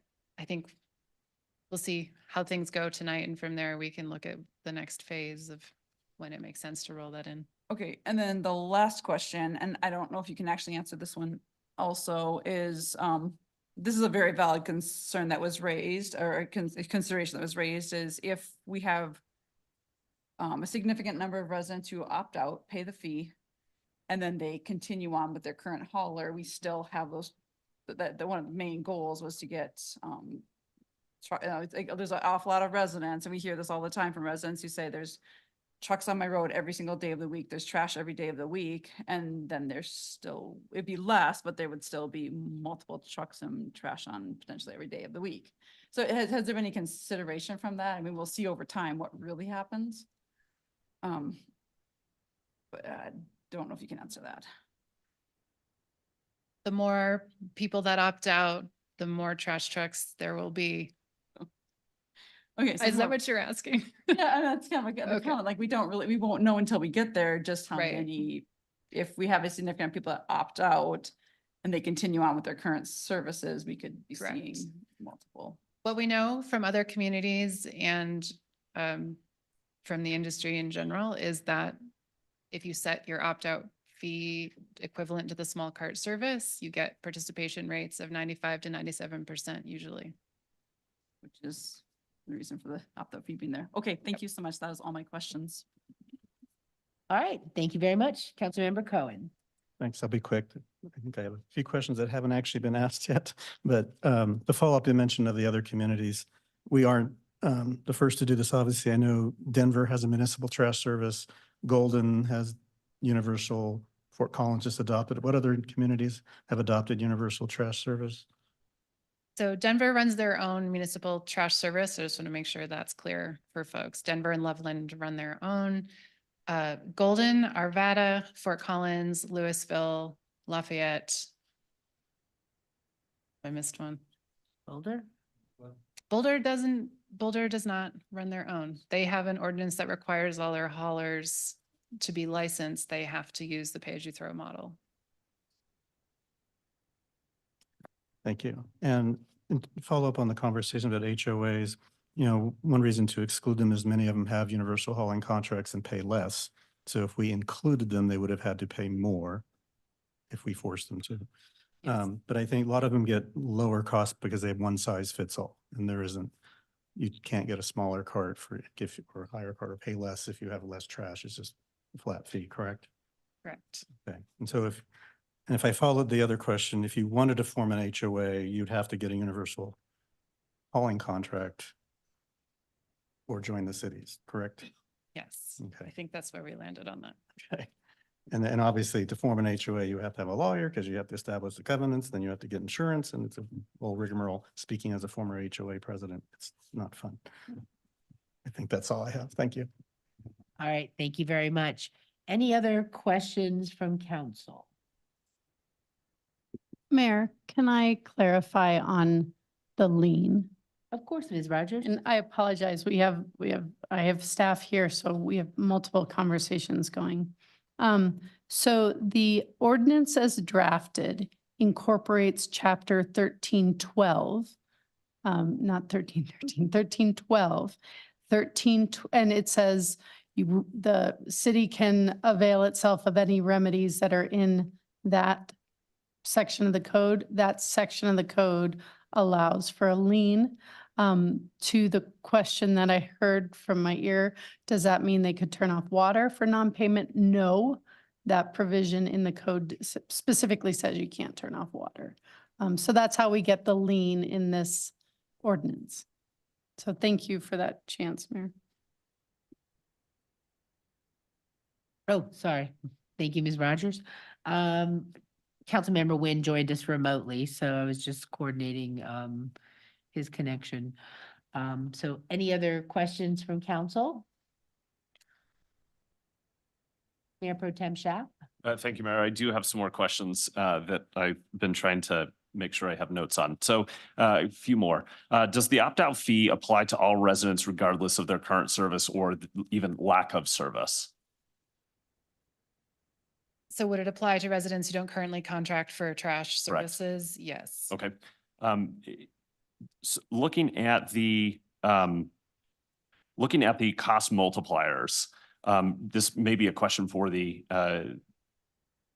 trash hauler, but for that multiplier that is set for the pay-as-you-throw, the 2 times and 3 times for the medium and large trash carts, when we are looking at that, is that the actual cost to throw that larger can away, or is it merely a way to incentivize folks to move? See, I use folks as well. Move folks to a smaller trash size.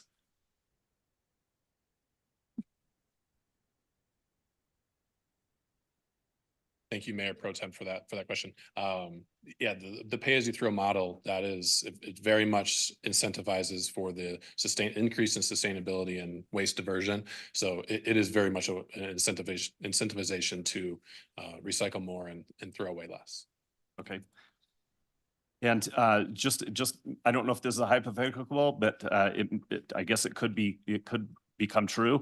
If every resident in Broomfield signed up for the $10.50 service, the minimum service, would Waste Connections be able to service Broomfield still without any other medium or large trash carts? Yeah, I appreciate the question, and it kind of goes twofold from that previous question. Waste Connections is the third largest waste service provider in North America. We're in 44 states, 25,000 employees. We do have a large, company here, and yes, if every resident chooses option A or option B or option C or any mix of that, we'll be able to continue to serve what we sign up for, and won't be any problem. Excellent. So this is a question for staff. Thank you. For those reports and the data that's being collected, will this include things such as solid waste by route, recycling by route, the number of spoiled recycling loads by route? How detailed will that information be, the data that we collect, so that we ensure, can we gear education dollars to a certain neighborhood or a certain area that, their diversion rates are much worse than other neighborhoods? It will be detailed enough to do some targeting, probably not down to a cul-de-sac, but route level. Okay. Yes. And then the last question, I think this is my last question. Do we have knowledge if there are any residents that have long-term contracts in place, or are all the residents on a month-to-month? So, for instance, if this program came in place, would we have a resident that says, I am now having to pay out the rest of my contract for the next 2 years because of this contract that the city has? I don't think I can speak to that. We don't have great awareness about contract length. We just know that many residents do have a contract, and we've heard from a couple that would have to have a fee to break them. Okay. All right. Thank you for that. I appreciate it, Mayor. Thank you. All right, thank you. Councilmember Marshall. One quick question, Mayor. Thank you. On the spring cleanup, the question was raised by a couple residents. And you clarified that the intention is to keep the spring cleanup, that it's in the budget, assuming we can find a hauler that's willing to do it. But we're not planning on treating residents differently, whether they opt out or not. So, the spring cleanup will still be for everybody in the city, regardless of who your trash pickup is. Thank you, council member. That's correct.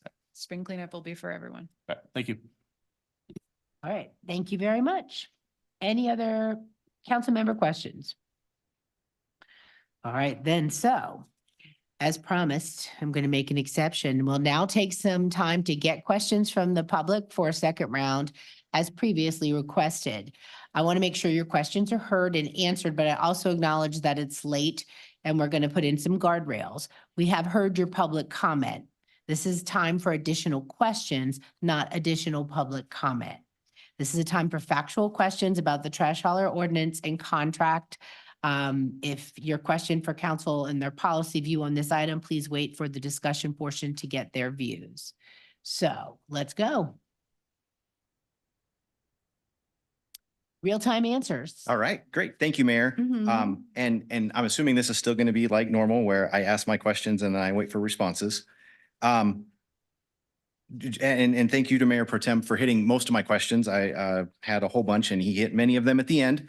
But I think we need to go a little deeper on some of these. Why don't we know the recycling rates of residents in Broomfield? It seems like if we were going to make decisions on how we're doing this, we should know those rates, shouldn't we? Is that rhetorical? It's rhetorical. Okay. This one isn't rhetorical. Why don't we impose more reporting requirements on our current haulers? They have to be licensed in Broomfield. Why are we not asking for the information that we were just told tonight that's available? And we should be asking for that and requiring that of all of our haulers. We should understand what we're biting off before we jump into something that may or may not be better. But, it seems like from the comments tonight, it's not going to be better from the people's perspective here. With and this is getting to my biggest concern. So the service can be provided with the small can for every resident at $10.50. So that means the 2 and 3 times multiplier is pure profit for this vendor. Does that seem like a reasonable thing that Broomfield wants to be enabling and forcing on all residents? 96-gallon can is the industry standard. I called Waste Connections and that's what they would provide me today. I had no option to go smaller. So that is what the service would be. And if I was to compare this to HOAs, to get the exact same service I have there, it's twice or three times what HOAs are paying. So where is that, the equity? Where's the fairness across Broomfield? If Broomfield was to say it's $12 a month, you would not have to have an opt-out fee because people would be opting in to that service. And that seems to me the most equitable way to go forward with this. And then it truly would be pricing, as Councilmember Cohen has said, where you're getting the benefit of the bulk pricing. So I would really like to understand why it's considered acceptable to make a sin tax, which is what the 2 and 3 times pricing would be for medium and large, why that sin tax goes to the vendor and not to public good, like every other sin tax we have on nicotine or alcohol. It goes to support the public good, not going to the manufacturer or the vendor of that product. Thank you. Thank you. These are questions. Roxy Jula Lockmore. So my question is, so we have a ruling that if you don't pay your utility bill, which is the water bill, that your water cannot be shut off. Is that correct? Ms. Rogers? Yes, that's in our code right now.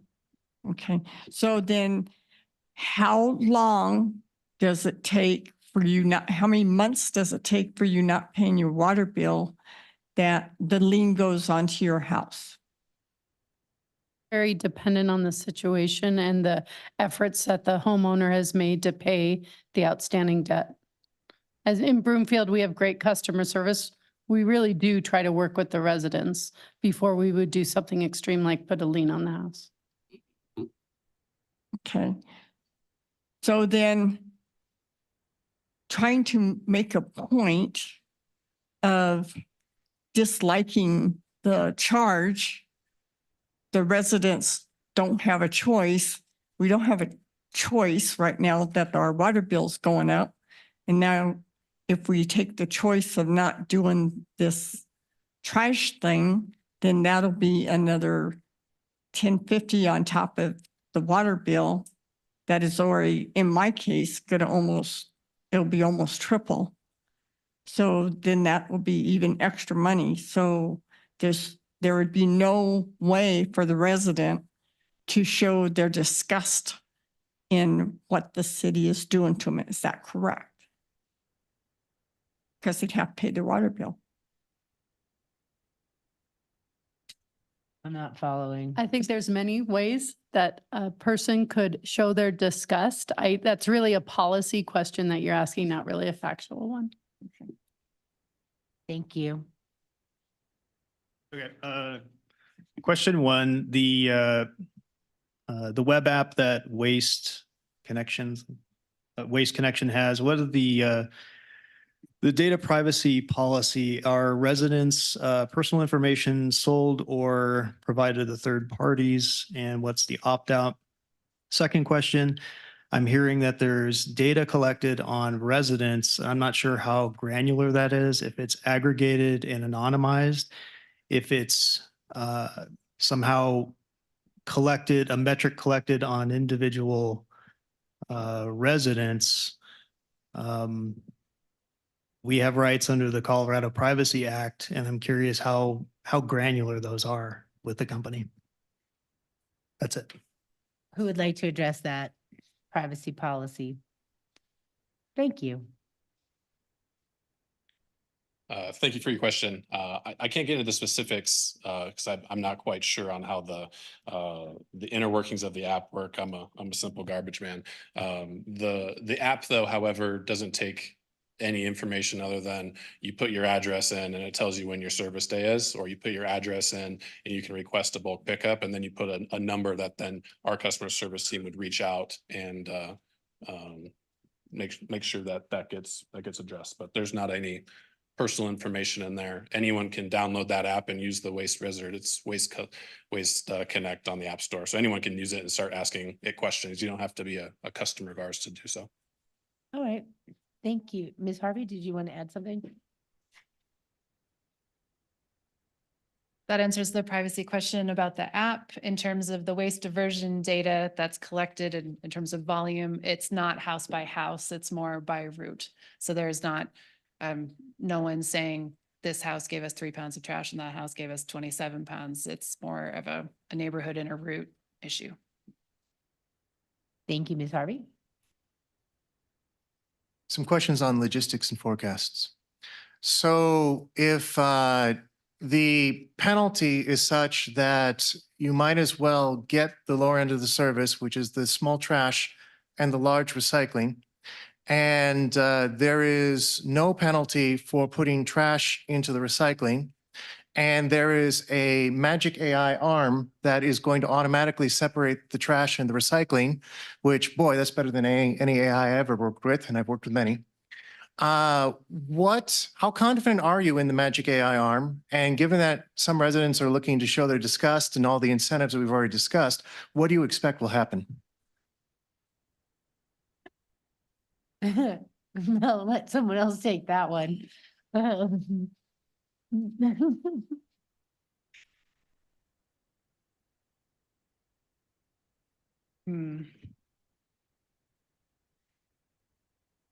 Typically, just gathering thoughts about the question. Typically, when you roll out a program like this, our understanding from other communities is that there will be some level of disgruntlement and there's confusion that happens, and then there's intentional contamination and mixture of loads. People who might choose a small cart because it's cheap and then put their trash in the recycling cart. First, I don't think we've answered directly the question that was asked about, is anyone going to get punished for putting recyclables in their trash? And the answer to that is no. No one's going through your trash to make sure it's only trash. And there's not going to be punishment either if there's trash going in the recycling. If week over week, you're filling a recycling cart with trash and Waste Connections picks up on that, they see it, they'll work with us and work together with the city to address through a good customer service way. I'm going to ask them to talk about that in a minute. And now I have forgotten where I was going with that. I'm sorry, Mayor.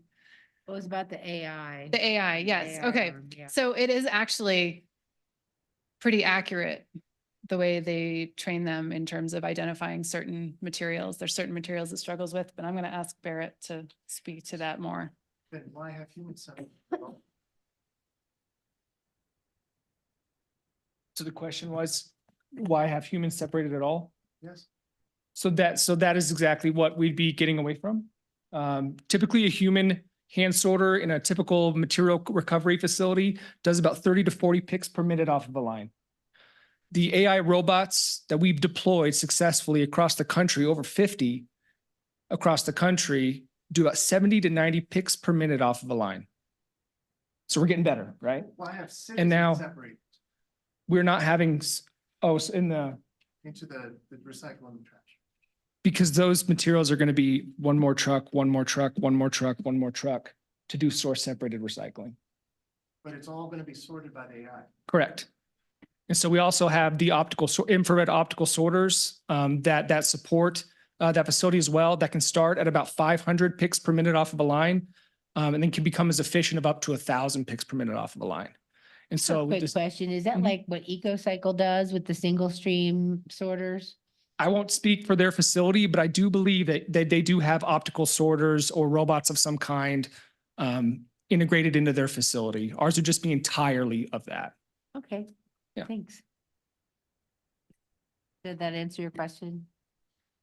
Not quite, because if the AI is that good, then what's the point of the citizens separating into recycling? Why not put it all into a bin and let the AI separate it? So we do consider everything that we essentially do in Colorado as a single stream. We don't do source separation. We don't say you have to put it bottles into one bin, aluminum into one bin, glass into one bin.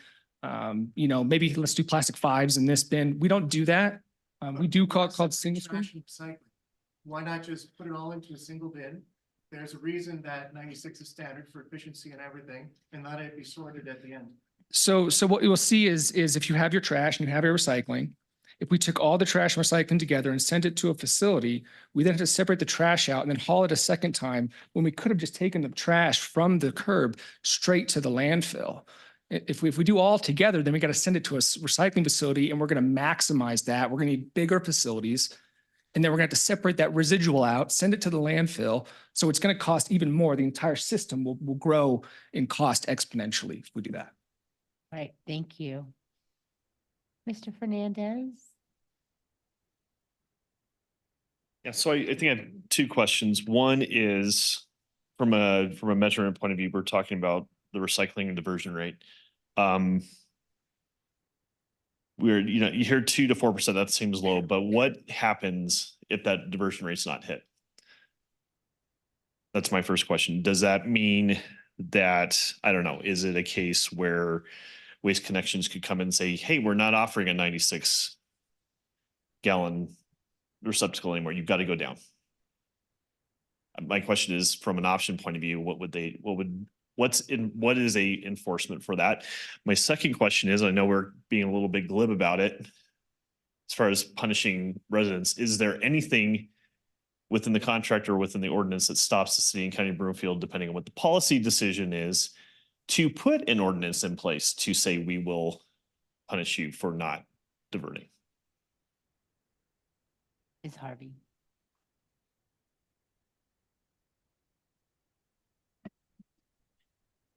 If the diversion rate doesn't go down, Waste Connections will not alter the level of service they're proposing. It's a contractual obligation to have the 3 carts with some price adjustments over the 5-year part of the contract.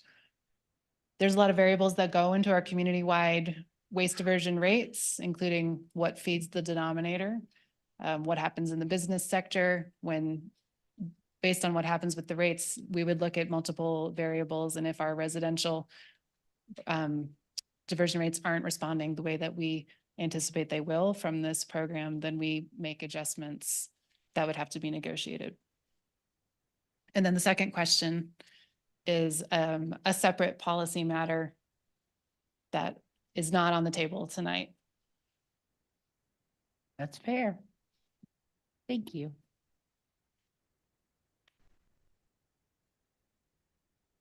So it's a couple of the things we've learned here tonight. This is for questions. What are your? This is prefacing the question. Okay. One of those things is that apparently there is no research been accomplished about how much recycling will be improved in this 30% of Broomfield. Is that correct? That was asked, and that research has not been completed. The second thing, which really surprises me, is that you've chosen a contractor before the ordinance is even passed. So my question is how much personnel time or money, either one, has been spent already by Broomfield getting to this point? It seems like you've hurried trying to get all this through, and 2 things seem very strange to me, those 2 I mentioned. So how much has already been spent? And I don't expect the answer immediately. So Yeah, we've been working on it for 4 years. I think the public would like to know how much money has been spent to get to this point when there's 2 very strong flaws in your whole approach. Thank you. Thank you. And is there a way we can know how we get the answer to that? Probably not right now. Right, of course. Yeah, that's something that will take some research, but we can find out. Okay, and so how will that be presented to the public, to myself? Well, it's kind of hard because I don't know if we track staff hours like that. It's just not something we do. Well, I would just comment that I was involved in many projects in my career, and we kept track of what people were spending on what they were doing. I would hope the city would be doing that with their personnel as well in various projects. How are you keeping track of what things are costing if separate projects aren't tracked in some way about how much people are spending, not only on money, you probably keep track of that, but also personnel time. That's basic management. Thank you. Thank you. Hi, Tim Baker, Ward 5. So this has been addressed a little bit, but I don't feel like it's really been answered. So I'm one of these residents that has a contract, a long-term contract with my hauler. And if this is implemented, am I just out of luck and I'm gonna have to pay that fee too? I don't think so. Who wants to take that? That's my first question. We'll get you an answer. The cancellation fees for ending the contracts are a private matter between residents and the hauler. They've contracted right now. If there's a penalty fee for breaking that contract, it will be the resident's responsibility to pay that fee. Okay. What's your other question, Mr. Baker? Well, a follow-up to that is it's a private matter between me and my hauler, but it became my problem once this gets passed. If this gets passed, then it became my problem that I didn't ask for. When I signed up for a long-term contract, I did that in good faith because I absolutely like the service that I'm getting and I've been treated well. So if I suddenly have to cancel with them and there's a fee to cancel, why should that be my fault? Because I'm being forced onto something that I don't want. I mean, because I am being forced. So that's kind of my follow-up to that. My second question is this opt-out fee. We can call it an opt-out fee, but it's a penalty. It's absolutely a penalty for not being involved in this. Is that guaranteed to stay that price for the 5 years? Sorry. It's the provision in the contract says the opt-out fee shall be equivalent to the small cart service. So as the prices adjust annually for the carts, if that changes, that's how the opt-out fee would change. Okay. Oh, thank you. And my follow-up comment to that is that's kind of unfair, obviously. If we're going to be stuck with that no matter what, and I will opt out if this passes, and I will continue with my long-term contract that I've already signed. Why don't I just go ahead and get their small can? Oops, I'm sorry. Get their small can and stick it right next to my other can. And then I got 2 trash haulers. I know. Thank So you. I solved my own problem there. Why pay just a penalty? I'll go ahead and get their small can. We've already done public comment. This Yep. is for questions. But that's Please, my question. Why can I do that? you can do it. Yes. Okay, thank you. Mhm. Luana Fletcher, Ward 5, and may I ask the question of the trash company? Sure. Okay. One, it's a quick statement, so that the other gentleman doesn't have to worry about EVs being placed in the mountains. You need to do the research from Boulder Valley School District with their EV buses running the mountain routes. They went back to diesel on that one. So then my question to you is, plastics are a big controversy right now between the ones, the twos, or whatever. Are they still being sold overseas to China? And is that contract still valid?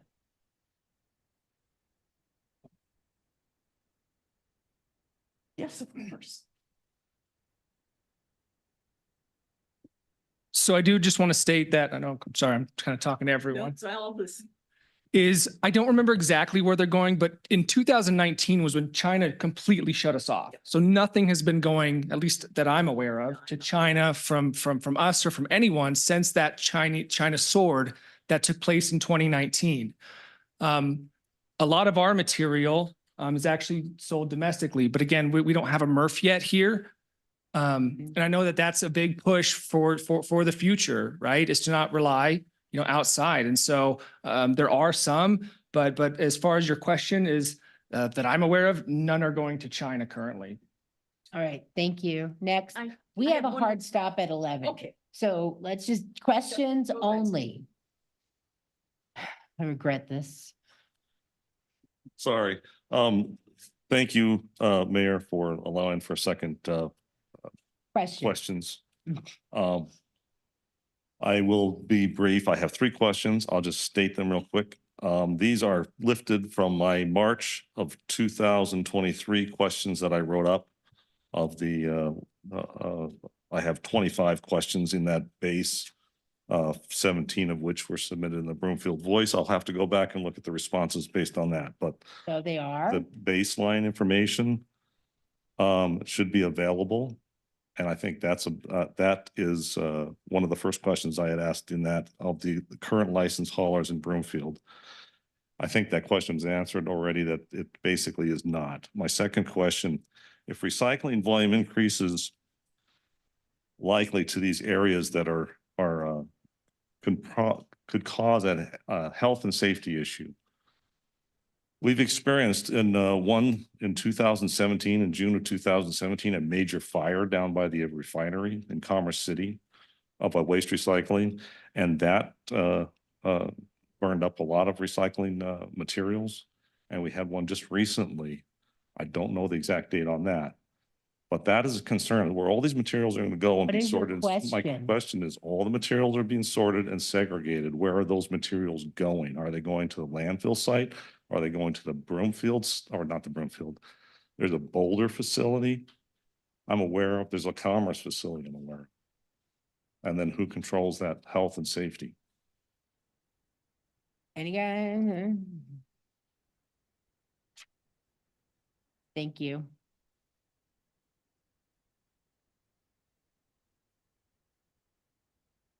So I will let Patrick discuss and like kind of where we're currently taking that material now. I can only speak to the facilities that we have and what we're investing in our facility, the one that will open in 2026, which includes, right? I mean, you're not going to spend tens of millions of dollars on equipment and then, right, let it just burn down. This is all AI technology. This is electrical. And so we're deploy state-of-the-art fire rover technology.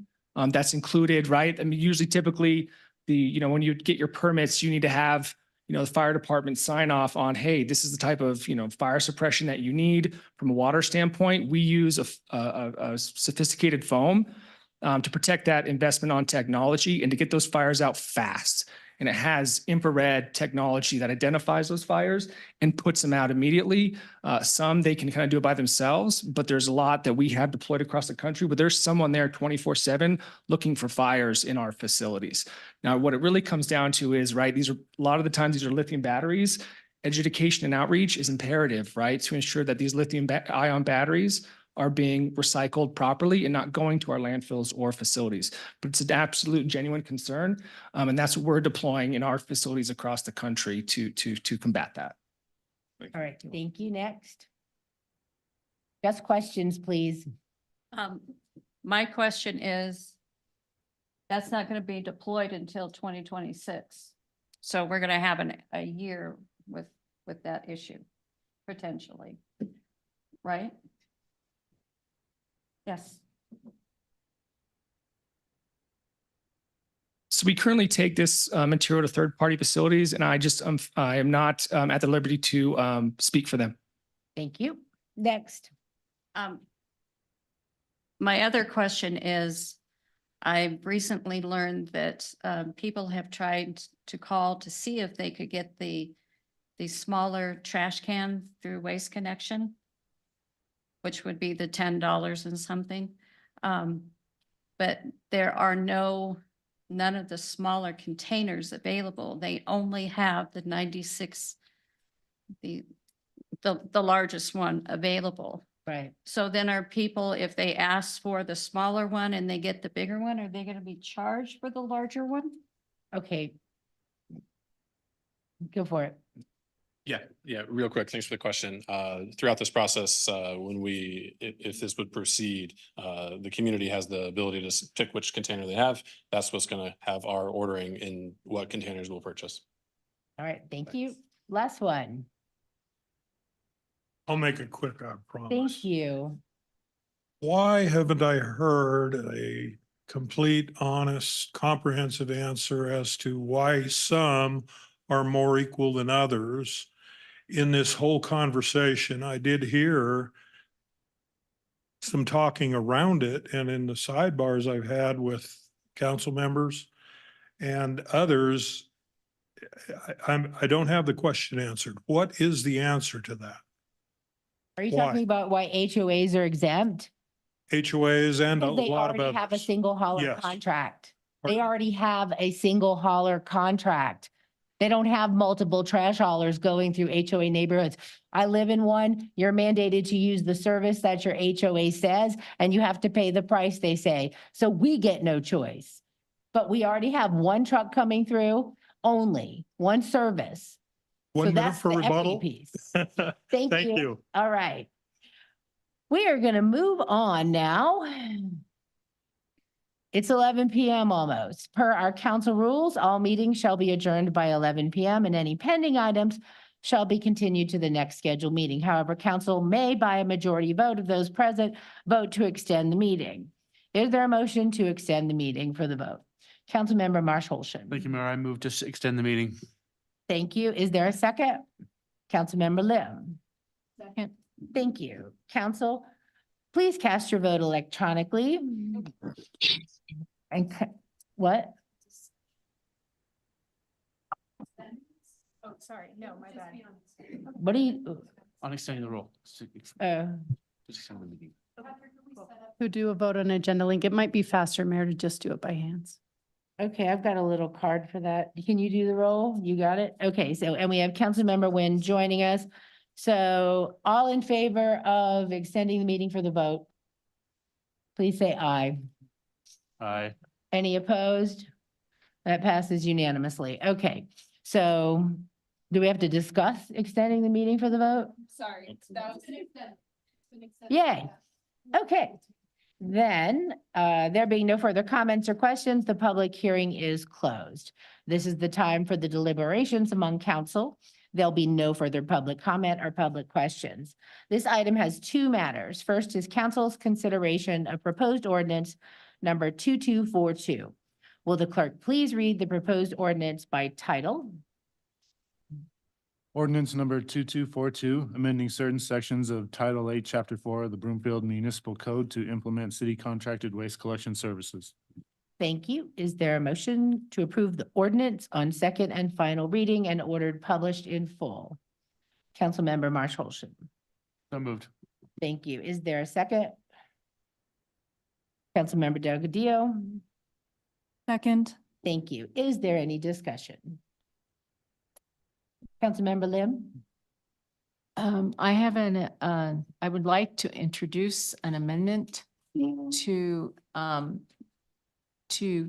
change the language in, well, do we have the slide? In section 804028B. So that it is clear that there would be no lien placed on property if the opt-out fee is not paid. Okay, we have an amendment to scrap the lien. Is there a second? Councilmember Anderson? Second. Mayor, I hate to be a stickler for the rules at this late hour, but this is a last minute amendment and per your rules, it has to be introduced by 2/3. Okay, Thank you. that was a So- second. That was a second on just introduction. Right. So now we're voting on the. Just to have it introduced. Okay. So, voice vote, or can we do what is wrong with agenda link? Okay. All in favor of introducing the amendment, say aye. Aye. Any opposed? Aye. Thank you, Kenny. And so we have 7. Okay, the amendment is introduced. Now we'll go back to ordinance number 2242 as amended. We just did vote. No, we voted to introduce the amendment. So now we vote on the amendment and then vote to the ordinance as amended? I have cold medicine problems right now. Sorry, y'all. Okay, so all in favor of the amendment? Can I ask a question first before we vote, Councilmember Cohen? real quickly? Sure. What are the mechanisms for non-payment if we take lien off the table? Traditional collections, letters, contact with the homeowner, trying to get them back into compliance and payment. All right, any other questions? All in favor of the amendment for the lien exception, say aye. Aye. Aye. Any opposed, say nay. You said nay? So one nay? Yeah. So it doesn't go forward? Oh, that's right. You only need a majority. Okay, so that passes 6-1, right? We're done. Austin left. He has to work. 7-1. It's hard, y'all. This is hard. Agenda Link is not helping me. So can we use Agenda Link for voting? Thanks. All right, so now we're back to voting on ordinance number 2242 as amended. But sure. Offer motion. Bend the rules to require a third reading on an amended second reading. Okay, I'm gonna go. You can take over. My head is not in it for this, the last minute stuff. I really apologize, y'all. I am fighting a really bad head cold. So you're gonna take over. I can't even think. So passing it off to you, Mayor Pro Tem. All right, thank you, Mayor. So we have a motion to suspend the rules for a third reading as amended. Do we have a second? We have a second from Councilmember Lim. Any discussion? Seeing no discussion, we will have to vote on suspending the rules for a third reading as amended. And we have it on.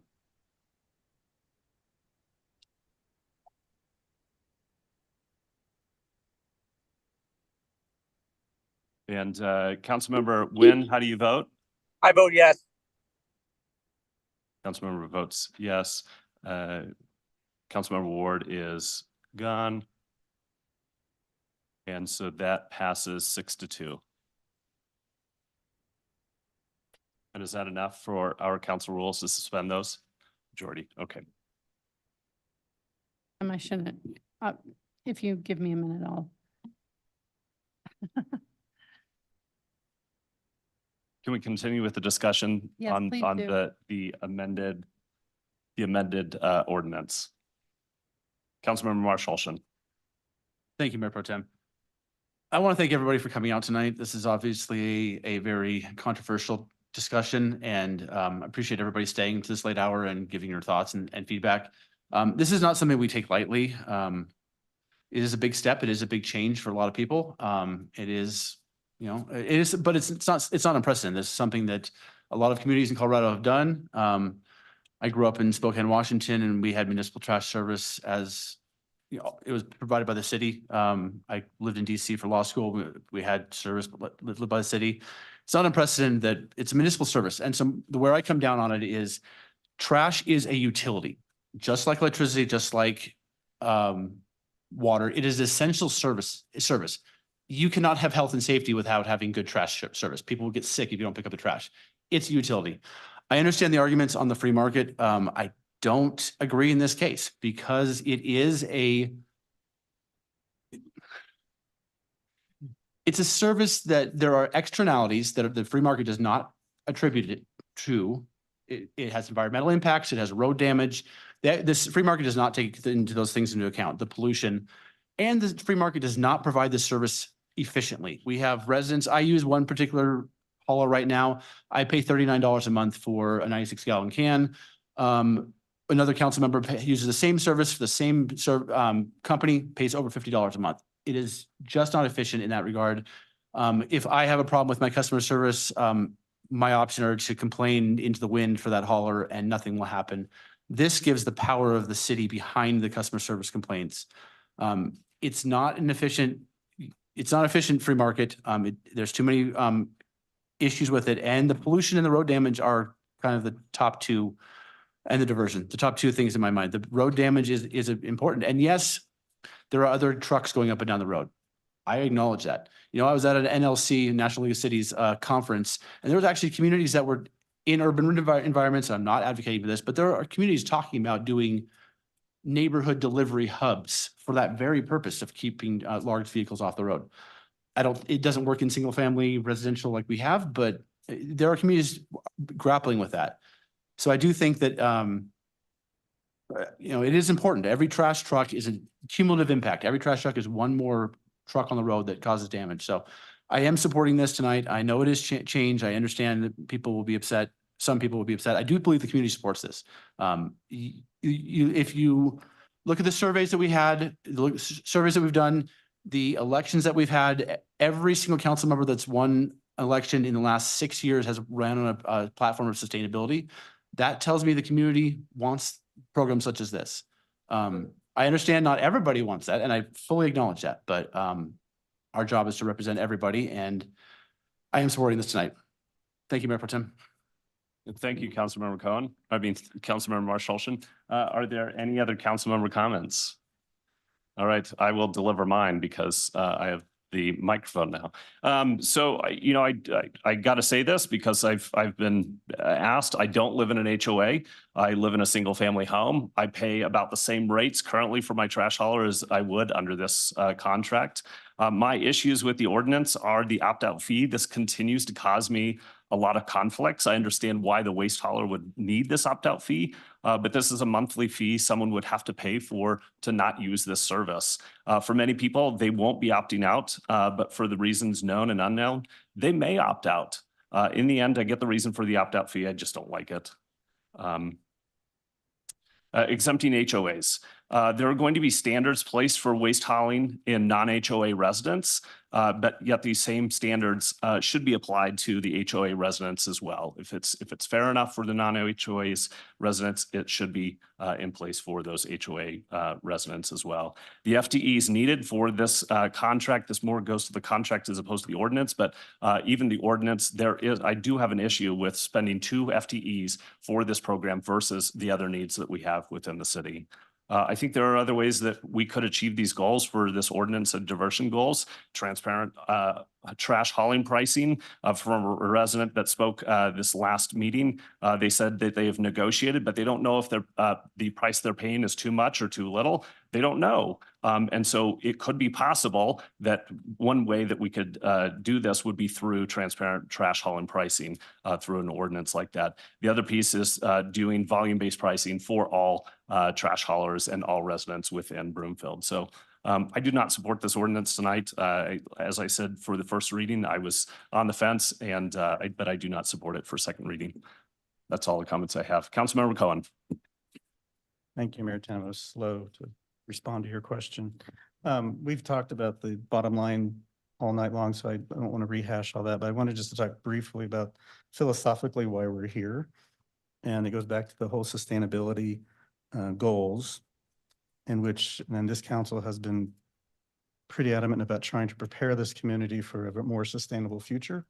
We've done it with rules on lawns to regulations of buildings, electric cars, et cetera. And this is another step that we are not the first to do, but actually following many of our neighbors and many communities around the nation that already have universal hauling for the economies of scale. But in this case, really to encourage, incentivize, increase our diversion rate. We have a very, very low diversion rate of 20%. And I want to just real quickly put in context, what does that mean? It goes back to the greenhouse goals and pollution. Recycling reduces greenhouse gases. Recycling reduces pollution. Taking trucks off the roads reduces greenhouse gases. All these actions taken together make the air cleaner. And I'll just put in context the way I look at it. I work in healthcare right now and learned a lot about healthcare pricing, and I'd much rather talk about trash prices because it's a lot easier to explain. But the 3 leading drivers of healthcare costs are drug prices, labor costs, and poor health. And a major factor in poor health is your environment. Yes, there are genetics and there's poor diet and other reasons, but a major cause of poor health and chronic disease like COPD, a number of cancers, respiratory illnesses, is bad air. And you all know we live in the Front Range. We have bad air all the time. You get those alerts all the time. We have smoke from wildfires. We have all the trapped pollution from all the cars in this physical area. We have emissions tests to try and reduce it, to try and get our air cleaner because it affects us. And the more people who are sick, the more your healthcare bills go up. So there's a cause and effect to everything that we do. And I recognize change is hard. Anecdotally, seatbelts were invented 40 years before we mandated them. It took us that long to finally adopt something that we take for granted now that saves lives, reduces your insurance costs, et cetera. So I want to say that I understand the consternation as change is hard. I wish this would make everybody's bill cheaper. It won't. For most people, they'll have some savings. Some people, unfortunately, will have some increases. But I think the overall goal is reasonable and wise. It'll get us to a much more sustainable future. It makes more economic sense. And I hope down the road, we'll be able to have more HOAs as they renew their current rules. They'll probably start to see increases and won't have quite the sweet deal they have now. And I'm hoping more of them will join in. And the more homes and more households, the better the results we can get. So I will support this because I think that the overall goal is wise and something that we need to do for the better of our environment and for most people, a little savings on their trash and hopefully a much better diversion rate in our community. Thank you. Thank you, Mayor. Councilmember Cohen. Councilmember Anderson. I will keep this very brief and actually appreciate what Councilmember Cohen just stated and laid out. This has been a long time in the works. Many residents have been asking for it. And I wish it was a little bit easier. This has been a long, hard process. But there are so many of us that have been in our HOAs. We have no choice. We have been part of that program and from the beginning, and no one complains about having a single hauler. So once it's implemented, I think it will be fine, but I do have concerns about anyone who does have difficulty getting out of the contract, and I hope that our staff works with anyone if they really do have a difficulty getting out of their current contract. So, but I do support it. Thank you, Councilmember Anderson. Is there any further discussion? If I may, sorry. Thank you, Councilmember Nguyen. Thank you, Mayor Pro Tem. I'm supportive of this resolution. As mentioned, discussed throughout this night, I see the merits of climate change and the fact that we are giving an option, and I've always been a proponent of options to the community of Broomfield. And again, I apologize for not being there in person, but I've heard everyone's thoughts, the public's comments as well, both support and against. I hear you, and I wish we could compromise, but I do believe that going forward is an important step for our community, and that's all. Thank you. Thank you, Councilmember Nguyen. Any further discussion on the ordinance? All right, we got to answer back for the third reading of the ordinance. This will not occur as the threshold was 2/3 of council president, and we did meet that threshold. So there will be no third reading of this. So seeing no further discussion, we will move forward with the vote on ordinance number 2242 as amended. Council, please cast your vote electronically.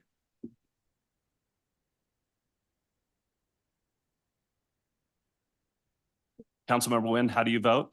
I vote yes.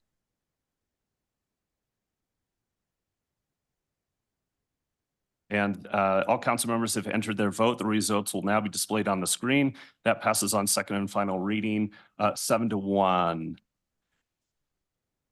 The second item related to this matter is council's consideration of resolution number 2024-120. Will the clerk please read the proposed resolution by title?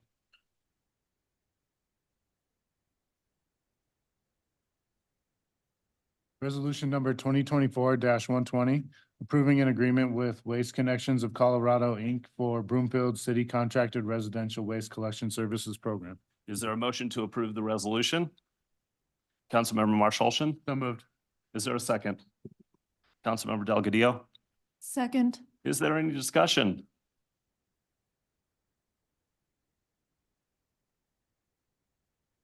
I don't see any discussion, but I'll share my ideas.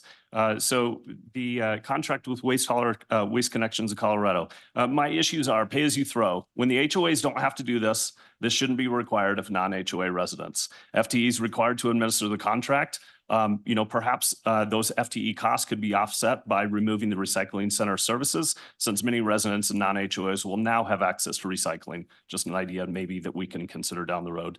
This contracting goals of the program doesn't apply to HOAs. Residents served 30% versus those not served 70%. A 5-year contract, as we've heard, is a long length of time with the unknown price increases, though it is capped at 1 time per year. And according to CPI, there is some uncertainty with that. So that's a long time for this contract. Those are my thoughts. I will be voting no on this contract tonight. Are there any further discussion on this, on the resolution? Seeing none, we will move towards the vote. Council, please cast your vote electronically. Councilmember Wynn, how do you vote? I vote yes. All council members have voted. The results will now be displayed on the screen. And that passes 7-1. The final item of business for council's consideration this evening is Councilmember Anderson's request for future action regarding publishing procedure for future ordinances. I want to remind council this is not a discussion on the topic, and instead the opportunity for council to provide staff direction on whether or not council desires staff to dedicate time and resources to this request. Councilmember Anderson, you have 5 minutes to present on your request. All right, thank you. And I already made a note of this during our prior discussion, that back when we were discussing ordinance 2245, which is a publication of ordinances on website, of the ordinance on website, that is going to be on the ballot, that there were concerns from residents, that this would, without additional ordinance, we could just stop publishing altogether in the Broomfield Enterprise. And this is, I think it's becoming more of a token of good faith, because the timing isn't going to work to actually get something fully passed before ballots come out, maybe even before election day. But I do want to give consideration that we would commit to some level and public create an ordinance that would require us to publish all ordinances by title on the first and second reading, and third if applicable. And we could also include a short summary, whatever we determine as a council body that we want, how we want to go forward. We could include a short summary, a QR code, a bit.ly link, some method of getting to the full ordinance, because it is difficult to read in the paper, but at least it would be still noticed. And then also how instructions on how to obtain a hard copy of any ordinance from the building down here. And it has to be, it needs to be done as a basic, nothing too complicated, just our basic procedures that the minimum that we would want to have published in the Broomfield Enterprise. And I think, and I'll let Ms. Rogers, that's all I really want to say. And then I think Ms. Rogers had, you had a specific request about timing, like we know our agendas are full. And if we do want to go forward with this and actually create the ordinance, that would only take effect if the charter amendment passes, whether we would actually pass an ordinance in advance that would take effect then, or just commit to doing an ordinance when the time came or something. Like you had a question on timing of what I'm actually asking for. And I think that was. No, I think you summed it up well there. We do not have time to draft and have council consider a substantive ordinance probably before the end of the year. So it is sort of the council direction and then getting it calendared for sometime in 2025. So I think the question then becomes, because we don't have the time, is like, does council support moving forward with the ordinance that would require us to put some basic level of information into the Broomfield Enterprise for as long as that paper exists, or till we change the ordinance sometime in the future, or is there really not support for this? I think that's really the question then. Is that good? Excellent. Thank you, Councilmember Anderson. So because we accept public comment on every agenda item, we will now proceed with public comments. We'll start with in-person public comment. Is there anyone who would like to be heard? Please come to the podium, state your name and neighborhood for the record. Please limit your comments to 3 minutes. Seeing none. Next is public comment from individuals joining on the phone. Is there anybody online? Nobody online. So we will proceed with questions from City Council. Are there any comments or questions? We'll do both of them. Are there any comments or questions? Councilmember Marshallson. Thank you, Mayor Pro Tem. I support this discussion, but I was going to say I don't support it until after the budget's done and passed, because that should be the priority right now. But it sounds like the next year is what's going to happen, so I'm fine with that. Excellent. Any other questions, comments on this? All right, are we going to vote on this or just a thumbs up? Okay, there any objections to moving this forward and discussing this in the new year? I believe that object, Councilmember Cohen, was that a? Does it matter?